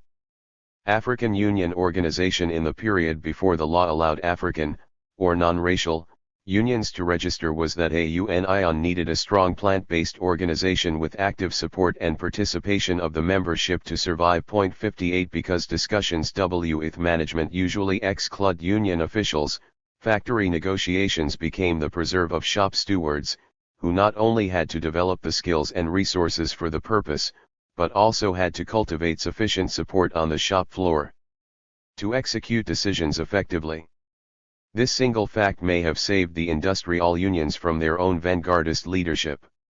It is in this context, more as a response to compelling circumstances than as the realization of a dream, more as an afterthought than as foresight, that the independent unions developed the tradition of factory floor democracy, with the shop steward as a democratically elected worker representative. Take, for example, the case of Tire Metal and Allied Workers Union, one of the strongest industrial unions, which shifted from a strategy of mass mobilization to a concentration on building shop steward structures in a few selected factories only in the late 1970s. 59 The point is that circumstances shaped the course that both the community and tire industrial unions took. The difference may have been in the rather dramatic way in which circumstances registered their verdict on the former. By the time FOSATU was established in 1979, the gains on the shop floor were indeed impressive. As they moved from the direct rule regime to the post-1973 reform that brought management-controlled liaison committees to post-1976 plant-level agreements guaranteeing minimal worker rights and collective bargaining procedure, the independent trade unions were able to roll back the frontiers of management control in a number of areas. 60 At the core of that democratic trade unionism was the shop steward. Subject to regular elections, the shop steward was bound by workers' mandates and thus had to report back regularly. This tradition, part reality and part aspiration, gelled in FOSATU when it was formed in 1979. The policy statement spelled out 5 conditions that would be required to ensure the functioning of FOSATU as a worker-controlled federation. The state and the independent unions. Forging migrant resident solidarity. The Durban strikes of 1972-73 unleashed a strike wave that instead of tapering exploded yet again in 1975, this time in East London on the Eastern Cape. Together, these brought to a close the decade of peace during which the South African regime, even if an international embarrassment, had been left to its own devices, international pressure for reform mounted. When the Soweto uprising of June 1976 led to the stayaways of September, nothing less than alarm built up in official circles. The prospect of politicized strikes, of overlapping waves of struggle bringing together township residents and unionized workers, resident and migrant, seemed real. This concern led to the appointment OFWO government commissions in 1977, the first, Vihan, to focus on labor laws, the second, Rickert, on manpower use. When the commissions reported 2 years later, their recommendations became the basis of a coordinated government policy that highlighted two sides of a single strategy, selective incorporation and control. Vihan underscored the dangers of continuing with the existing system. 62 If African unions remained unregistered, they would in effect function as power groups that would force employers to negotiate outside the statutory system but without being subject to any official supervision. This would no doubt constitute a rallying point toward underground activity. An industrial relations problem would become a security problem. The case for a reform of native labor policy having been made, Chile government moved to devise a new system based on a threefold scheme. First, following Rickert, an insider-outsider strategy that would Luther entrench the division between urban and migrant labor, second, a. 244. Process of registration accompanied by controls that would effectively depoliticize the registered unions and contain their activity within the field of industrial relations, and third, a system of plant and industry level bargaining that would fragment union centers and neutralize their newfound strength on the shop floor.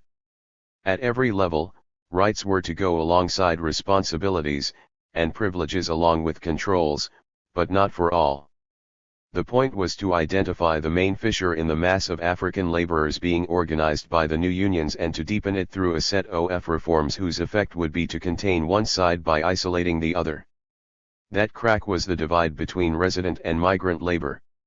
The distinction between resident and migrant labor already had a legal basis in Section 10 of the Black, Urban Areas, Act, which laid down qualifications to be met by Africans who wanted to reside legally in any town for more than 72 hours. The Rickert report identified the holders of Section 10 exemptions as the insiders, as distinct from outsider migrant labor. At the insiders, it aimed a package of reforms, for the resident urban worker, greater freedom to move between jobs and towns and a preferential access to semi-skilled industrial and commercial work, for the small proprietors, an end to restrictions on the development of African trade, and for all, the legal status of permanent urban resident and the right to live in cities with their families. 63 At right same time, it called for a tightening of the regime of influx control at both ends of the cycle of migrant labor, in the rural areas, through tight-end measures to validate migrant contracts by rural labor bureaus, and at the urban end, by introducing a preferential policy for the hiring of insiders and by imposing heavy fines on employers who did not observe the policy. The unemployed, who had been resettled and relocated as idols and undesirables, would now be repatriated to the reserves. 64 To cap this grand design to split two sectors of African workers, the government adopted a minority recommendation from the Vihan Commission, that migrants, including commuters and foreigners, be excluded from all registered unions. 65 In using legal recognition to steer the union movement into safer and non-political channels, the Vihan Commission had taken a leaf from the post-war history of British colonialism. Yet the outcome was different, mainly because the unions refused to follow the script. The government had intended to seize the initiative with its reform proposals, and, for the moment, it appeared to be succeeding. The immediate effect of the introduction of reforms was to set off a sharp rivalry among unregistered unions on the tactical question of engagement. The predominant trend in both black consciousness-oriented community unions and general unions was to call for a flat boycott of government reform proposals. In the words of the vice president of SAO, to register would mean swearing an oath of allegiance to racially discriminatory laws. Registered 6 The industrial unions, however, rejected both the call for an outright boycott and registration on government terms. Instead, they embarked on a protracted struggle designed to change the very terms of registration. In an act of open defiance whose point was to coordinate and direct black worker responses to the report, the industrial union set up the Federation of South African Trade Unions as a countrywide federation just a month before the Wuhan report was released. Because of the strong organization of migrants inside unions that included both insiders and outsiders, the carrot the government dangled before urban insiders did not bring forth the expected Pavlovian response. The period was marked by some impressive shows of unity. In two Cape-based FAC Tories organized by the General Workers' Union on the Cape, for example, workers with city rights volunteered to accept entrenchment in order to save contract workers' jobs. 67 The Giant Metal Workers' Union asserted its right to organize migrant workers. It was a demand the government conceded early in September 1979. 2 months later, in November, FOSETA decided to apply for registration, provided further conditions were met, if their non-racial constitutions were met, if they were granted full and not provisional registration, if unregistered unions were allowed to function as before, and if registration was granted on a broad industrial basis and not in a fragmented localized fashion. 68 But even when they registered, the industrial unions initially refused to join industrial councils. They continued to organize on the shop floor and to demand plant-level recognition from individual employers. When this was not forthcoming, strikes broke out, all of them illegal, culminating in the strike wave on the East Rand in 1981 to 82.69. This wave of strikes proved to be a turning point for both employers and unions. In its face, employers broke rank.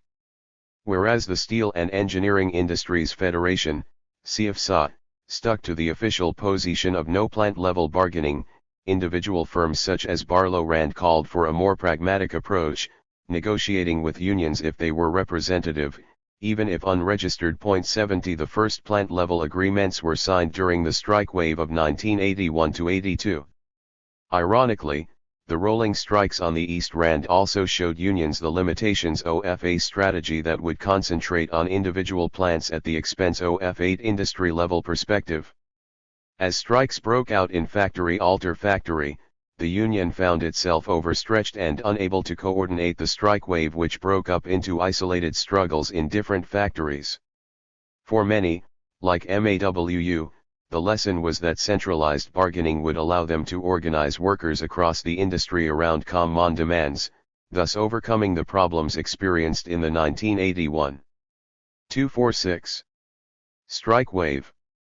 71 The upshot was that industrial unions finally decided to join industrial councils. The unions had clearly won this first round of battle with the central state. One result was the defeat of the insider-outsider strategy aimed at pitting migrants against urban residents.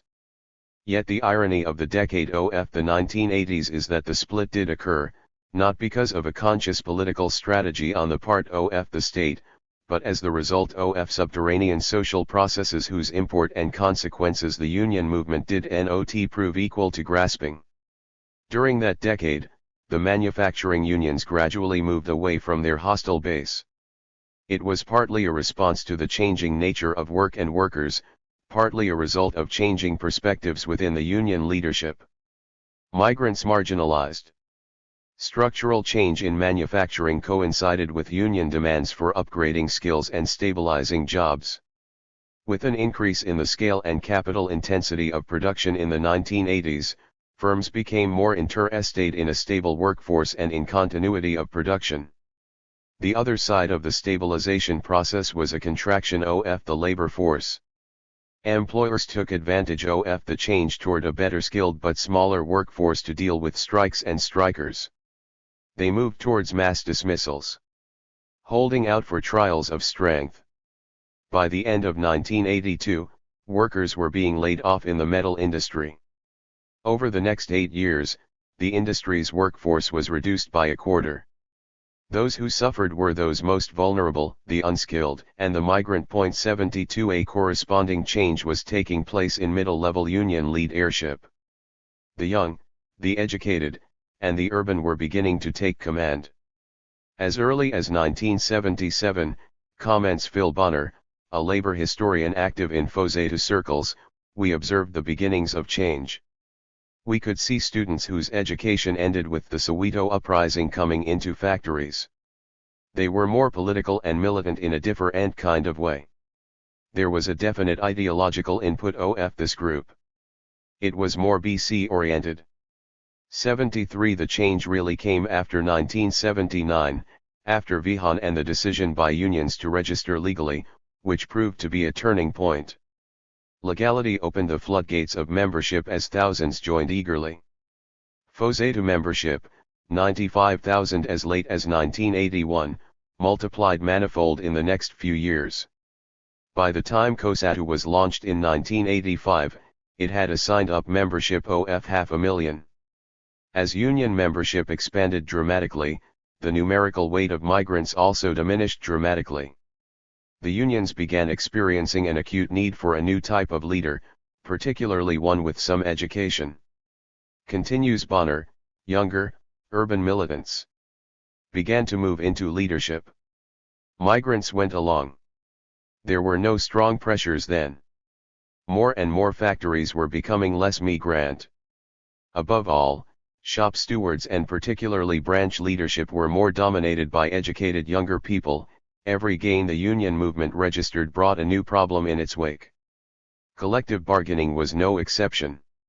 Moses Makizo, a veteran leader of the metal workers, previously organized as the Metal and Allied Workers Union and now as the National Union of Metal Workers of South Africa, NUMSA, explained, as we moved to industrial council negotiations from plant-level organization, we lost direct contact with workers and lost accountability. We abandoned our own tradition of organization where we were eyeball to eyeball with workers. 74 Increased recession and redundancies hit the engineering industries, beginning in 1982. At the same time, there was increased politicization. Tough and important labor disputes got underway, but these had an undercurrent. A political differentiation was taking place in the labor force, while one group was being knit tightly through organization, and other was being sidelined. Phil Bonner identifies the 1982-83 strikes at SCA Metals in the East Rand as an important moment in losing migrants. You could see their interests not being properly represented, eclipsed by other constituencies. We could see migrants retreating into themselves, even when continuing to be union members, example in Zulu ethnic associations. 75 These trends came together with the economic recession of 1983-84.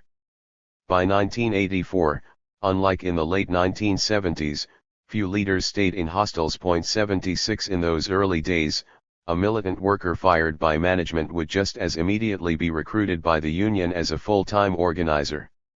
As a result, many shop stewards, and even some organizers, had come from hostels. But as the composition of hostel residents began to change to include large sections of the unemployed, the departure of unions from hostels turned into a flight. With the economic recession of 1983-4, the established unions basically abandoned the hostels because of the rising number of unemployed workers residing in them. 77 The trend, confirms Makizo, was against migrancy. People were bringing in wives and kids and moving into shacks, particularly when influx control lifted in 1986.78. The change in the perspective and practice of the leadership has to be put in a wider political context to be understood. The early 1980s were the setting for an escalating internal uprising in urban South Africa. Locate across townships, the urban revolt expanded as it absorbed layer upon layer of resident workers.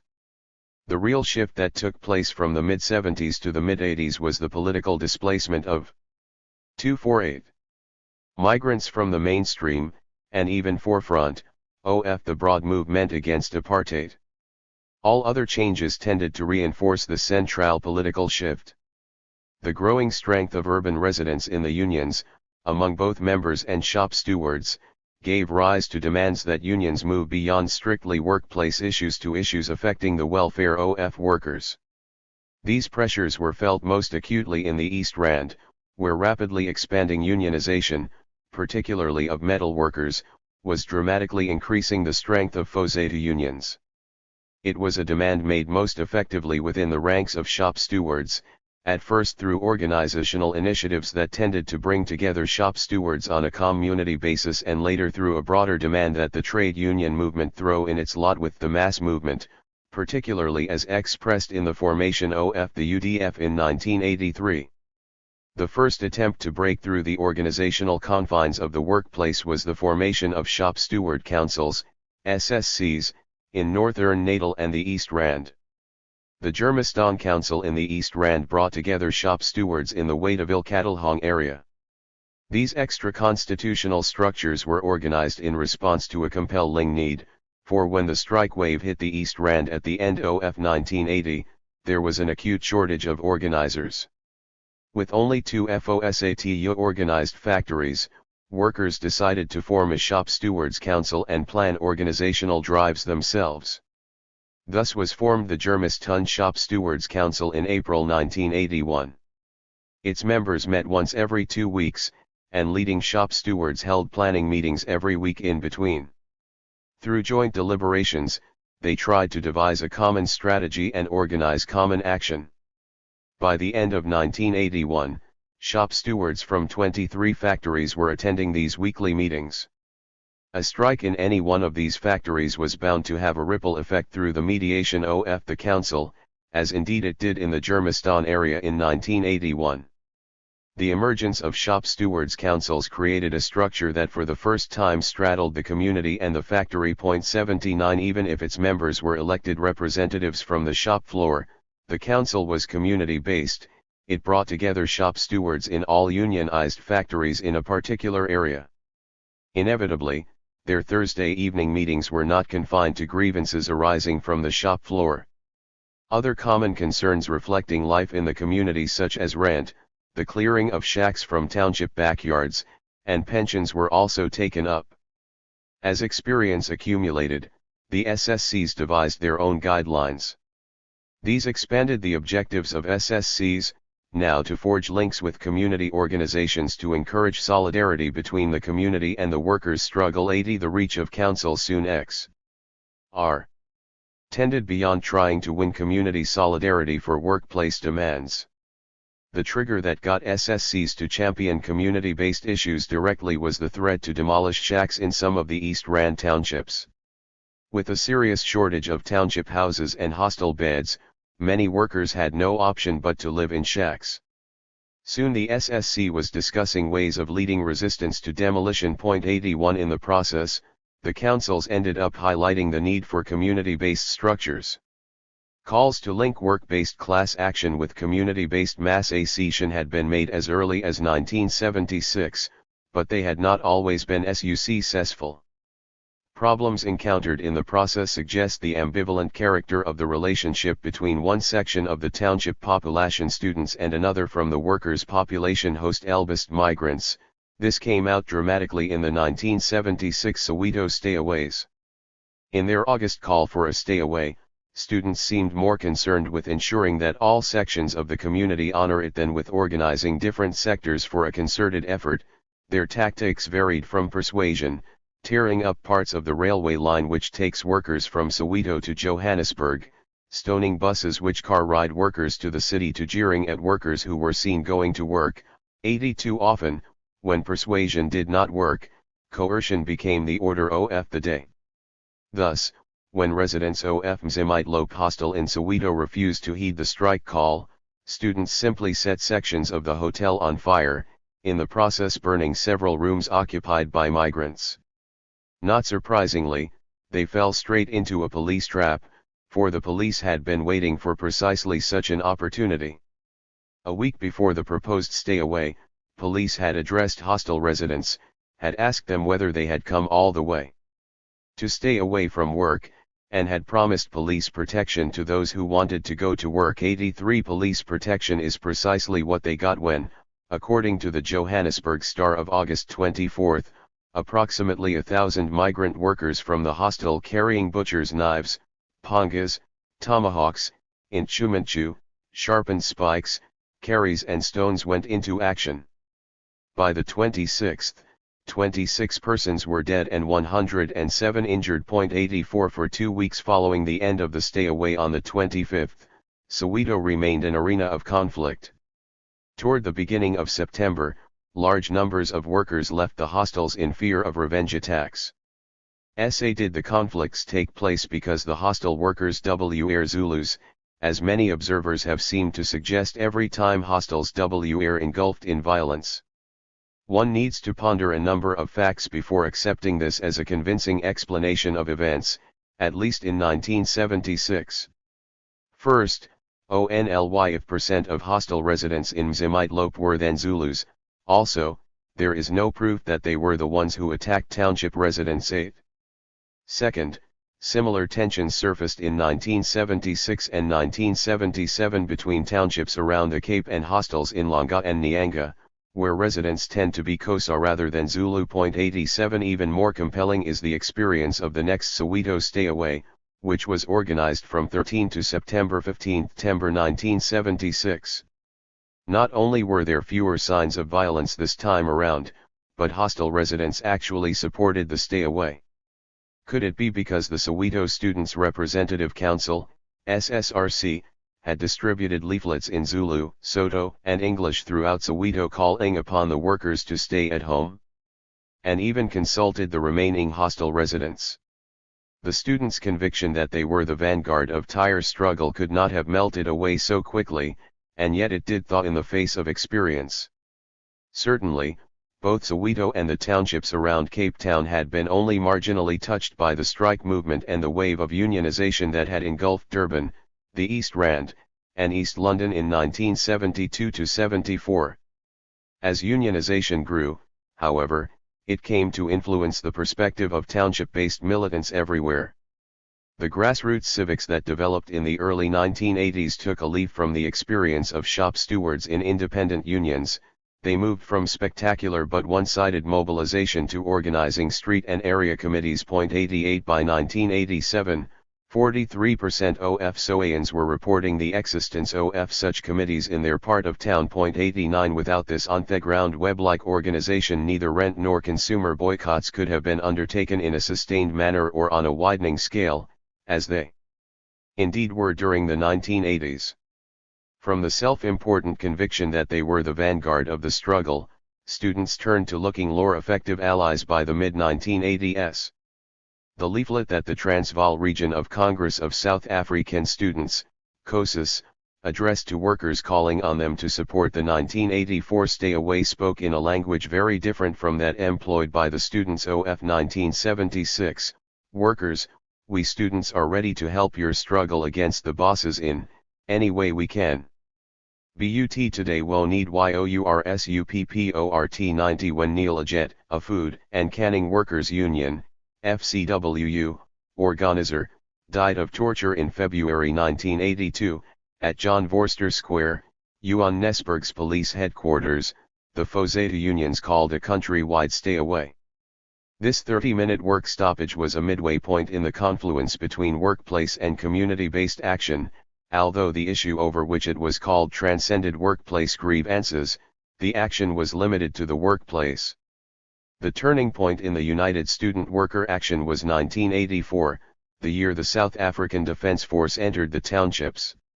The propelling effect that this event had in escalating the level of mass action could be seen in the Transvaal stay away of 5 to 6 November 1984. This event far outstripped previous stay aways in scale and importance. The number of workers who stayed away was estimated by the Labor Monitoring Group, LMG, at between a minimum of 300,000 and a maximum of 800,000, whereas government estimates put the number of students boycotting school at 400,000. 91 The stay-aways seemed to snowball, becoming the cutting edge of a growing mass movement. In the Eastern Cape, Port Elizabeth and Edenhague, stay-away of March 1985, the same social actors propelled into motion in 1984 came together: unionized workers, students, township residents, and unemployed youth. 92 Between 18 to 22 March, more than 120,000 black workers stayed away from work in the Port Elizabeth Edenhague area for at least one day. It is tempting to read these events, as many have, as a triumphant march leading to a silver cloud on the horizon, in the process missing the dark lining on that cloud. Did not the stayaways of 1984 and 1985 lead straight to the founding of COSATU, the largest trade union federation in South African history? And then to mass action on an even larger scale, such as in 1986, when over 1 million workers heeded nationwide stay-away calls on May Day and June 1, 94. The 1984 stay-away was triggered by students and brought out workers, including migrants.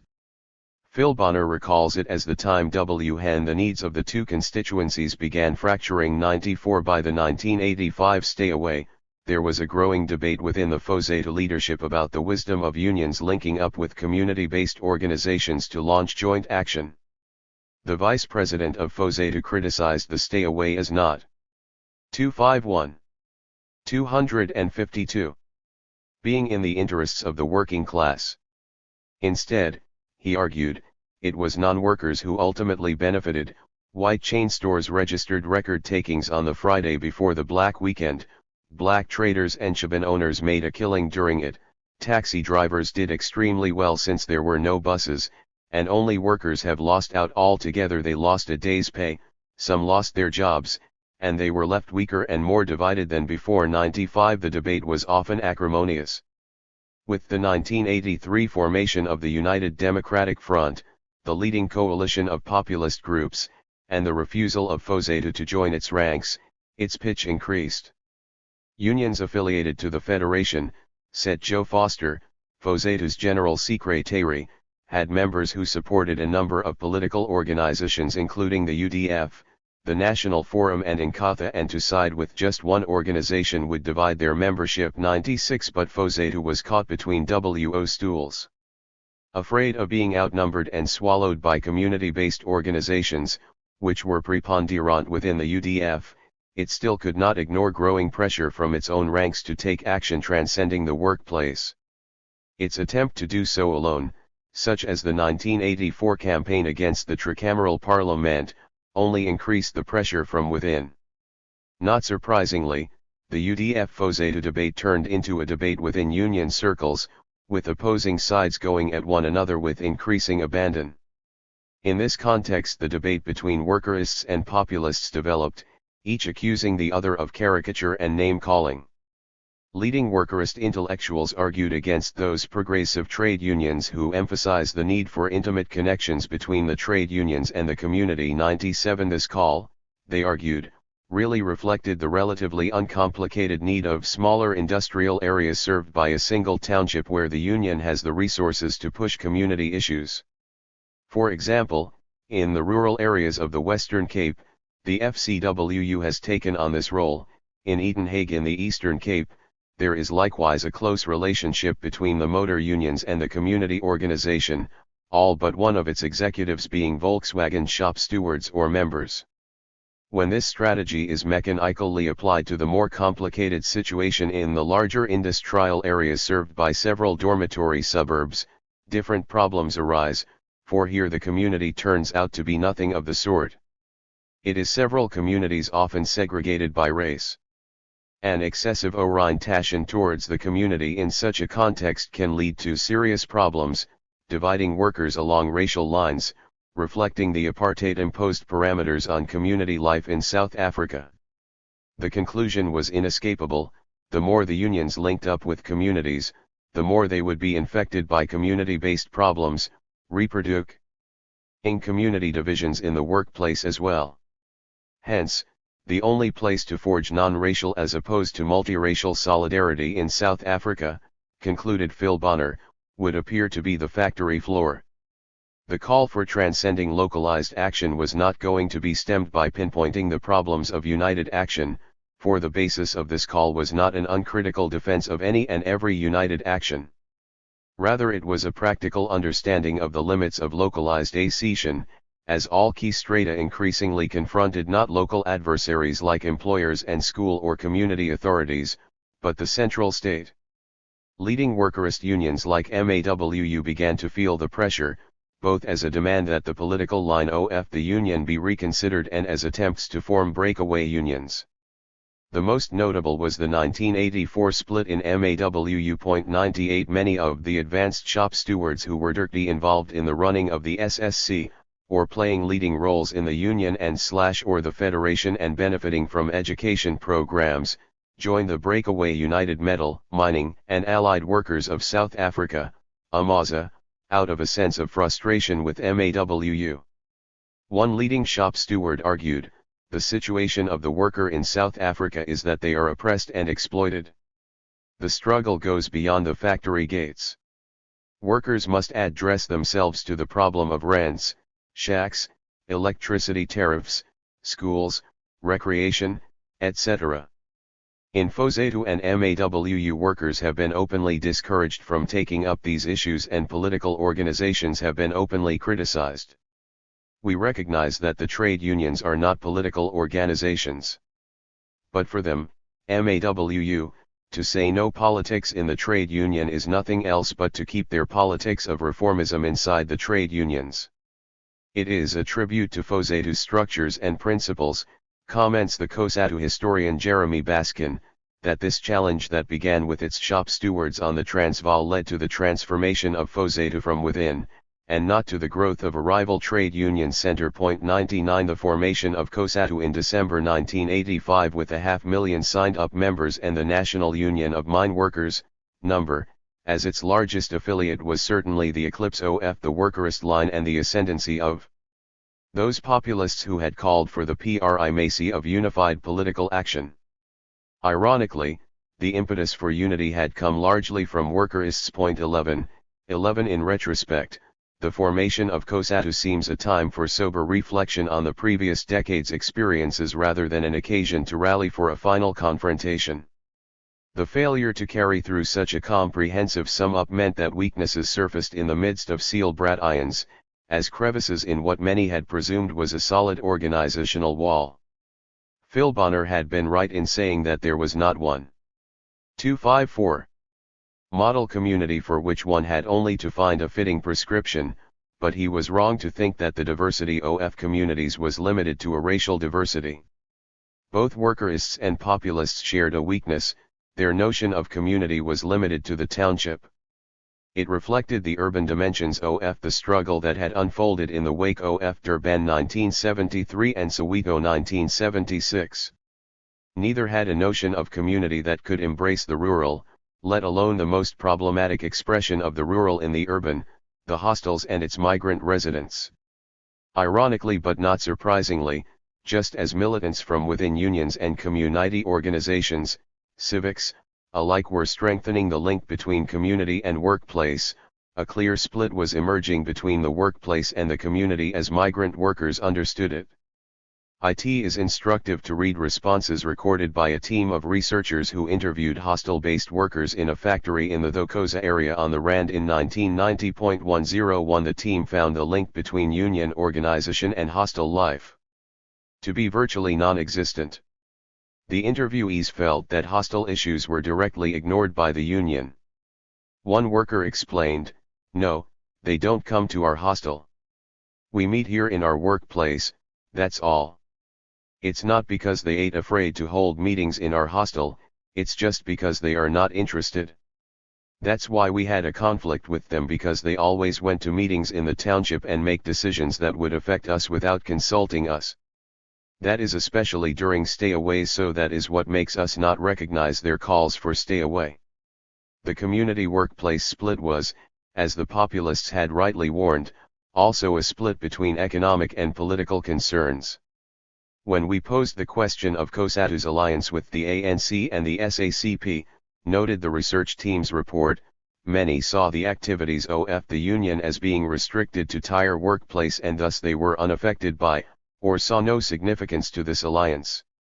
In the words of one migrant, "I only joined NUMSA for their protection at the workplace and not their political alliance." 102 By 1986 migrants and hostels had turned into the soft underbelly of unions and civics. This underbelly would be exposed in the 1990s.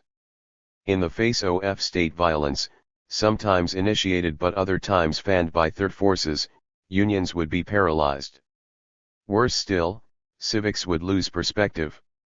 Moses Makizo, NUMSA's General Secretary, reflected in 1993, violence was beyond our strength. Our mistake was not to expect it. We should have expected that capitalists would try to destabilize us. 103 Between this situation and the Durban strikes of 1972-73 there was a curious similarity. Once again, migrants had become a marginal force in the world around them. Once again, they were available for organization. That organizational impulse came in successive waves, targeting a section, Zulus, and not all, not just as workers but also as migrants from a particular ethnic group.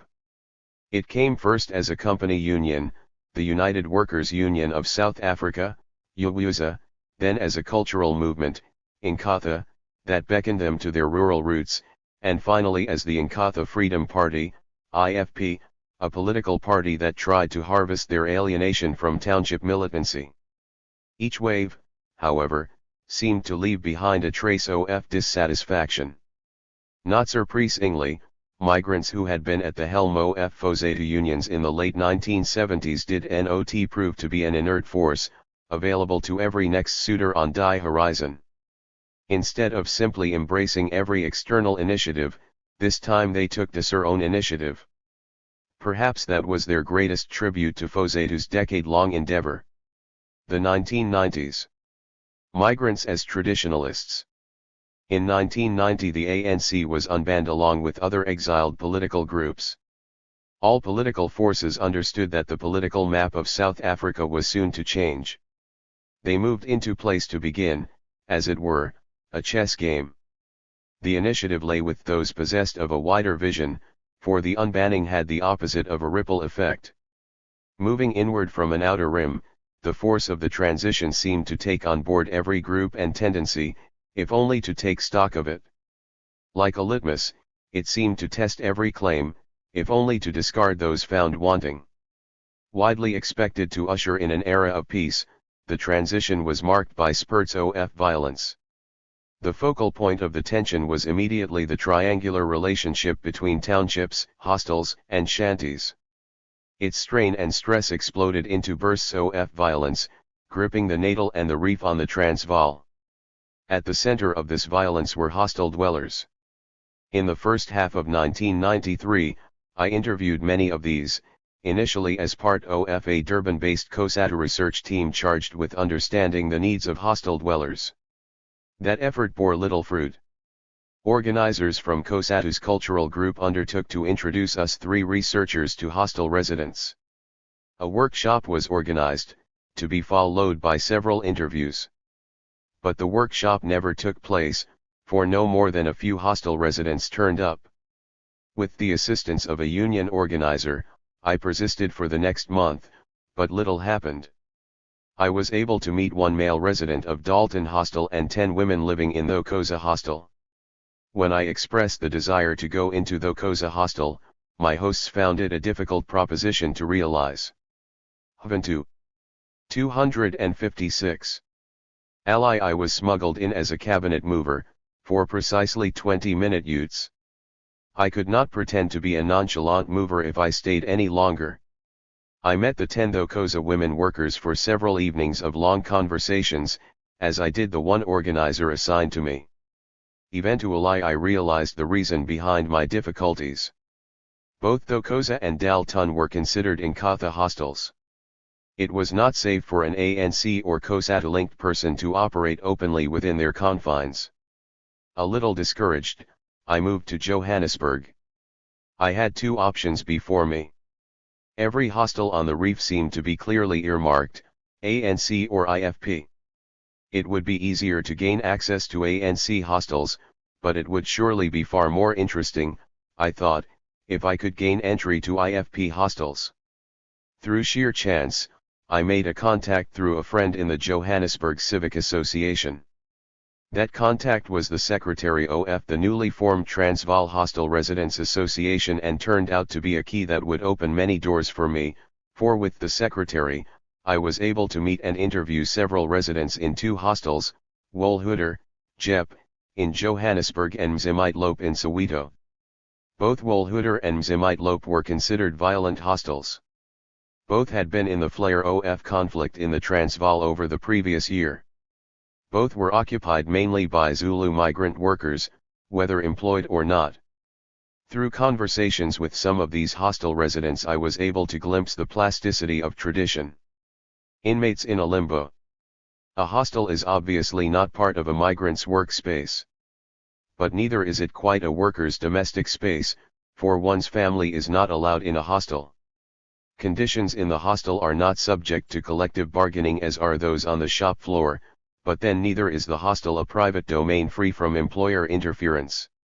Hostels, writes Mamphela Rampeel, are really institutions and not homes. 1114 They are part of approved accommodation where migrant laborers, male or female, were required to stay before the influx control laws were abolished in 1986. The labor compound system as it emerged in the early years of diamond and gold mining provided the prototype for the hostel system on the Rand in later years. The model was the military-like quadrangular compound in the De Beers diamond field, complete with a 12-foot fence and a single large gate, enclosing living quarters and a few provision stores. 105 With workers communally quartered in prison-like barracks constructed on mine premises, this system spread fast to other labor-intensive enterprises on the Rand and to the mines in Rhodesia. As early as 1923, the Natives, Urban Areas, Act required municipalities to accommodate African migrant labor in towns and recommended that hostels be built for that purpose. According to Section 6 of the Bantu Urban Areas Act, number 25 of the year 1945, hostels were to be considered Bantu areas. 106 Johannesburg has a total of 14 hostels. 107 The first male hostel was built in 1913 on the southern edge of what was fast emerging as the central business area of Egoli, the city of gold. Called Mai, it resembled mine compounds with short concrete beds built for Chinese laborers who had been imported in 1904 to work on the Witwatersrand gold mines. Most urban hostels, however, were built after the passage of the 1923 Act, 6 between 1924 and 1946. 108 Soweto, including Meadowlands, has fewer hostels than does Johannesburg. The first of the 8 Soweto hostels was Dube, built in 1955. From the outset, sites for hostel construction were chosen with one idea in mind, to ensure the separation and isolation of its residents from the township population. Understandably, hostel construction continued in spite of township opposition, including from assorted native advisory boards.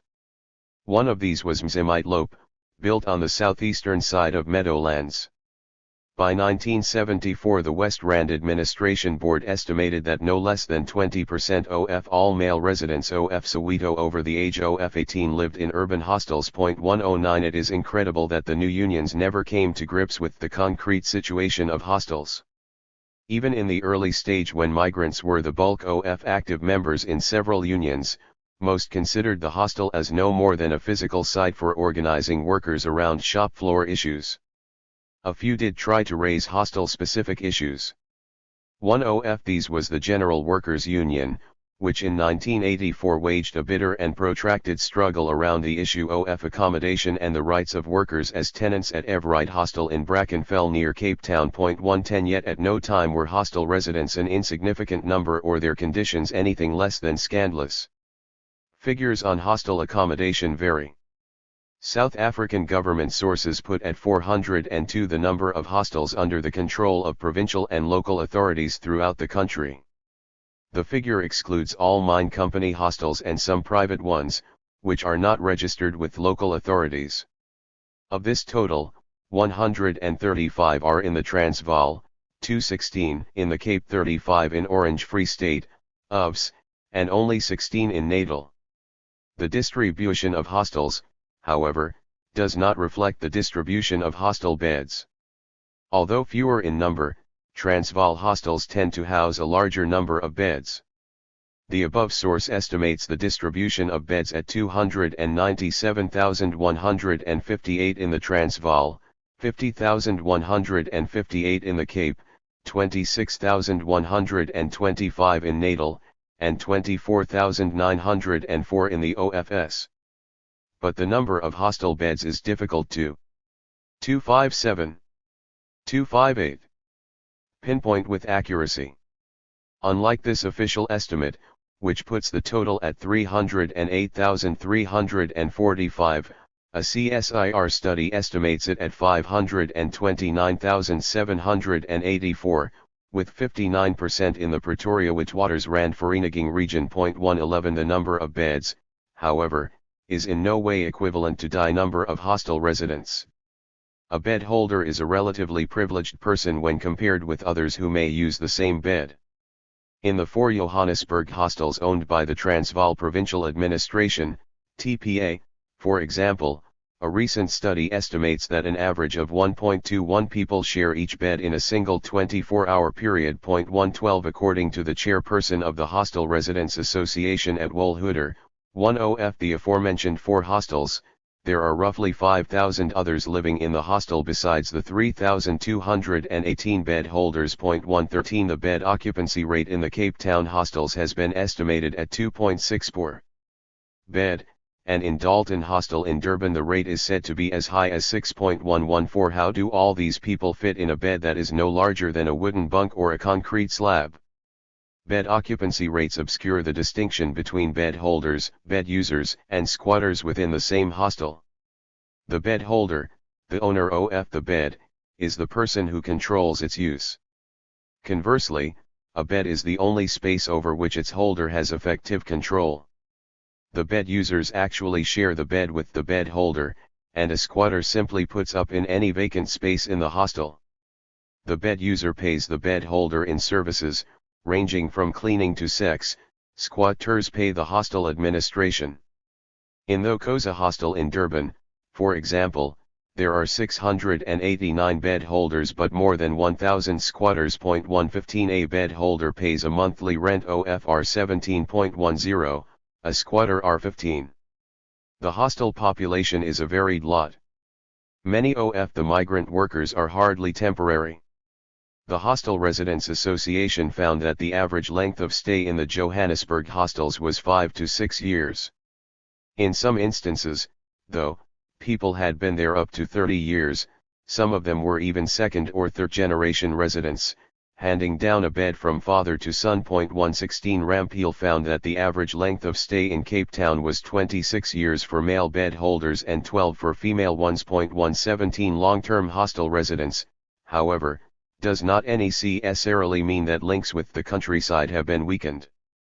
The study of the Johannesburg hostels, for example, found that half of the residents earned less than R600 a month.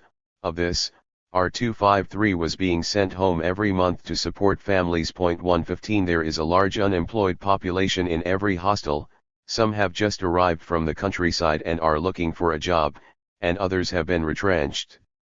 Zulu, a resident at Dalton Hostel in Durban, explains, "I have my brother with me. He is looking for a job. I can talk to a night shift person for my brother to use his bed.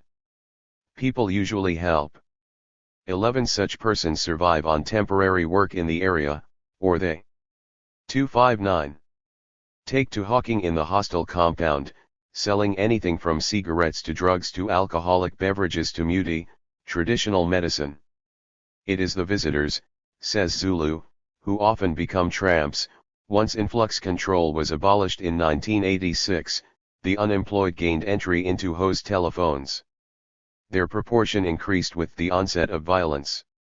Research carried out in mid-1991 showed several related trends: an outflow of those fleeing hostile violence for squatter camps or backyard shacks, with a significant number even returning to rural areas, and an inflow of large numbers of predominantly unemployed persons. 120 In Mzimite Lope Hostel in Soweto, the unemployed are estimated to be 30% of residents. 121 The estimate for Wolhuter is 1,500 persons. 122 A fast expanding group, the squatters are already the majority in many hostels.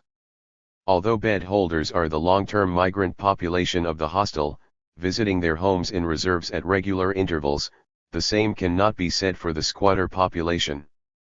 The squatter population of metropolitan areas expanded dramatically once influx control was abolished in 1986. The rural poor, previously kept at bay by force, took to their heels. For rural people, hostels were one of the few easily available shelters in a large metropolitan area.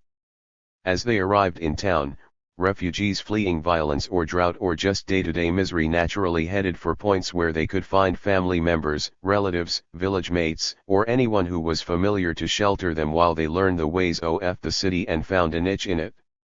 Often thought to be residents of only shanty towns, the squatter population actually divides between shanties and hostels. Some indicators suggest that those in hostels may be even worse off than those in shanties. The Johannesburg study, for example, found that 36% of hostel residents were functionally illiterate, with less than a standard 2nd grade education. This compares with a 16% functional illiteracy among residents of shanties in the PWV region. 123 The hostel squatters are a far more transitory group than the long-term migrants, both in their living and in their working habitats. They straddle town and country and are usually forced to turn to the informal sector to make ends meet. At first glance, a hostel presents a sharp contrast to a shanty. The concrete and brick structure of hostels obviously withstands the assault of the elements much more effectively than can the cardboard and tin mix that are shanty towns, but inside this modern dot structure, few facilities work. The mistakes of reckless planning have been multiplied 100-fold by wanton neglect over the decades. If you want to make an electrical connection, you must do it from the top.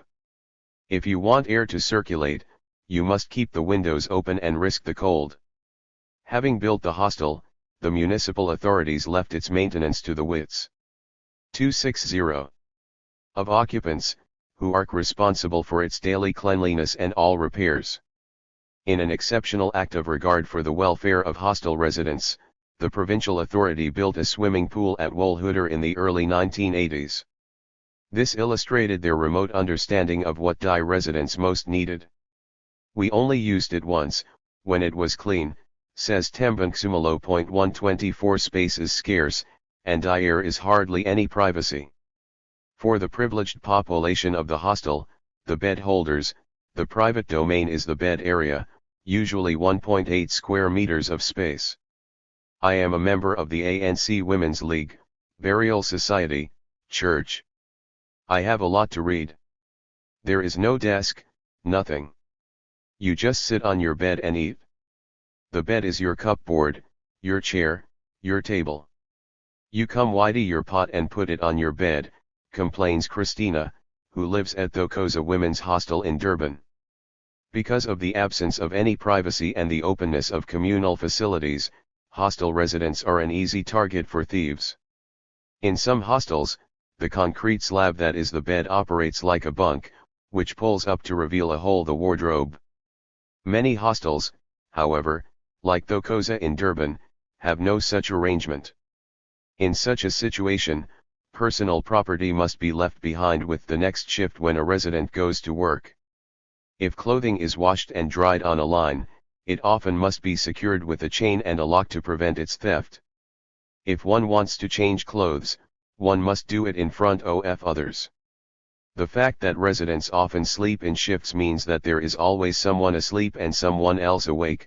Noise is a constant factor. While one group is sleeping, the other is making noise, listening to music, says another resident at Thokoza. 125 The absolute and inhuman lack of privacy impresses a visitor who passes by a washroom or a toilet. Across the long hall that is the communal toilet facility, one can see a row of men, 10 or so in Wolhoeder, seated with their pants down, each left to his own preoccupation, with neither a wall nor a curtain separating one from another or from the line of men having a wash. Stench pervades the entire space, for toilets often leak and stink.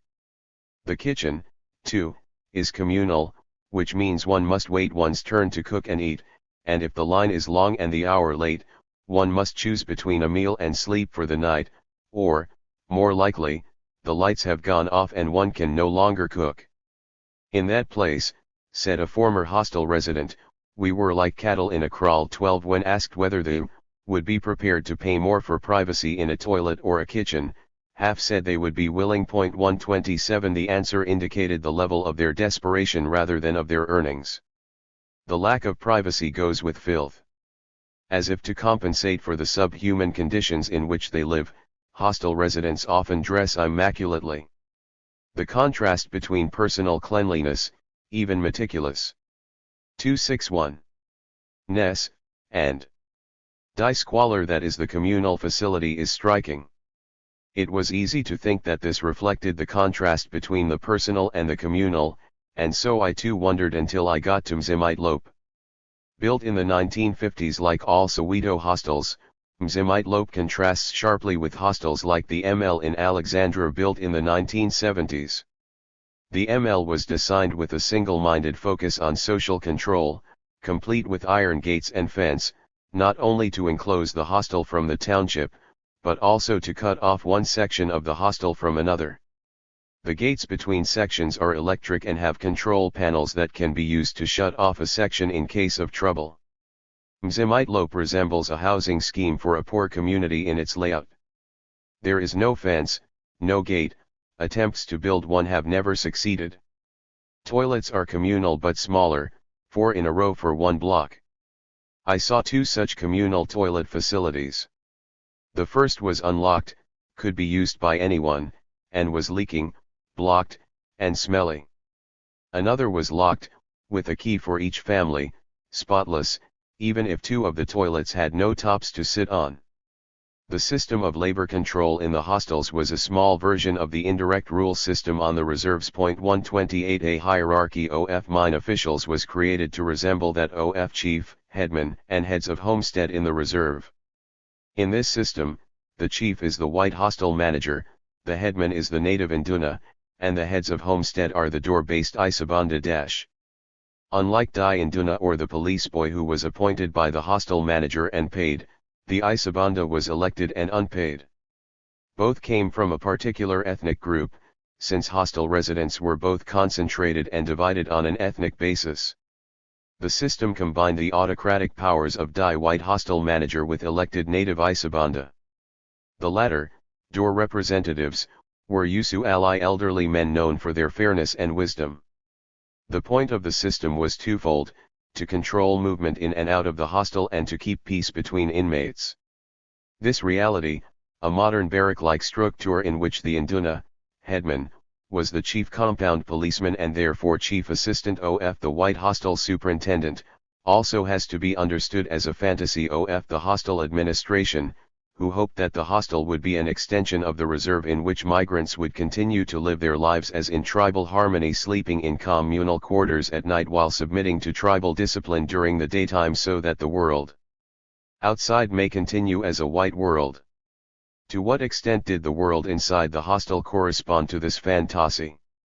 Much has been written on group life within hostels, of how its pattern was shaped by the obvious fact that new arrivals had to be initiated by older residents, preferably by those who came from their home area. Burial societies, credit clubs, stockvels, musical groups, and even soccer clubs are said to have shared 2 features: they tended to bring 262 together people from the same home area and to organize residents along a hierarchy of age. But the often unqualified presumption that elders played a conservative role in the hostels is open to question. It is true that the cluster of organizations active in hostels tended to recruit members by home area, but it is not true that the end result was necessarily to divide people by home area or to reinforce a traditional conservatism in their ranks. Take, for example, the rural-urban link described by William Bienart in his study of Mbondo migrant worker of the 1940s. 129 The age group associations that Mbondo youth belonged to defined a range of activities into which youth with a common educational background could enter as they shuttled between reserve and sug-arcane fields or mines. Rather than bring the youth under the control of elders, they tended to spurn adult control. Rather than act as a transmission belt for reinforcing hierarchical authority on the mines and a one-dimensional cultural solidarity on the reserves, they tended to be hostile to the white administration and to the more literate youth. This migrant subculture coalesced around activities that were part welfare, part gang activity, part work solidarity, part cultural identity. True, in the soup can world that is hostile life, one needs to take note of the enormous pressures for conformity and the tendency for residents to internalize the imperatives of an institutional life, somewhat in the manner of long-term prison inmates. 130 But the direction in which these pressures flow is not always a given, like a one-way traffic flow. Sociological conditions may dim the flame of political choice, but they never quite succeed in extinguishing it. One needs to recall the experience of the 1950s and 1960s, when burial societies and stockvells turned into springboards for migrant organization and action against native authorities in the reserves. Then, it was these home area-based associations that provided the crucible in which Communist Party and ANC organizers linked up with migrants agitated about changes at home. In a different period, the 1970s, these same associations provided a bridge between migrants and the independent trade unions. All the evidence points to one conclusion: few migrants joined the union individually, through the mediation of a union organizer, most joined in groups, recruited by their fellow workers or hostiles. 131 If in the late 1980s and early 1990s the impact of these associations turned out to be different, this time providing a bridge to an entirely different type of politics, one of hierarchy and oppression couched in the language of culture and tradition, it could not be because this was their natural or spontaneous tendency, something that could not have been otherwise. It does, however, have to be explained. The traditional in the hostile needs to be seen as a point of contact and not always a point of division, as a springboard for action that does not always reinforce existing hierarchy and authority. Its potential remains contradictory, as its understanding remains diverse and changing. To understand why one and not another choice was made at a given time, why one and not another notion of tradition triumphed at that time, we need to understand both the context and the text that shaped the outcome. The context in the early 1990s was twofold: the hostile township relationship and hostile targeted initiatives from wider forces like the ANC and Inkatha. The text was the response of the residents themselves. From the moment hostels began to be constructed as enclaves within townships, the relationship between the two was tension-ridden. The agenda of officialdom in constructing compounds that were both enclosed and set apart from their surroundings physically, ethnically, and socially could not have been more transparent. Not surprisingly, township residents opposed this stratagem. The township hostile distinction translated beyond the place of residence to the place of work. As a worker without a right to reside in a township for more than 72 hours, the migrant had little choice and was found in the most menial and worst paid jobs. At the workplace, migrants were the overalls, those who wear overalls. In the eyes of a township resident, the migrant was a country bumpkin. He, and there were also some shes, may have been industrialized, but he was certainly no urbanite. The distinction became the butt of many jokes. An official of the hostile dwellers association related one of these to me, not without a hint of bitterness: an old man is standing on the station with blocks in his ears, Zulu markings. The intersuburban train comes and doors open. He has a lot of luggage. He puts some in and goes for the rest. Meanwhile, the train leaves. He then chases after the train to get his luggage back. In times of conflict, the migrant is not just somebody without urban sophistication; more important, he is considered a transient, a person with a superficial stake in urban life, with his real home in the reserve. At such times, the hostile dweller must hide his identity in the township. He must be prepared to give a township address in a moment of need: if I go to town, I make sure people don't know I am from the hostel. If they find out, their behavior changes because they think I am not with them for long, I can bring them trouble, explained Zulu, who lives in Dalton Hostel in Durban. 1,2 Sometimes an incident takes on the status of a legend and is passed on from one migrant to another. One such incident happened to the chairman of the West Rand Hostel Residents Association in early 1992. When visiting a certain area, Li was 264. Held up by an AK-47 wielding self-defense unit and questioned extensively. That chairman was saved, the secretary of the Transvaal Hostel Residents Association assured me, because he gave an address in the township 133. The attitude is often reciprocated by migrants, many of whom dislike the rough and tumble life of townships and see in it little more than a loss of humanity. Take, for example, the views of some of the women residents of Thokoza in Durban. 134 Gugamolef, who came to Durban from the Transkei in 1976, says, "If I go out, I don't go to the township. I just don't like it. I am from a farm. It's just not in my blood. I've got an aunt there. She calls me, but I just don't go there." Angeline Gabai, who came from the Midlands in Natal a few years earlier, agrees. "I have no friends. My auntie lives in Kwamashu. I don't like township. We don't see things with one eye. It causes a problem. I have a child of 11. Township people have a habit of not liking children. If they have cleaned their house, you must not dirty it. You have to keep your shoes out. A child can create trouble."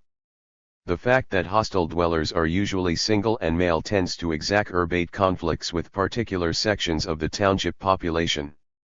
In interviews with residents of Mapetla, Soweto, in 1991, a student found that a large proportion, 60%, of women from their mid-20s to their late 30s as opposed to a smaller proportion, 25%, of men found their relationship with hostel dwellers to be very difficult and problematic. 135 They complained of sexual harassment and contemptuous behavior towards women. Sometimes tire structural difference in the position of the two groups simply means that what may be a burning issue in the township may have little resonance in hostels. Take, for example, education. Over the 1960s, a larger proportion of township students began to come from working class rather than mid-DLE class families. At the time of the Soweto uprising, township workers needed little prodding to move into action, since the students who were being savaged were their own children. But for hostel dwellers, whose families were in the countryside, education was a remote issue. When one combines this with the perspective dominant among students in the early stages of Soweto 1976, that students were the leaders of the struggle for tomorrow, one begins to understand how clashes between students and migrants could lead to incidents like the burning of hostel facilities and migrant beer halls at Mzimite-Lope in 1976. Although it is important to situate the township hostel tension in the structural and historical dimensions of that relationship, there is a growing tendency among those who write of contemporary hostel violence to read back from it, to look for, find, and emphasize in a one-sided manner only the conflictual aspect of the relationship. But the township hostel relationship was never as one-sided as it became in the late 80s. There were always linkages that bound the two in a reciprocal way, even if they were weak.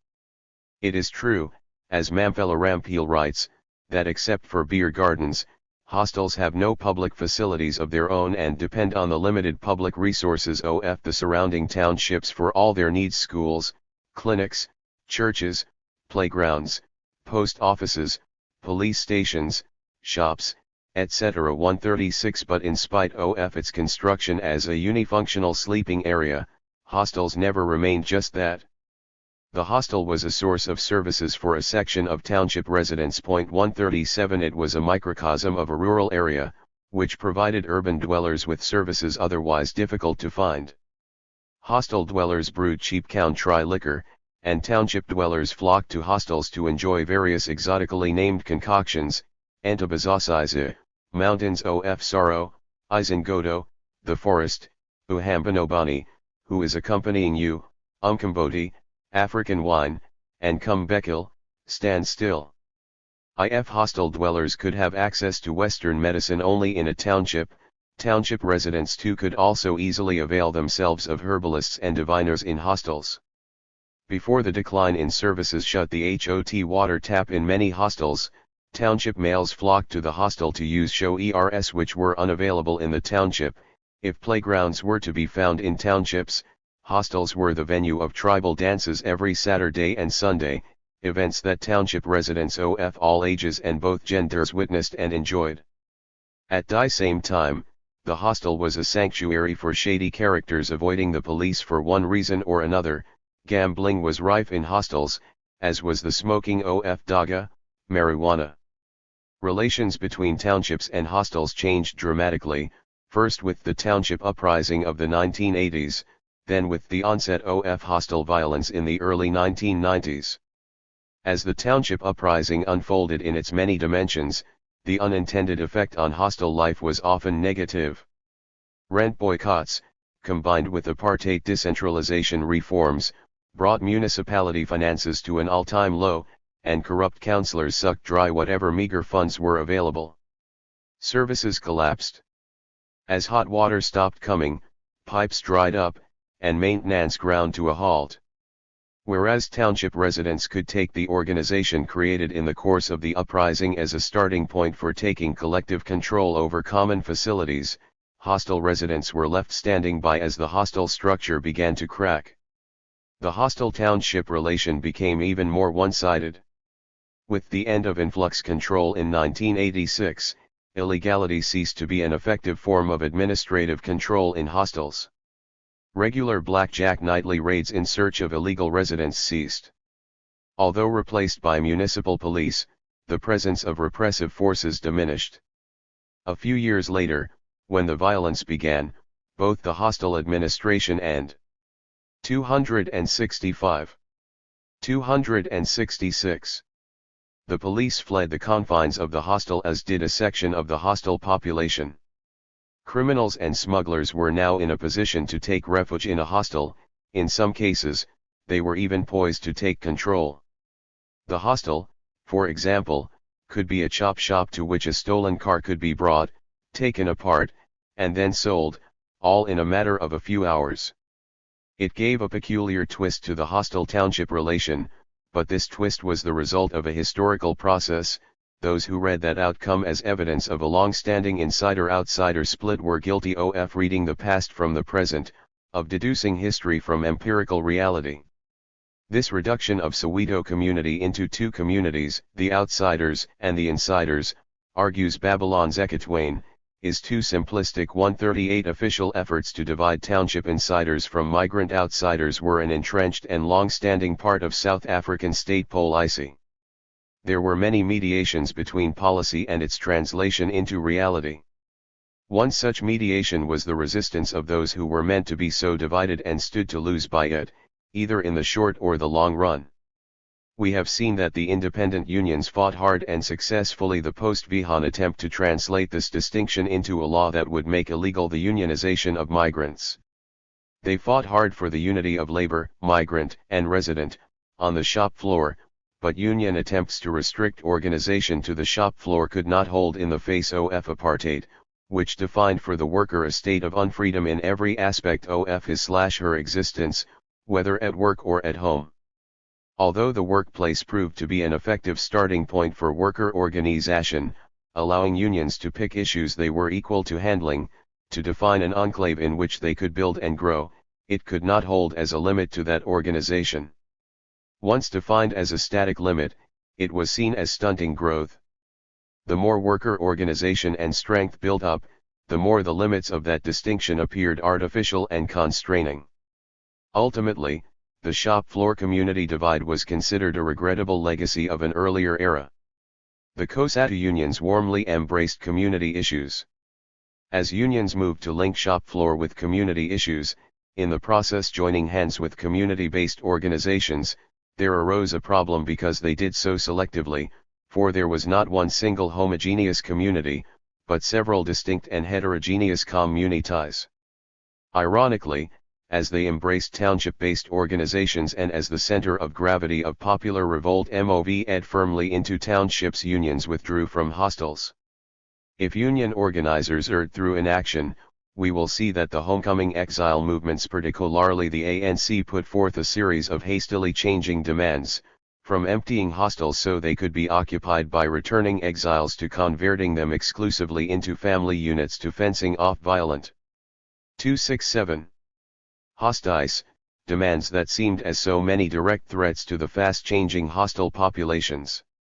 If the betterment policies of the apartheid state in the 1950s had threatened the rural base of migrants, ANC demands regarding hostile conversion threatened their urban base. In a rapidly changing context where the isolation of hostels from surrounding townships grew as fast as the township uprising raged around hostels, at a time when not only the future of the hostel as a single-sex migrant institution but also that of the migrant as part of the urban landscape seemed to be at stake, migrant workers once again became available for organization by other forces. Unlike in the 1970s, however, and perhaps precisely because of the gains of that period, this time that availability was not at the point of work but at the point of residence. I need to underline that the difference in circumstance between township and hostel, the structural difference, did not mechanically and inevitably translate into a point of tension that generated conflict. At the same time, we will see that the assumption by township activists that political differences necessarily reflected an ideological disagreement and never one in circumstance initially led to tensions within townships and posed a challenge to the activists of the uprising. Where activists were able to learn from mistakes, overcome these tensions, and organize an effective township resistance, the tension reappeared as one between the organized township and the hostile outside its fold. I will show this in the case of Alexandra, one of the most politically dynamic townships in South Africa. Alexandra, say its civic leaders, has a population of 350,000 living in 4.6 square kilometers. 50% live in shanties. Alex was declared a hostel area in the 1960s. The ML was built in 1972. By 1989 there were 3,000 residents. They came from different areas and nationalities. No single group was dominant, but the majority comprised Pedi, Tswana, Shangaan, and Venda. Then came Xhosa and Zulu. Unlike the East Rand, where a township serviced a particular industry and was easier to organize, Alexandra fed assorted industrial establishments and was barely touched by unionization in 1976. In this, it was more like Soweto. Civic leaders trace the origin of the civic movement to the 1976 Soweto uprising. 1 Student grievances in 1976 went beyond Bantu Education to highlighting other issues, such as the provision of services. Their exemplary courage was a catalyst that revived adult organizations, including those of women. The first civic, the Port Elizabeth Black Community Organization, PCO, was strongly influenced by a black consciousness perspective. Its example appears to have inspired both. 268.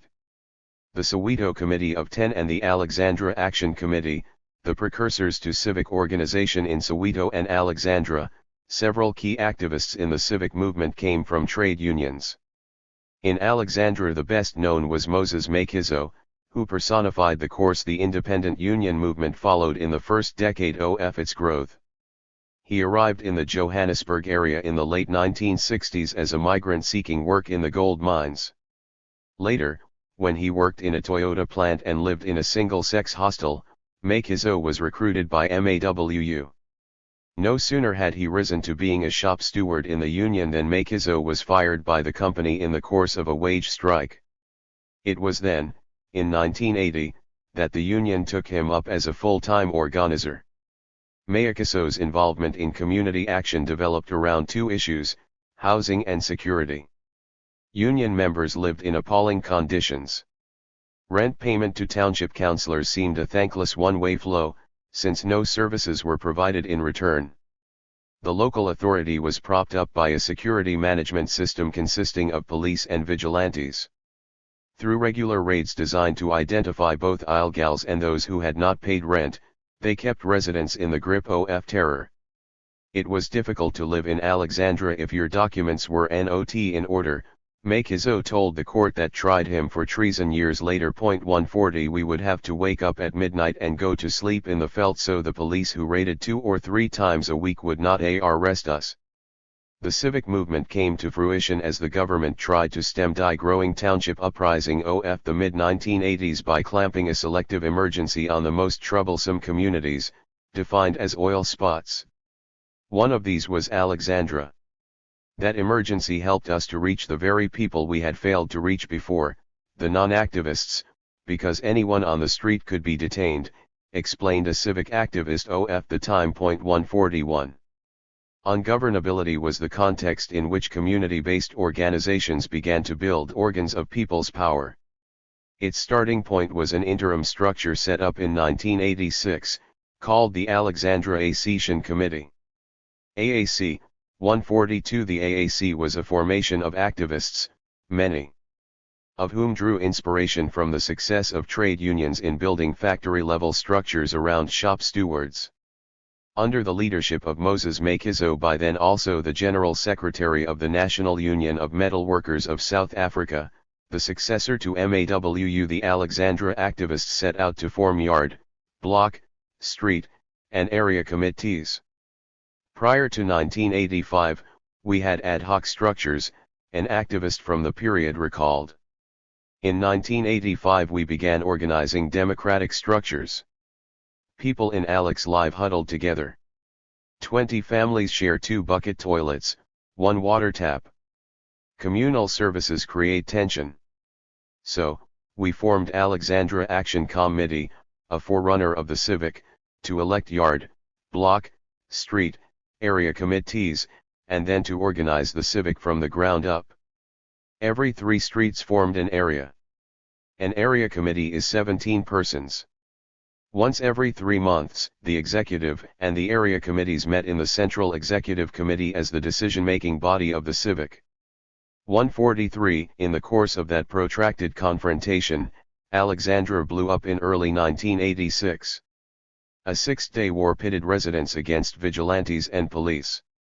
Along with 4 other activists, Makizo was arrested and charged with treason, accused not only of mobilizing popular resistance against the government-appointed local authority, but also of setting up organs of people's power to usurp that authority. Makizo and his 4 COL leagues were held for 900 days and not released until 1989. No sooner were its leading activists detained than the structures set up by the AAC collapsed. It is a tribute to AAC activists that they turned a sharp dip in their fortunes into an occasion for critical evaluation. The rethinking led to the realization that activism had been a youth project. With the notion that they were the vanguard of the community, the activist youth had set out to mobilize the rest of the community, but instead of being the result of persuasion and a stepping stone to organization, mobilization was at times achieved through coercion and led to alienation.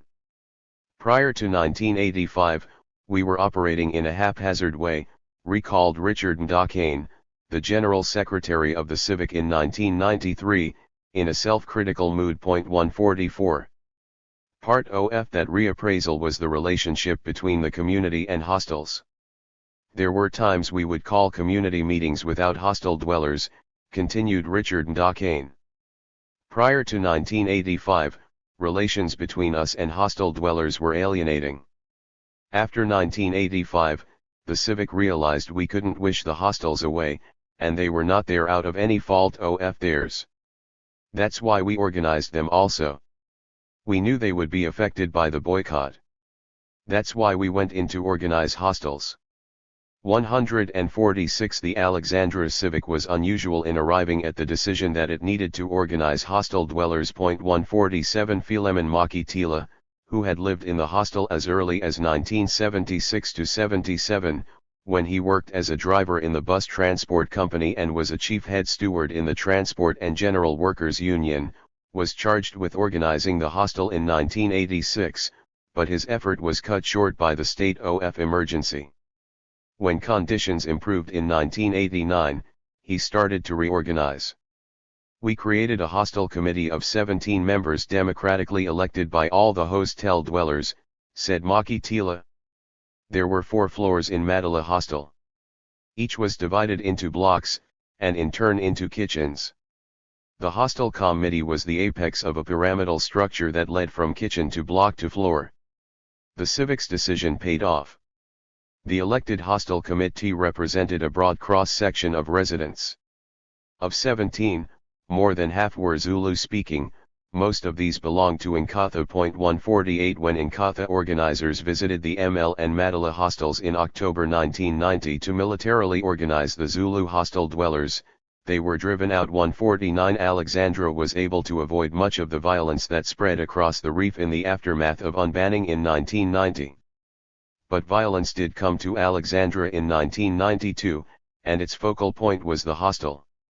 One Sunday morning, recalls David Letzi, we just saw an army of Inkatha coming in. They brought people from all hostels in the reef. They intimidated, killed, and expelled hostel residents who disagreed and people from the surrounding community. The Inkatha army carried traditional weapons and was escorted by the police, but that army was not just an external force. Inkatha's ostensible purpose in busing people into Alexandra was to hold a rally. Philemon Makatela, the civic organizer in Mandala, estimates the numbers attending the rally at around 8,000, out of which, he says, not more than 2,000 were residents of Alexandra. From these, most came from the hostel. It being daytime, many of those unwilling to participate were able to leave the hostel. Others did not, claims Makatela, out of fear or ignorance. Some joined because if they did not support THIRD mates they would become a target, and others because they were not aware this would be the beginning of violence. This account, as put together from interviews with civic organizers, raises several questions. Even if many attended in ignorance of the real objectives of the IFP, why did they attend? What was the alliance of forces that enabled the IFP to capture the hostel, even if militarily, after it had failed to gain entry to it a year earlier? The timing of the rally provides a clue.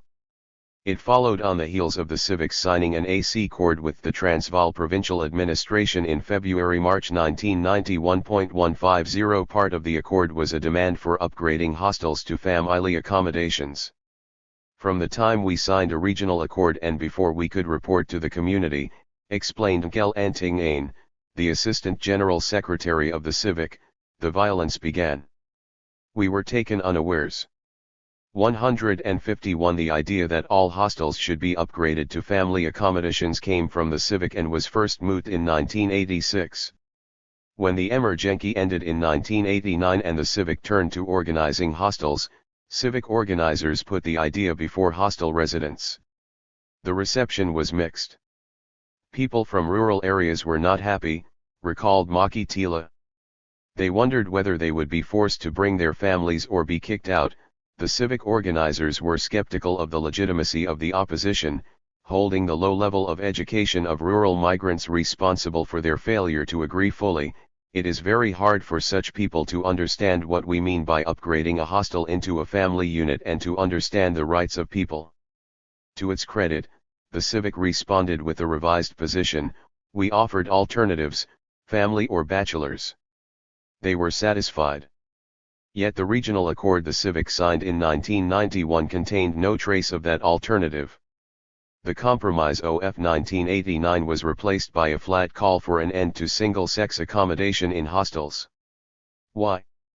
I asked Makatela. This was a political issue, was the short reply. A year after the violence began, in 1993, civic leaders had not changed their tune. The solution is for the hostel system to be abolished, to be converted into family units. 152 The civic's conviction that single-sex accommodation should be abolished was no mere dogma. It could not just have been a prejudice of township family residents, for the Alexandra Civic, unlike others, had taken the initiative to organize inside the hostels because it clearly understood that a failure to do so would only weaken it in the face of an assault from hostile forces. The experience of the Alexandra civic organizers is important precisely because their conviction grew from a day-to-day experience in hostels. Recalling their decision that the only solution was for hostels to be upgraded to family units, Moses Makizo insisted, it was not something forced. It was a freedom we wanted. They participated in their decision. 1. We started with an identification of problems, overcrowding, and privacy, explained Philemon Makatela. You had to come up with an alternative. We could see people. 272. Leaving a hostel to stay in a shack outside, so they could be with wife and family. The problem was that the situation changed radically once influx control was abolished in 1986. The shanty population grew dramatically. The more those hostel residents who wanted to live with their families moved into shanties, the greater was the likelihood that many of those remaining behind would also be exercising an option for not living with families. It should not be surprising that when the IFP called for a rally to protest the regional accord, there was a divided response from the hostile population. Attention, however, is not the same as an antagonism. Recalling the days of the stayaways, Makizo argued, it's true that hostile dwellers were not keen. Youths would enforce these on communities, and sometimes friction came directly out of it. But that did not create antagonism. The violence people still worked together. 154 True, even if conditions for peaceful coexistence in Alexandria had been stretched thin by the accord, that alone may not have been sufficient for Inkatha to turn a protest rally into an exercise of force leading to the occupation of the hostel. For that, it needed active police support, which would have been difficult without the backing of the political authority in the township, the councillors. Starting from an ambivalent position between the central state authority and township residents, councillors turned against township residents as they were challenged by a rapidly organizing civic. When the civic called upon councillors to resign, the councillors turned to Inkatha and in turn received promises of protection. Among the councillors, the mayor was particularly unpopular. He had been brought from outside and had a bad record. 155 To dramatize their demand that councillors keep Alexandria clean, residents emptied buckets of excreta in his house. That same week, the regional accord was signed. The following Sunday, Inkatha buses rolled into town. The wider political context. The movement that began with Durban 1973 and Soweto 1976 took on the proportions of a general urban uprising as the 1980s came to a close. Few of its participants, however, sensed the limits of the movement.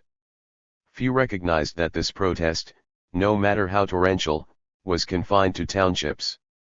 It had yet to find a way to reach out to the countryside in the grip of indirect rule authorities and to the enclaves of that same authority in the urban areas. Though shaped by the nature of power in apartheid South Africa, it had yet to come to grips with its nature, let alone find the means to transcend the many ways in which power fragmented the circumstances and experiences of the oppressed population. In such a situation, a township-based uprising had little possibility of going beyond checkmating the central state authority in a seesaw process of mutual attrition and gradual decline. In such a context, following several cycles of repression and resistance, the central state tried to break through the stalemate with a reform initiative. That initiative began with the abolition of influx control laws in 1986 and led to the unbanning of all exile political groups in 1990. It heralded the possibility of a new political order and inevitably set into motion the forces that hoped to shape the new order. One of these was the ANC in exile. Like many liberation movements of the post-war period, it was organized as a protestat. In spite of enormous prestige in the country, the ANC operated more as a symbol than an organization of resistance within South Africa. Unbanned and back home, the ANC began a learning process, a coming to terms with forces and conditions shaped by more than a decade of experience in internal revolt. Like most paths of learning, it was a course littered with mistakes. Following the unbanning of February 1990, there was public expectation of thousands of exiles returning home in the near future. A few months later, political and civic leaders were addressing rallies and community meetings, calling on residents to vacate hostels and make way for exiles. 156 Following the Reef War of August-September 1990, attention shifted to another cause cetera. The conversion of hostels into family units was held up as the panacea for hostel-linked violence. 157 Without a vision sensitive to the variety of interests involved in a conflict and therefore able to incorporate those non-antagonistic in an overall solution, the ANC ran the risk of responding to an unfolding crisis with one ad hoc solution after another. The dilemma was illustrated dramatically when the ANC and the government signed a record of understanding after a September 25, 1992 summit meeting to discuss the violence. 158 At the meeting, the two parties agreed to fence 28 conflict hostels. Following the example of several hostels where such a solution had been attempted earlier, the fence was supposed to prevent criminality by hostel dwellers and to protect them from external aggression. 1511 Construction of the first fence was to begin no later than a month after the summit on October 22, 1992. The hostels to be fenced included 4 of the 5 included in the study: the Madala, Alexandra, Mzimitelope, Meadowlands, Woluider, Johannesburg, and the Koza Women's Hostel, Durban. By then, the attitude to the ANC was fast becoming the main line of division between and within hostels. For those who saw no alternative to maintaining 2 households, one in town and the other in the country, the ANC looked more and more tied to township-based forces. We 273. 274. Will later see that this option, a foothold in town and another in the reserve, was the most real for Zulu migrants from KwaZulu, where agricultural degradation was less advanced than in any other reserve. Some of those who came from Zululand were already members of Inkatha. But even for others who were not, Inkatha seemed the only force with a countrywide claim opposing the ANC directly on the hostile issue. To understand the stamina of Inkatha, one needs to start from the fact that it claimed to be carrying on the tradition of the pre-exile ANC in the post-Sharpeville period. This was no empty boast, confined to using ANC symbols and colors. In the 70s, when the leadership of one homeland after another was accepting an apartheid-negotiated independence and the fear of homeland independence gripped migrant communities on the reef, the name Inkatha became synonymous with opposition to that independence. In the throes of that enthusiasm, Inkatha began calling mass rallies and opening branches on the East Rand. 160 It was a time when many workers from Natal carried 2 cards, a Union card and an Inkatha card. As late as 1978, a poll carried out in Natal townships showed that Buthelchi was more popular than Mandela. 161 It was, after all, in recognition of Inkatha's popularity among sections of workers that the workerists, then in ascendance in Fozetu, argued that unions should organize workers regardless of political orientation and were always reluctant to take a political offensive against Inkatha. Inkatha's gradualist reform line came under fire during and after the 1976 Soweto uprising. Not only did this lead to a sharp hostility in relations with urban youth activists, but the tactical disagreement with the ANC eventually led to a political break in 1979 over loyal resistance versus national liberation struggle. The year 1979 proved to be a turning point.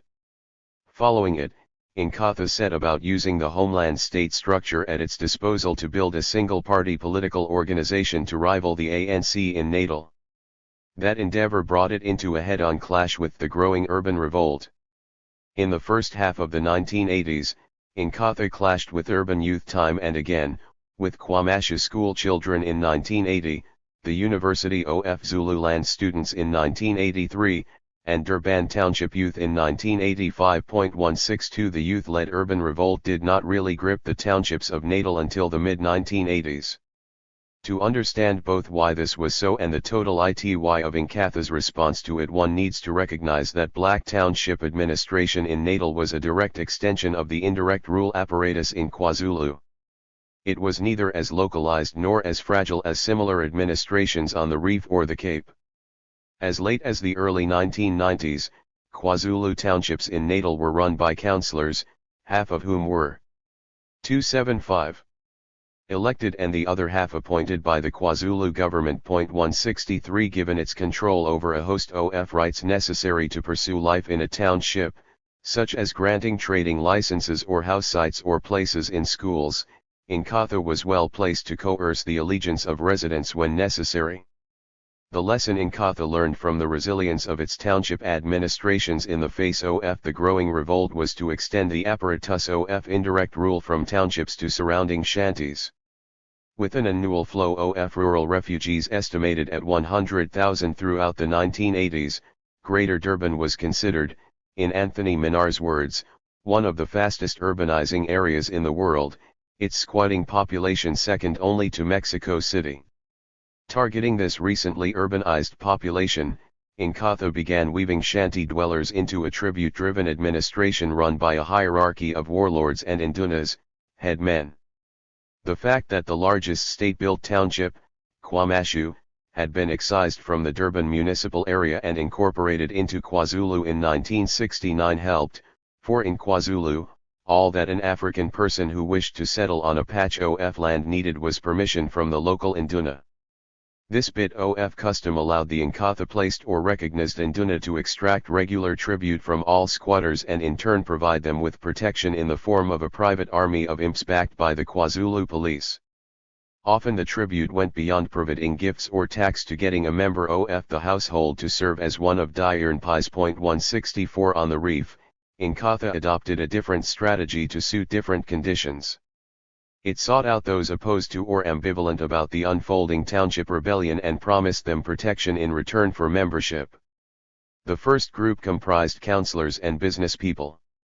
Susan Rubinstein found that all the councillors in Vosloorus in 1992 were without exception either members or office holders of the IFP. 165 systematically, Inkatha encircled hostels the way a hunter stalks its prey, beginning by establishing control over taxi routes and hostel trade. 166 4 months after its unbanning, the ANC called for the dissolution of KwaZulu and the KwaZulu police force.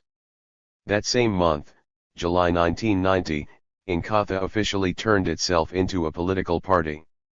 From then on, the Inkatha Freedom Party concentrated on opening branches on the reef. It targeted the largest hostels for membership, exactly as the independent unions on the reef had done a decade earlier.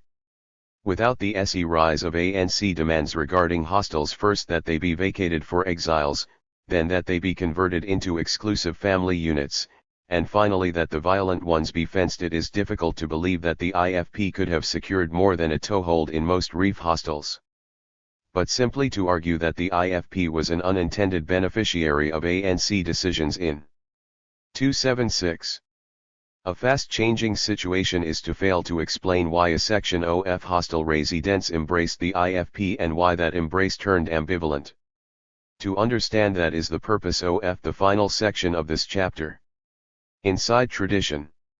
I have argued that there was a rapid change in the composition of the hostile population in the period following the abolition of influx control in 1986. At a stroke, this legislative reform made it possible for various sectors of the African population to express their preferences with their feet. As the leaders of the Alexandra Civic noted, those wanting family units moved out of hostels and into shanties. Their departure created room for home-based relatives and friends escaping the grid of rural poverty. The renewed population was composed of those with firmer rural connections and a greater need for single-sex accommodation. The shift in the social composition of hostel residents was also reflected in a changing ethnic mix. Because the scope and tempo of agricultural crises varied from one reserve to another, different ethnic groups among migrants faced different choices. 167 The fact that agricultural degradation was most advanced in the Transkei and least so in KwaZulu meant that migrants from the Transkei were most likely to bring their wives. In such a situation, the demand for family housing could easily appear as a predominantly Xhosa demand, whereas that for single-sex accommodation could sound mainly Zulu. Not surprisingly, many Zulu migrants saw the demand for family units as reflecting the preference of Xhosa migrants who had taken on wives on the reef. A second factor accentuating the ethnic character of the recomposing hostile population was the political dimension of the violence. The fact that violence created conditions for a tighter IFP grip over non-ANC hostels meant that hostel residents fleeing violence were predominantly non-Zulu, just as township residents fleeing violence in the reverse direction tended to be mainly Zulu. The Mzimite Lope hostel in Soweto dramatically illustrates this two-way flow. Over the decade, the ethnic composition of hostel dwellers changed as Xhosa migrants fled to the township and Zulu township residential idents sought refuge in the hostel, taking up vacant family units. Previously the third largest group among hostel residents, Zulus now comprise a clear majority. 1611 Add to these criminal elements for whom a violent hostel is the best possible shelter from their prey and from the law, and one begins to understand why the fast-changing population of many hostels reacted with particular hostility to the demand that single-sex accommodation be abolished. Its immediate effect was to make hostel residents receptive to those willing to argue their case. That initiative came from the IFP and allied forces. Given the town-country nexus around which migrants' lives were woven, that case was best made in customary terms. Not surprisingly, the ears immediately receptive to the IFP voice were those of Zulu migrants from home. Although the IFP may be seen as a beneficiary of the violence, it did not continue to reap that benefit in the face of continuing violence, for as the violence spread and the IFP was seen to be linked to it, those among Zulu hostel residents alarmed by the fast deteriorating situation began to take an autonomous initiative.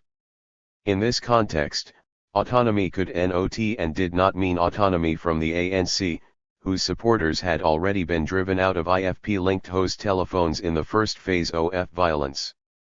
It could only mean autonomy from the IFP, the only force that claimed the right to represent hostel dwellers, particularly those from Zululand. Following the Reef War of August-September 1990, public attention focused on hostels. Behind sharply drawn lines, two political groups defended two sharply opposed proposals. For the ANC and allied forces, the answer to hostel violence lay in converting hostels into family units. For the IFP and its supporters, hostels had to remain as single-sex facilities and be upgraded as such. Conversion and upgrading were the code words for these opposite standpoints. Neither solution was predicated on the idea that hostel residents would want right to choose between alternatives, let alone the possibility that they might have the right to participate in defining alternatives. Whereas THIRD-ANC claimed to represent some sort of a general will, the IFP advanced an identity claim, the claim to represent the specific needs of Zulu migrants. To give teeth to that claim, the IFP backed an initiative to form an organization for hostel residents in the first year of its formation. Created in Natal, the self-appointed leadership of the South African Hostel Dwellers Association, SADA, claimed to represent all hostel residents countrywide and hoped to unite all those opposed to the abolition of single-sex hostel accommodations. Upon its formation, SADA sought an audience with government ministers so that it could present a memo stating its demands. The audience was to be in August 1991. In preparation for it, an internal draft memo was drawn up. 169 Later a completely rewritten version was submitted to the ministers concerned. The two versions are different not only in the manner of expression, but also in their emphasis. The draft memo is rough in expression but concise in defining its subject matter. It is concerned in its entirety with different aspects of a single issue, hostels and hostel dwellers. It explains the rationale for forming the association in a context where all but hostel dwellers have been consulted on the question of doing away with or improving or changing the status of hostel units. Most regrettable and irregular is the fact that the people concerned, that is, the hostel dwellers, have never, as a body, had their say, opinion and suggestion on a matter which directly concerns them. It calls for democracy for hostel dwellers. Its line of reasoning makes sense from the point of view of hostel dwellers. The document that was actually presented was not just a polished version of the draft. It was rewritten and had a total change in emphasis. The opening page and a half, an elaboration of the Ubuntu philosophy, carried the imprint of the IFP/Inkatha. All references to the need for self-representation by hostel dwellers were omitted. Instead, there was a denunciation of the tripartite party Union Church alliance that the IFP holds responsible for the continuing plight of the hostels. SADA believes The rewritten memo read, that the campaign of the African National Congress, ANC, and its allied forces, namely the South African Council of Churches, SACC, and COSATU, to abolish the hostels is aimed at enforcing urbanization of the AFRICANS, BLACKS, and dispossessing Africans of their land. 170 SADA failed to make inroads in the Transvaal, where the hostel question was at a boiling point in late 1990. The real challenge to SADA came not from the ANC, but from an initiative that arose from within the Zulu residents of Transvaal hostels. It eventually took a regional form. 171 in a situation where violence was spreading and unilateral accords were being signed by different parties, all except hostel dwellers. A top-down claim to represent an unrepresented constituency had difficulty holding. None of the Transvaal hostel leaders were represented in SADA, and they were very upset about it. 172 From the outset, the effort in Transvaal was marked by three features that distinguished it from SADA and that were central to its claim to being the legitimate representative of Transvaal hostel dwellers. 173 The first was an emphasis on the autonomy of each hostel and on elections as the basis for representation. Residents' committees elected at individual hostels were brought together into sub-regional and then regional associations. Individually organized hostels in the Transvaal first came together as two separate associations, one on the East Rand and the other on the West Rand, and were then united under a single umbrella organization, the Transvaal Hostel Residents Association, THRA. The SEC-ON feature was an emphasis on direct action, ground level and popular, through which to organize. To rally opposition NR the September 26, 1992 fencing agreement between the government and the ANC, and to back up its claim that hostel residents' needs should determine hostel initiatives, the THRA initiated a rental boycott by hostel residents and organized protest marches. The third and final feature was an attempt to broaden its organizational base beyond Zulu hostel dwellers, by putting 279 forth its demands as those of hostel dwellers, regardless of ethnicity. An initiative of Zulu migrants, the THRA consciously sought to develop a multi-ethnic constituency. The internal context that allowed this initiative to develop was a COL lapse of indirect rule authority in hostels following the onset of violence. The municipal police, who had replaced blackjacks, and the white hostel administration fled the violent hostels in mid-1990. Barricaded and armed, these hostels turned into no-go zones for the police.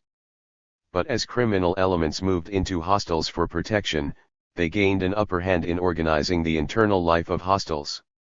Ironically, it is the first phase of violence that underlined the need for self-administration in the hostels. 174 Violence also shifted the balance of authority from the old to the young, making possible an alternative to age as a basis for influence and authority.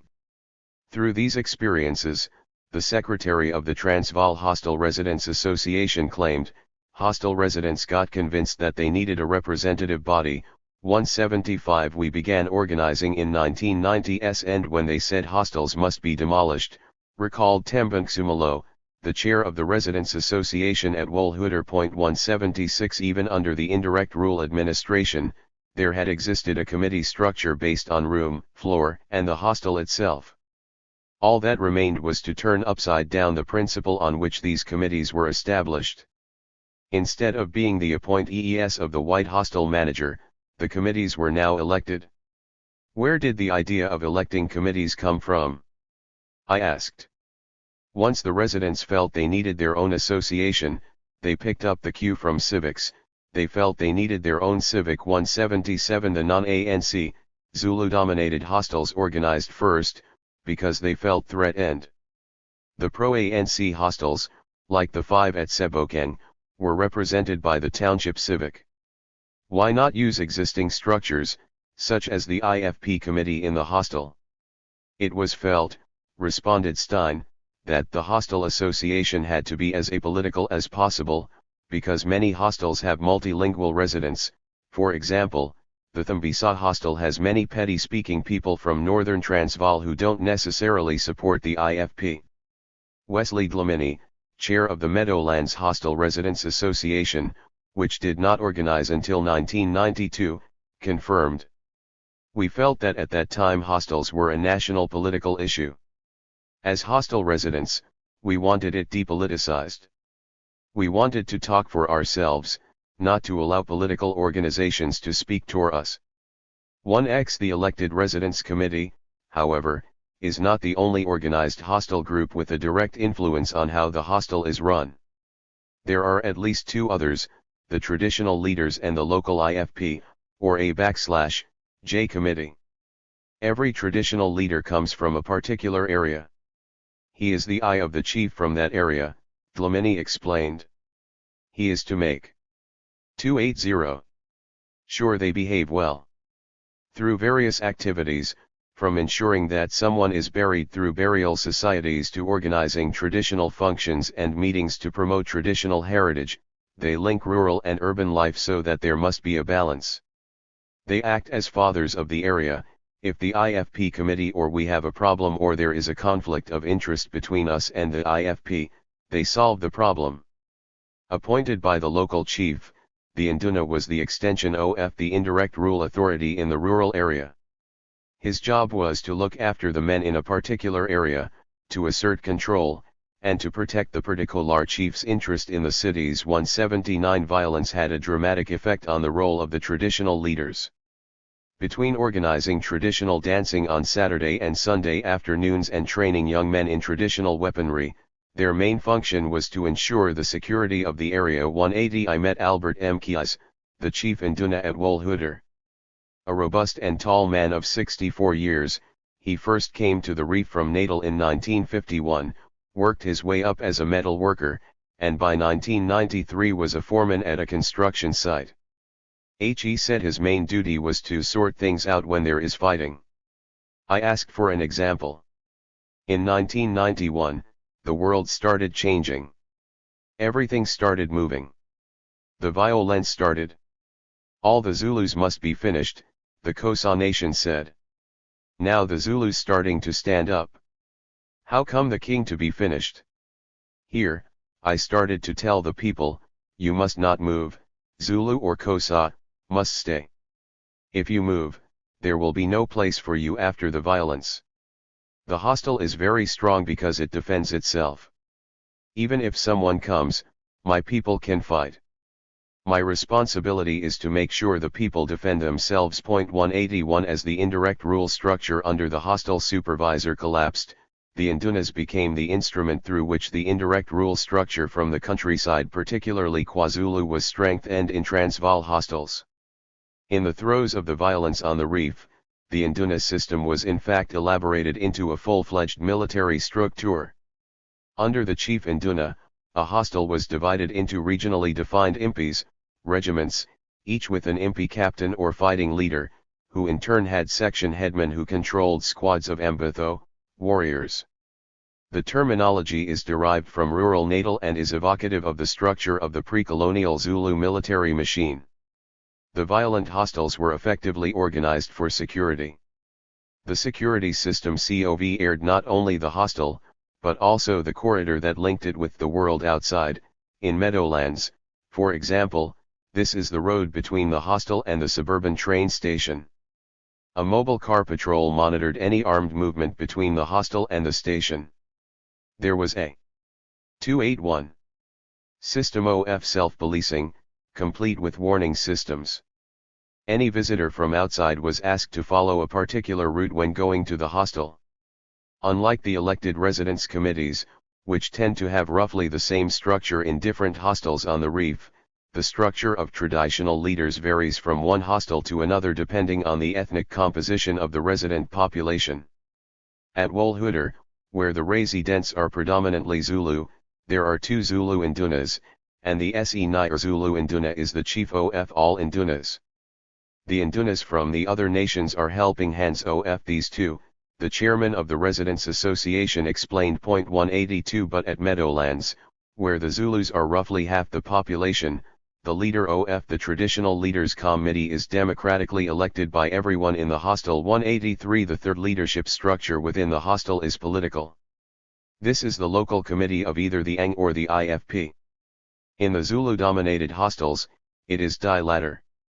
Unlike the traditional leadership of Indunas, which is tied to its area of origin, the political leadership in the IFP committee is not.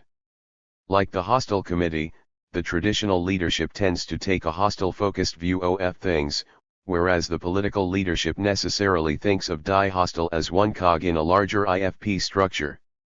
In Wolhuter, successive waves of violence brought out the tension between the traditional and the political leadership.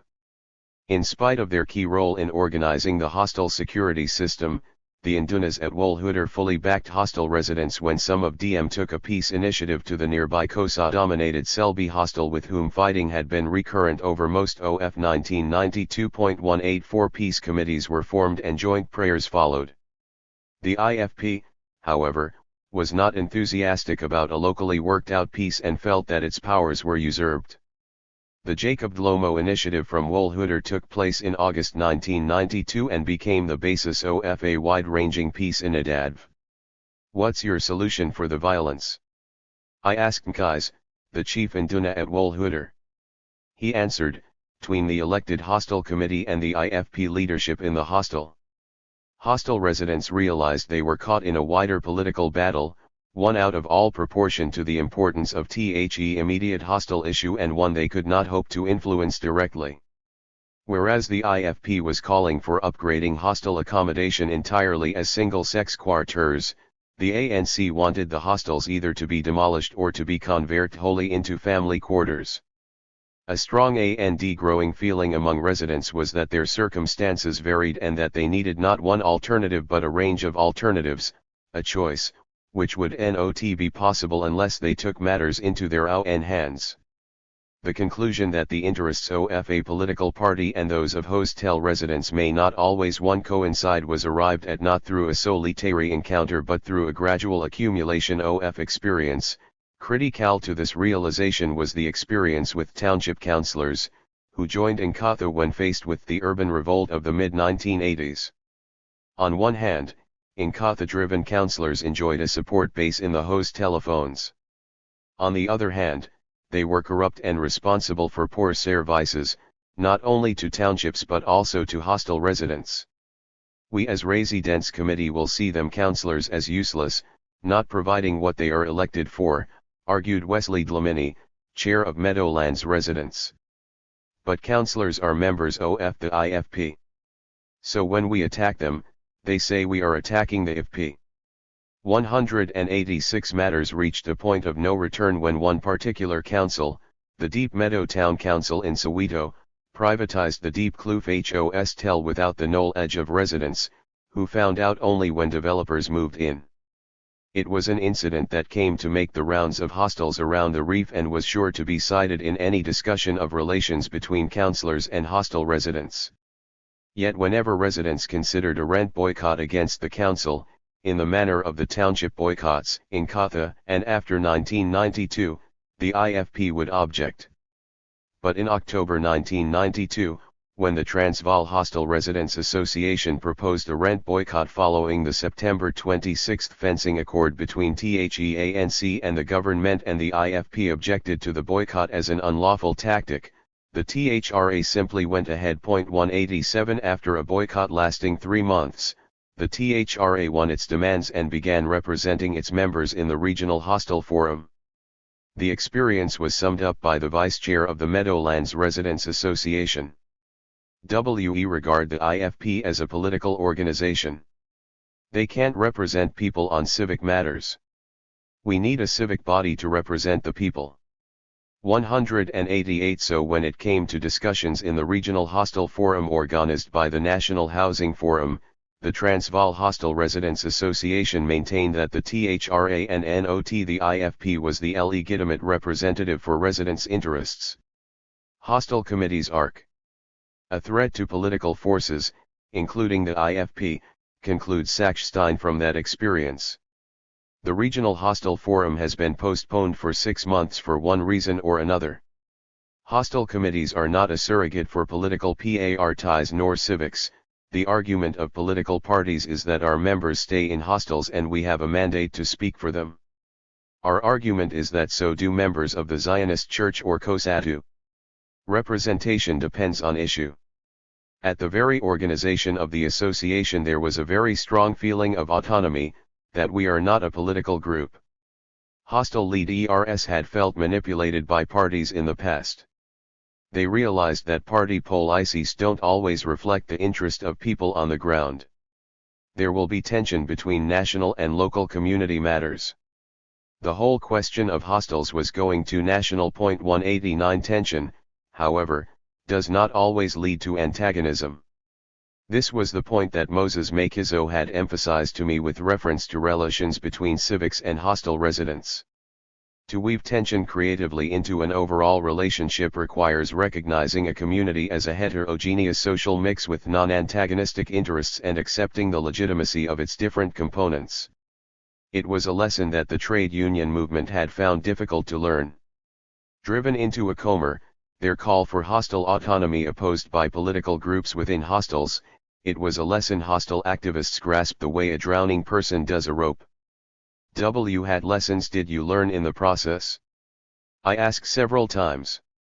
The first lesson was that you can't exclude any of the leadership structures within hostels, explained Sachstein. 190 Election and autonomy are not enough. The challenge was to get a representation on the ground that would reflect a cross-section of interests, including areas and interest groups. The election process was organized with this objective in mind, and it took 6 to 8 months to effect. Even then elected committees were found to be insufficiently representative. There was a tendency to nominate and elect those with a formal education. Elected committees were made up of a strong section of English-speaking young matriculants. Yet hostile activists understood from experience that if traditional leaders had a strong grip on a hostel, no project could get off the ground without them. Lots of projects started by other people were wrecked particularly for this reason, confided the secretary.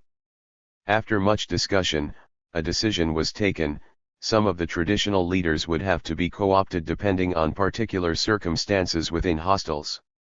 The precondition to neutralitzen the FPS political ambitions within hostels was to accommodate all leadership structures that would support the demand for hostelautonn in some places, like Wolhuter. This meant Kupting Tradition AL leaders, who were no more than appointed agents of indirect rule authorities in the countryside. In other hostels, like Mzimitlop, the indirect rule AP points were subject to an electoral practice. The head of all the AP-pointed indunas in the hostel was elected. In the course of this struggle, and through modest initiatives, migrant activists were managing to evolve a new tradition while changing received tradition from within. Migrant activists were neither closeted from surrounding influences nor immune to a learning process. Although often hostile to township-based civics, they took a leaf from the experience of residence-based civics that were both elected and autonomous. While recognizing the legitimacy of traditional leaders, mainly representatives of the KwaZulu-based indirect rule authority, they were learning to tame them, either by co-option in elected bodies or by reorganizing their internal relations on the basis of an electoral principle. Yet one cannot escape the fact that the Induna represented a non-progressive link between the urban and the rural. In bridging the two as custodian of an authoritarian tribal tradition, he highlighted inter-ethnic tension and downplayed popular and class interest. At the same time, in the hostile violence of the early 1990s, this tradition was not imposed on migrants from above, it was voluntarily reproduced from below. To make sense of this, one needs to keep in mind that the customary that summed up the form of tradition that the Induna stood for was not only the language of force in the native authority, but also the only language in which a migrant could have access to rights in the native authority. In the absence of an alternative and progressive link between the urban and the rural, migrants had no choice but to embrace Indunas while seeking to reform the tradition they represented. If the threat to their rural base that was the betterment policy of apartheid in the 1950s spurred migrants into a revolt against compliant native authorities, a threat to their urban base that was the ANC's demand for turning hostels into family units in the early 1990s explains their embrace of agents of the same native authorities. Both instances underline one cardinal fact: critical to the shaping of South African and generally African politics in the period that lies ahead will be the ways in which the urban is linked to the rural. Conclusion. Linking the urban and the rural. As the dawn of independence broke on a horizon of internal conflict, reconsideration of the African colonial experience began. Could it be that the African problem was not colonialism but an incomplete penetration of traditional society by a weak colonial state or deference to it by prudent but short-sighted colonizers? Could it be that Europe's mission in Africa was left half-finished? If the rule of law took centuries to root in the land of its original habitation, is it surprising that the two sides of the European mission, market and civil society, the law of value and the rule of law, were neither fully nor successfully transplanted in less than a century of colonialism? And that this fragile transplant succumbed to caprice and terror on the morrow of independence? With the end of the Cold War, this point of view has crystallized into a tendency with the name Afro-pessimism and a claim highly skeptical of the continent's ability to rejuvenate itself from within. Whether seen as a problem of incomplete conquest or as one of unwise deference to traditional authorities, both sides of the Afro-pessimist point of view lead to the same conclusion: a case for the recolonization of Africa, for finishing a task left unfinished. Part of the argument of this book is that Afro-pessimism is unable to come to grips with the nature of the colonial experience in Africa precisely because it ignores the mode of colonial penetration into Africa. Yet another set of questions coheres around a perspective that is not evolutionist but particularistic, whose impetus is not toward highlighting African backwardness but underlining its difference. That difference is said to be the tendency to fragmentation and particularism, hitherto held in check and obscured by a shared dilemma: colonial racism.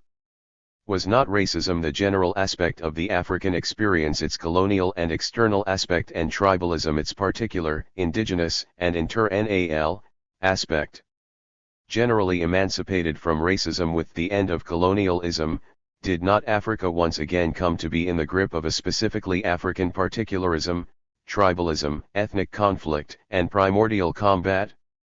Another part of the argument in this book is that it is too naive to think of racism and tribalism as simple opposites, for alien, racial, domination was actually grounded in and mitigated through ethnically organized local power. In the colonial period, ethnic identity and separation were politically enforced. Although forged through colonial experience, this form of the state survived alien domination. Reformed after independence, purged of its racial underpinnings, it emerged as a specifically African form of the state. The form of the state. Colonial genesis. I have argued that to grasp the specificity of colonial domination in Africa, one needs to place it within the context of Europe's larger colonizing experience. The trajectory of the wider experience, particularly as it tried to come to grips with the fact of resistance, explains its midstream shift in perspective, from the zeal of a civilizing mission to a calculated preoccupation with holding power, from rejuvenating to conserving society, from being the torchbearers of individual freedom to being custodians protecting the customary integrity of dominated tribes. This shift took place in older colonies, mainly India and Indochina, but its lessons were fully implemented in Africa, Europe's last colonial possession. Central to that lesson was an expanded notion of the customary. Britain was the first to marshal authoritarian possibilities in indigenous culture. It was the first to realize that key to an alien power's achieving a hegemonic domination was a cultural project, one of harnessing entire moral, historical, and community impetus behind local custom to a larger colonial project. There were three distinctive features about the customary as colonial power came to define it. First, the customary was considered synonymous with the tribal. Each tribe was defined as a cultural group with its own customary law. Second, the world of the customary came to be all-encompassing, more so than in any other colonial experience, it came to include a customary access to land. Third, custom was defined and enforced by customary native authorities in the local state backed up by the armed might of the central state. To appreciate the significance of this, we need to recall only on fact. ALTHOUGH. The use of force was outlawed in every British colony in the aftermath of the First World War, and in French colonies after the SECOND. This applied to the central state and usually to European officials supervising native authorities in the local state, but not to the native authorities. For ths, there was any reason. So long as the use of force could be passed off as customary, it was considered legitimate, and to complete die tautology, force decreed by a customary authority was naturally regarded as customary. No wonder that when force was needed to implement development measures on reluctant peasants, its use was restricted to native authorities as much as possible. In the language of power, custom came to be the name of force. It was the halo around the regime of decentralized despotism. The customary was never singular, but plural. As far as possible, every tribe was governed by its customary law. Europe did not bring to Africa a tropical version of the late 19th century European nation-state. Instead, it created a multicultural and multi-ethnic state. 1. The colonial state was a two-tiered structure. Peasants were governed by a constellation of ethnically defined native authorities in the local state, and these authorities were in turn supervised by white officials deployed from a racial pinnacle at the center. Another peculiarity of this form of the state was that the relation between force and market was not antithetical. It was not simply that force framed market institutions. It was more that force and market came to be two alternative ways of regulating the process of production and exchange. To the extent that the scope of the customary included land and labor, that of the market was limited. To flush either labor or its products out of the realm of the customary required the use of force. Clearly, there was and is no particular and fixed balance between force and market. Its degree remains variable. The customary was never a Chinese wall keeping the tide of market relations at bay, nor was it of nominal significance. The customary was porous. Within its parameters, market relations were enmeshed with extra economic coercion. Free peasants were differentiated, and those better off were shielded from the regime of force. Post-colonial reform and variations. Characteristic of Afro-pessimism, whether in its left-wing or right-wing version, is a roots of the crisis literature that reduces the past to a one-dimensional reality. The result is a reconstruction of the past as if the only thing that happened was laying the foundations of a present crisis. The result is not an analysis that appropriates the past as a contradictory mix, but one that tends to debunk it. The core agenda that African states faced at independence was threefold: deracializing civil society, detribalizing the native authority, and developing the economy in the context of unequal international relations. In a state form marked by bifurcated power, deracialization and detribalization were two aspects that would form the starting point of an overall process of democratization. By themselves, even if joined together, they could not be tantamount to democratization. Together, this amalgam of internal and external imperatives signified the limits and possibilities of the moment of state independence. Of this threefold agenda, the task undertaken with the greatest success was deracialization. Whether formulated as a program of indigenization by mainstream nationalist regimes, conservative or moderate, from Nigeria to Zaire to Idi Amin's Uganda, or as one of nationalization by radical ones, from Ghana to Guinea to Tanzania, the tendency everywhere was to erode racially accumulated privilege in erstwhile colonies. Whether they sought to Africanize or to nationalize, the historical legitimacy of post-independence nationalist governments lay mainly in the program of deracialization they followed. The difference between them, however, was in effect of the strategy of distribution each one employed. Whether the tendency was privatization or tatism, both straight geese opened opportunities for nepotism and corruption, for clientelism. In contrast to deracialization, the task undertaken with the least success was democratization. Key to democratization was the native authority in the local state. Its detribalization would have to be the starting point in reorganizing the bifurcated power forged under colonialism. The failure to democratize explains why deracialization was not sustainable and why development ultimately failed. Without a reform in the local state, the peasantry locked up under the hold of a multiplicity of ethnically defined native authorities could not be brought into the mainstream of the historical process. In the absence of democratization, development became a top-down agenda enforced on the peasantry. Without thoroughgoing democratization, there could be no development of a home market. This latter failure opened wide what was a crevice at independence. With every downturn in the international economy, the crevice turned into an opportunity for an externally defined structural adjustment that combined a narrowly defined program of privatization with a broadly defined program of globalization. The result was both an internal privatization that recalled the racial imbalance that was civil society in the colonial period and an externally managed capital inflow that towed alongside a phalanx of expatriates according to UN estimates, more now than in the colonial period.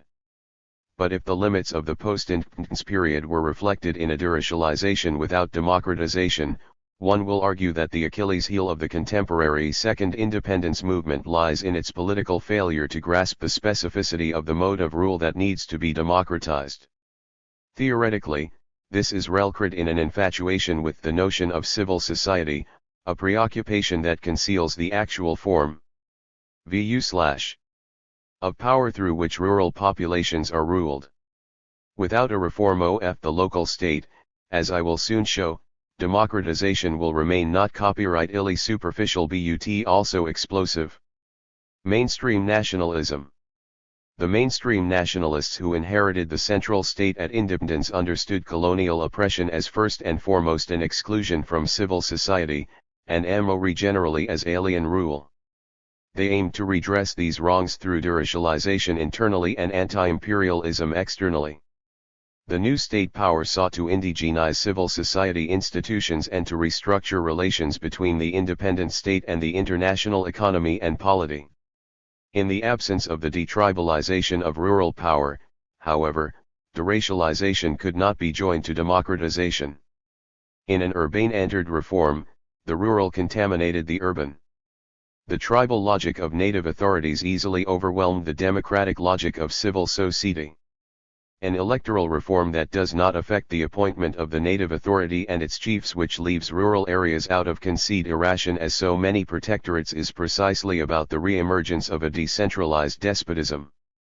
In such a context, electoral politics turned out to be about more than just who represents citizens in civil society, because victors in that contest would also have a right to rule over subjects through native authorities, for the winner would appoint chiefs, entire native authority, everywhere. More than the rule of law, the issue in a civil society-centered contest comes to be who will be master of all tribes. As a Kenyan political scientist once remarked to me, the ethnicity of the president is the surest clue to the ethnic tinge of the government of the day. This is why civil society politics where the rural is governed through customary authority is necessarily patrimonial. Urban politicians harness rural constituencies through patron-client relations. Where despotism is presumed, clientelism is the only non-coercive way of linking the rural and the urban. Confined to civil society, democratization is both superficial and explosive. Superficial because it is interpreted in a narrowly formal way that doesn't address the specificity of cu stamari pau democratization equals free and fair multi-party elections, and explosive because, with the local state intact as the locus of a decentralized despotism, the stakes in any multi-party election are high. The winner would not only represent citizens in civil society, but also dominate over subjects through the APPO in TMENTOF chiefs in the native authority. The winner in such an election is simultaneously the representative power in civil society and the despotic power over native authorities. Native authority in the name of a custom anchored in notions more historical and popular. When I speak of tribalism as civil war, my notion of civil war is a continuum along which muted tensions coexist long before they break out into open confrontation. Notwithstanding the colonial claim that traditional Africa was a tribal checkerboard, With each tribe in its own place, we have seen that tribal culture was highly textured and elastic, with the stranger often present on rural ground. For no reason other than to expand their following, the tendency of chiefs was to encourage strangers to settle in their domain. With a state-enforced and tribally circumscribed notion of custom, two related changes occurred. First, the tendency was to homogenize and flatten cultural diversity within the tribe in favor of an official tribal version.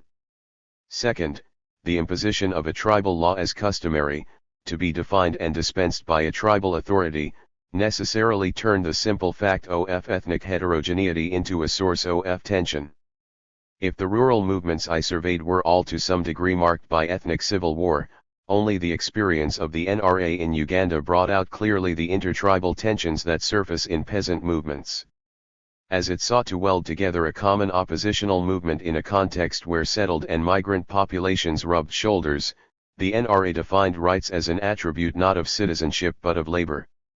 To say that rights belong to all those resident in a locality, regardless of geographical or ethnic origin, was to say that all those who labor have a justifiable claim to rights.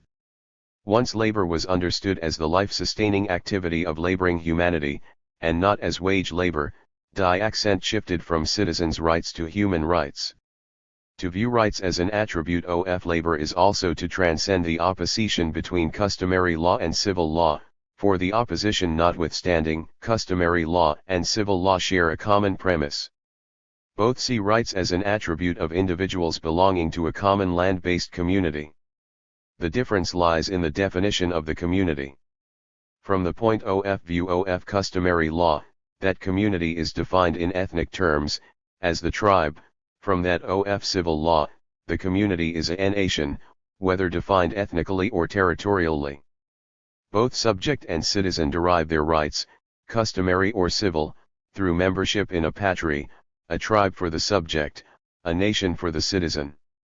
Although the NRA was able to bring a creative insight into resolving the inter-ethnic tension in its rural base, the Lucro Triangle, it found great difficulty in addressing the urban-rural tension from a position of power in the city. It saw urban civil society demands for a representational multi-party democracy, a demand reinforced by many Western donors, as a threat, both to its hold on power and to the unity of power holding the country together. It was faced with the old dilemma that had plagued single-party regimes. Would not a multi-party contest in the city be about not just who would represent citizens in the city, but also who would be the master of tribes in the countryside? Would not such a contest both exacerbate clientelism in civil society and extend it to the countryside, thereby also activating and reorganizing democratic politics around inter-ethnic tensions? If the failure of the NRA at the time of this writing, in late 1994, was in making a transition from the rural to the urban, from democratizing native authority to democratizing civil society, that of the urban movements in post-1973 South Africa was the opposite. The independent unions successfully fought attempts by the apartheid state to drive a wedge between migrant and resident labor in the townships, but remained prisoners of a civil society-centered perspective.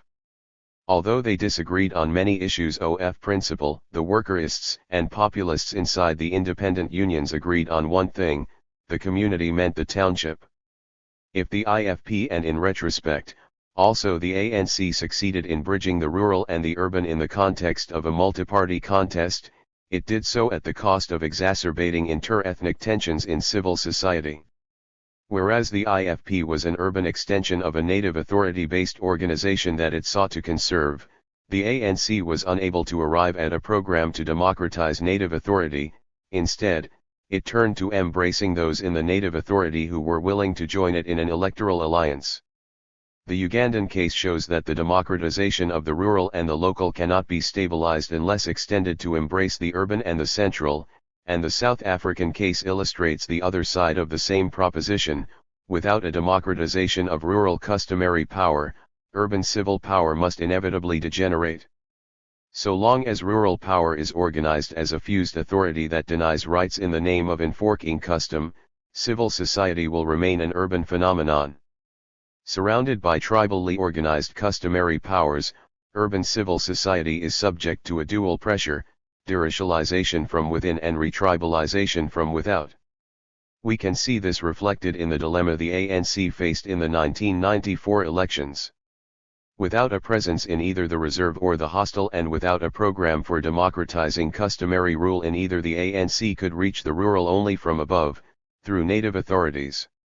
Confined to waging a democratic struggle in the urban and reduced to reaching rural communities through its customary authorities, the ANC found itself trapped in a catch-22 situation.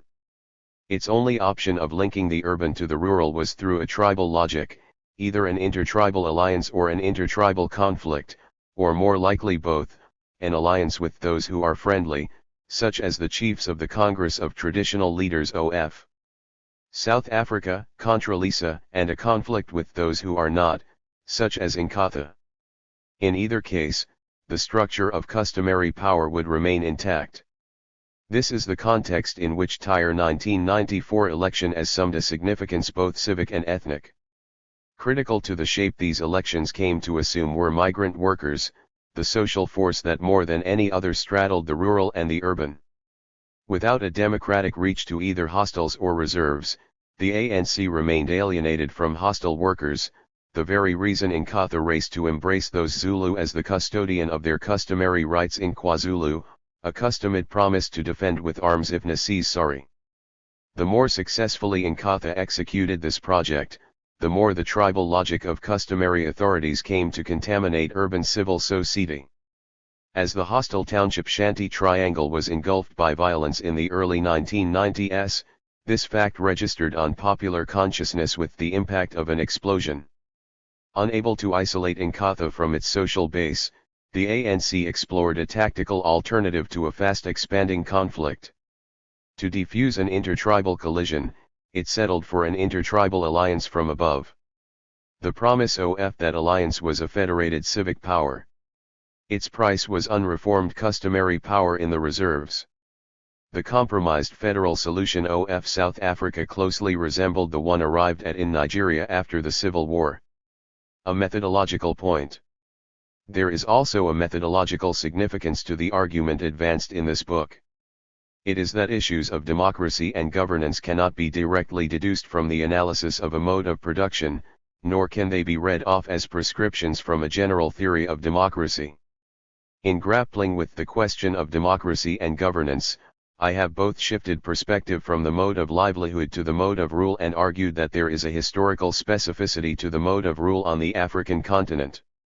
This shift underlines a critique more in the nature of a sublating than a simple negation of two kinds of contemporary discourses, that of political economy and that of civil society. The critique of the standpoint of political economy is dearest in my analysis of the South African experience. In South African studies, the finest fruit of the political economy perspective was the cheap labor power thesis. It argued that apartheid was functional to capitalism, critical to ensuring a regular supply of cheap labor power. I have shifted attention from the cheapness of labor power to its semi-coercive and controlled nature, in the context of a broader shift, from a focus on the labor question to one on the native question. My locus of analysis has been less the V-node of accumulation than the mode of domination. More than a response to the question of securing cheap labor power in a semi-industrial setting, I have argued that apartheid needs to be understood as the outcome of an unending quest for order in a setting both semi-industrial and colonial. Without denying the importance of the semi-industrial context, I have illuminated the significance of the colonial context in understanding apartheid as a form of the state. Rather than debunk or discard the perspective of political economy, my purpose has been to build on its insights while questioning its holistic claims. Whereas in South Africa political economists generated a rich debate on the role of the state in reproducing a regime of semi-coercive labor, the same cannot be said of the political analysis offered by their counterparts to the north of the Limpopo. Their claim was that the problem of Africa is one of backwardness, of pre-capitalist relations of production, of insufficient proletarianization, in sum a lack of development too. The key to democracy, then, is development. Ironically, Tin's crude reductionism still finds defenders on both the left and the right, from militants advocating a single-party solution to champions of an IMF-style structural adjustment. No less convincing, however, is the multi-party discourse of the so-called pro-democracy movements in Equatorial Africa. Unlike their Single party counterparts, theirs is an explicitly political discourse. But it has turned a concrete historical experience of civil society in the West into the basis of a general and prescriptive theory. It has thereby turned democracy into a turnkey institutional import.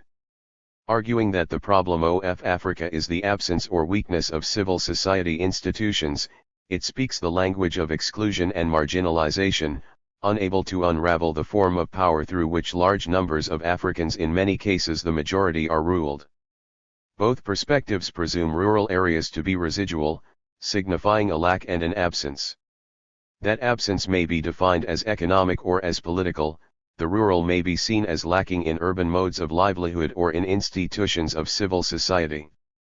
Whether it is activists in the trade unions and civics of South Africa or their more liberal counterparts in pro-democracy movements to the north, both have failed to arrive at a political program that addresses the mode of power containing rural populations on the continent. In contrast, my emphasis has been more on the mode of incorporation than that of marginalization. It is an emphasis less on the regime of rights from which the colonized were excluded on grounds of race than on the regime of custom into which they were incorporated and through which they were ruled. In an analysis concerned not just with the colonial legacy, but also with post-colonial attempts to reform it, the shift has not simply been from the labor question to the native question, it has also involved placing the native question in the context of a broader problematic, the subject question.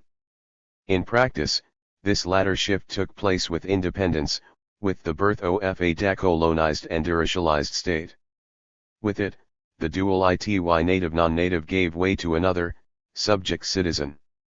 Inasmuch as reform in post-colonial Africa crystallized along two distinct paths, known as the conservative and the radical, one can speak of two subject prototypes. In the conservative states, which reproduced native authorities as the locus of a decentralized despotism, the prototype subject was stamped with an ethnic identity. In the radical states, which detribalized native authorities but where reform degenerated into a centralized despotism, most dramatically illustrated when the central state branded poor and unemployed urban residents as vagrants and forcibly repatriated them to their home areas in the countryside, the prototype subject was simply a poor inhabitant in the rural areas, a peasant. My point, then, is not only that the mode of rule is not deducible from the mode of livelihood. It is also that the specificity of the political in the African experience lies not as much in the structural defects of a historically organized civil society as in the crystallization of a different form of power. This is why the point of democratization cannot be just a simple reform of civil society.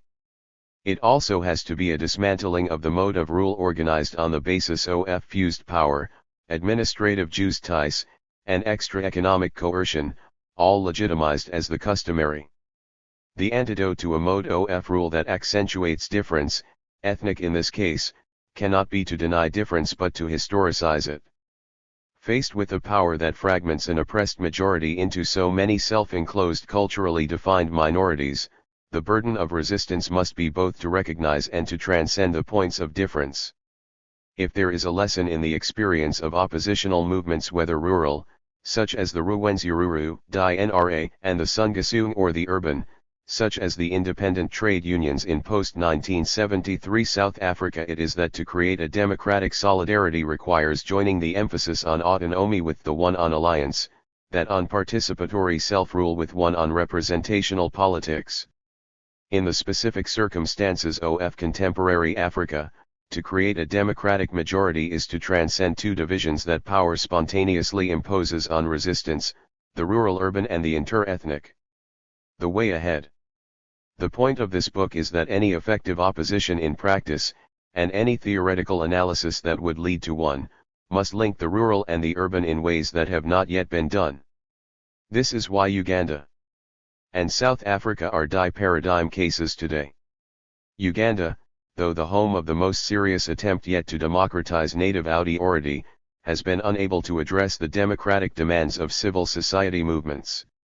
In South Africa, though the home of the strongest and most imaginative civil society-based resistance on the continent, reform has floundered on the walls of customary power. As paradigm cases, both allow one to see in one place phenomena that appear as fragmentary elsewhere. What social forces can link the urban and the rural? The only successful attempt yet to bridge the two has been the militant nationalist movement that followed the Second World War. The political impetus of this movement came from the disenfranchised native strata of the towns. Whether the veranda boys of Nkrumah's CPP, migrant workers in many powerful trade union movements, or the boatmen of Cabral's African Party for the Independence of Guinea and the Cape Verde Islands, PAIG, a decade later, they shared a common social position. They lay beyond the reach of customary law and yet had few entitlements to civil rights. Though in civil society, they were not of civil society. Faced with a growing and militant nationalism, colonialism embarked on its most ambitious reform program yet. Part of that post-war reform was a stabilization of migrant labor. Colonial governments raised bachelor wages to family ones, technically upgraded and differentiated the work process, and extended official recognition to trade unions. A similar process unfolded in South Africa in the wake of the post-Soweto Vihan and Riekert commissions, but the reforms were of limited significance. In South Africa, the end of influx control brought a wave of migrants from rural areas to urban ones, mainly into hostels and shanty towns. To the north of the Limpopo, the informal sector burgeoned as a combination of economic crises and structural adjustment led to a shrinking domestic industry alongside deregulated markets. Today it is migrant labor and those in the informal sector that forms a class that is in civil society but is not of it. The social role of migrants varies, depending on the political choices available to them. As the South African case demonstrates, that role can be progressive or non-progressive. The point about the pro-democracy movement of today is precisely that it lacks a program for linking the urban and the rural on the basis of democratizing rural power, as the ANC in South Africa. In the absence of such a democratization, the customary will remain a rallying cry, lining up urban-based migrants behind customary authorities in their ethnic homes and behind city-based champions of the customary so as to defend customary rights, however residual these may be. In the linkage between the urban and the rural is the key. So long as the rural is not reformed, the perversion of civil society is inevitable. This is why the limits of the current South African reform are so serious. The most serious attempt yet to reform the rural was, as I have already noted, that of Museveni in Uganda, following earlier and more partial attempts, Gaddafi in Libya, Sankara in Burkina Faso, and the early Rawlings in Ghana. They all highlight one lesson: decentralized democracy confined to the local state is both partial and unstable. It harbors contradictory possibilities. The point of reform of rural power can just as easily be to link up with representative demands from urban civil society as it can be to check these. If the objective is an overall democratization, it requires a balance between decentralization and centralization, participation and representation, autonomy and alliance. But if it is to checkmate civil society, a one-sided glorification of decentralization, autonomy and participation will suffice because, in the final analysis, it is bound to exacerbate the breach between the urban and the rural.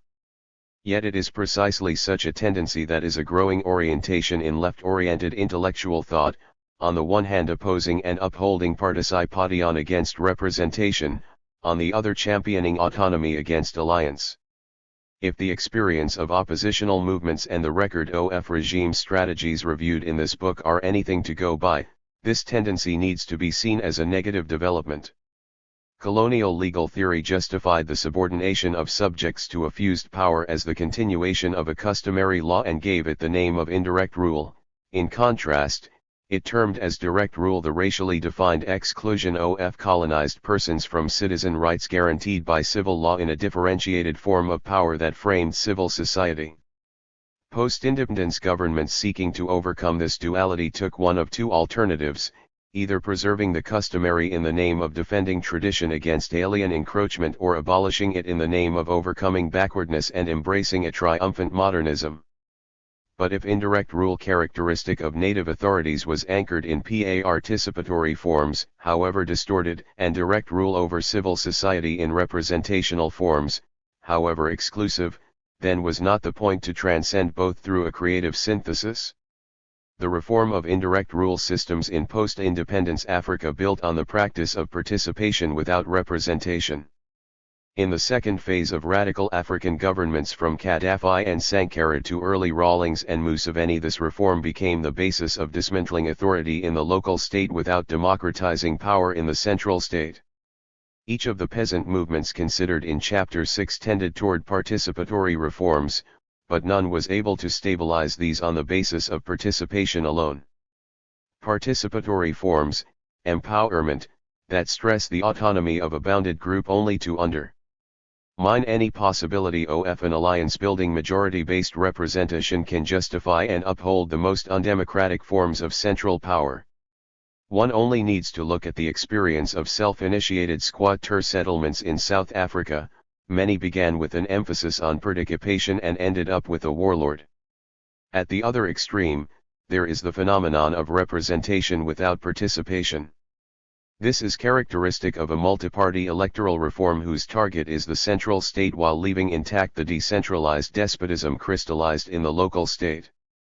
Without an accent on participatory forms, and, as we will soon see, autonomy, the tendency is for representation to turn into its opposite.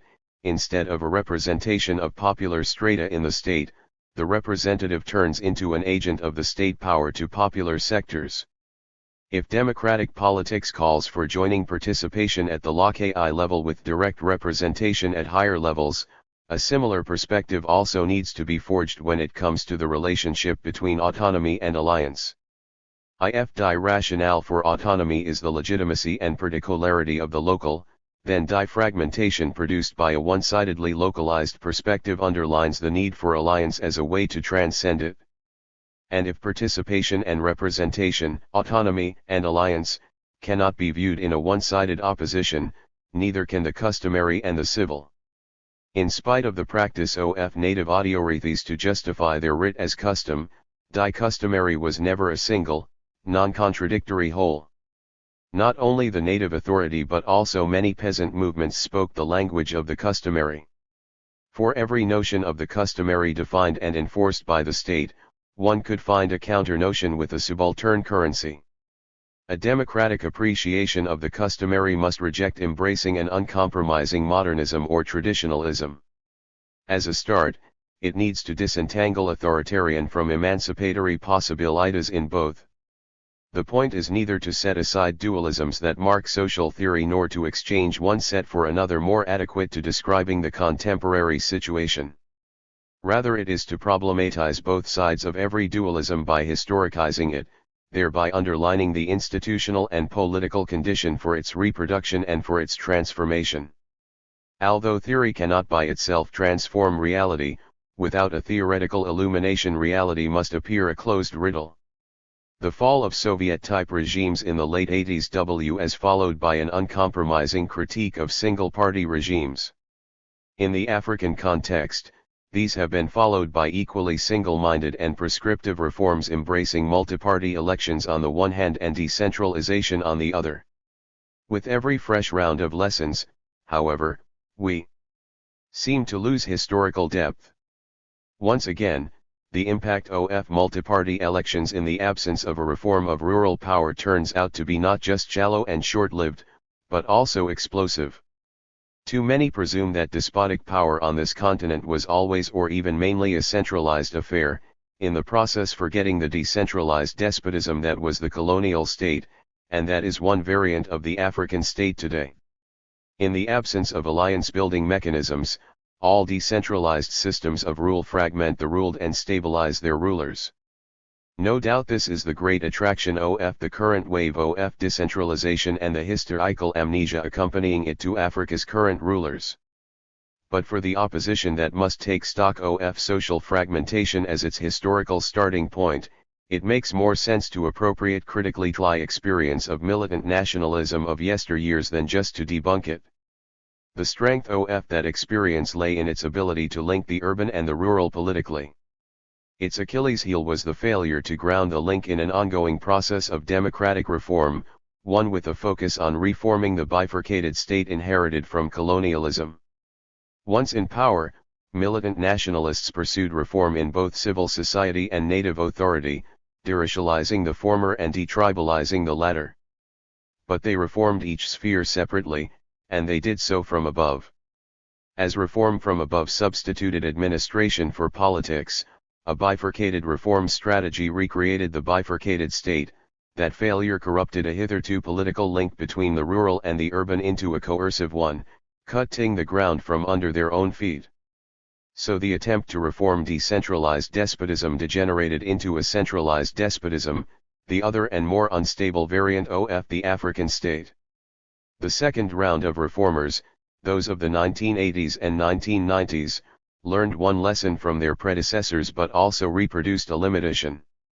They began the reform process from below, by dismantling native authorities and reorganizing village communities on the basis of self-administration. Detribalization was thereby joined to democratization, but in the local sphere only. Their dilemma is how to reform the center and thereby how to join the rural and the urban through a single overarching but differentiated reform process. The record of state reform has been mixed. The tendency of African governments has been to play reform in one sphere against repression in the other. The result, inevitably, is a truncated reform. Of the two tensions aggravated by the form of the African state, the inter-ethnic and the rural-urban, the latter is key. Hitherto, there have been two ways of linking the rural and the urban, the administrative and the political. The administrative link has turned out to be coercive. The political link has taken the form of a non-coercive clientelism. To bridge the rural and the UUJNI/JLUOJ urban through a politics both non-coercive and democratic, it is necessary to transcend the dualism of power around which the bifurcated state is organized. To do so requires that the nature of power in both spheres, the rural and the urban, be transformed, simultaneously. Only then will the distinction rural-urban and inter-ethnic be more fluid than rigid, more an outcome of social processes than a state-enforced artifact.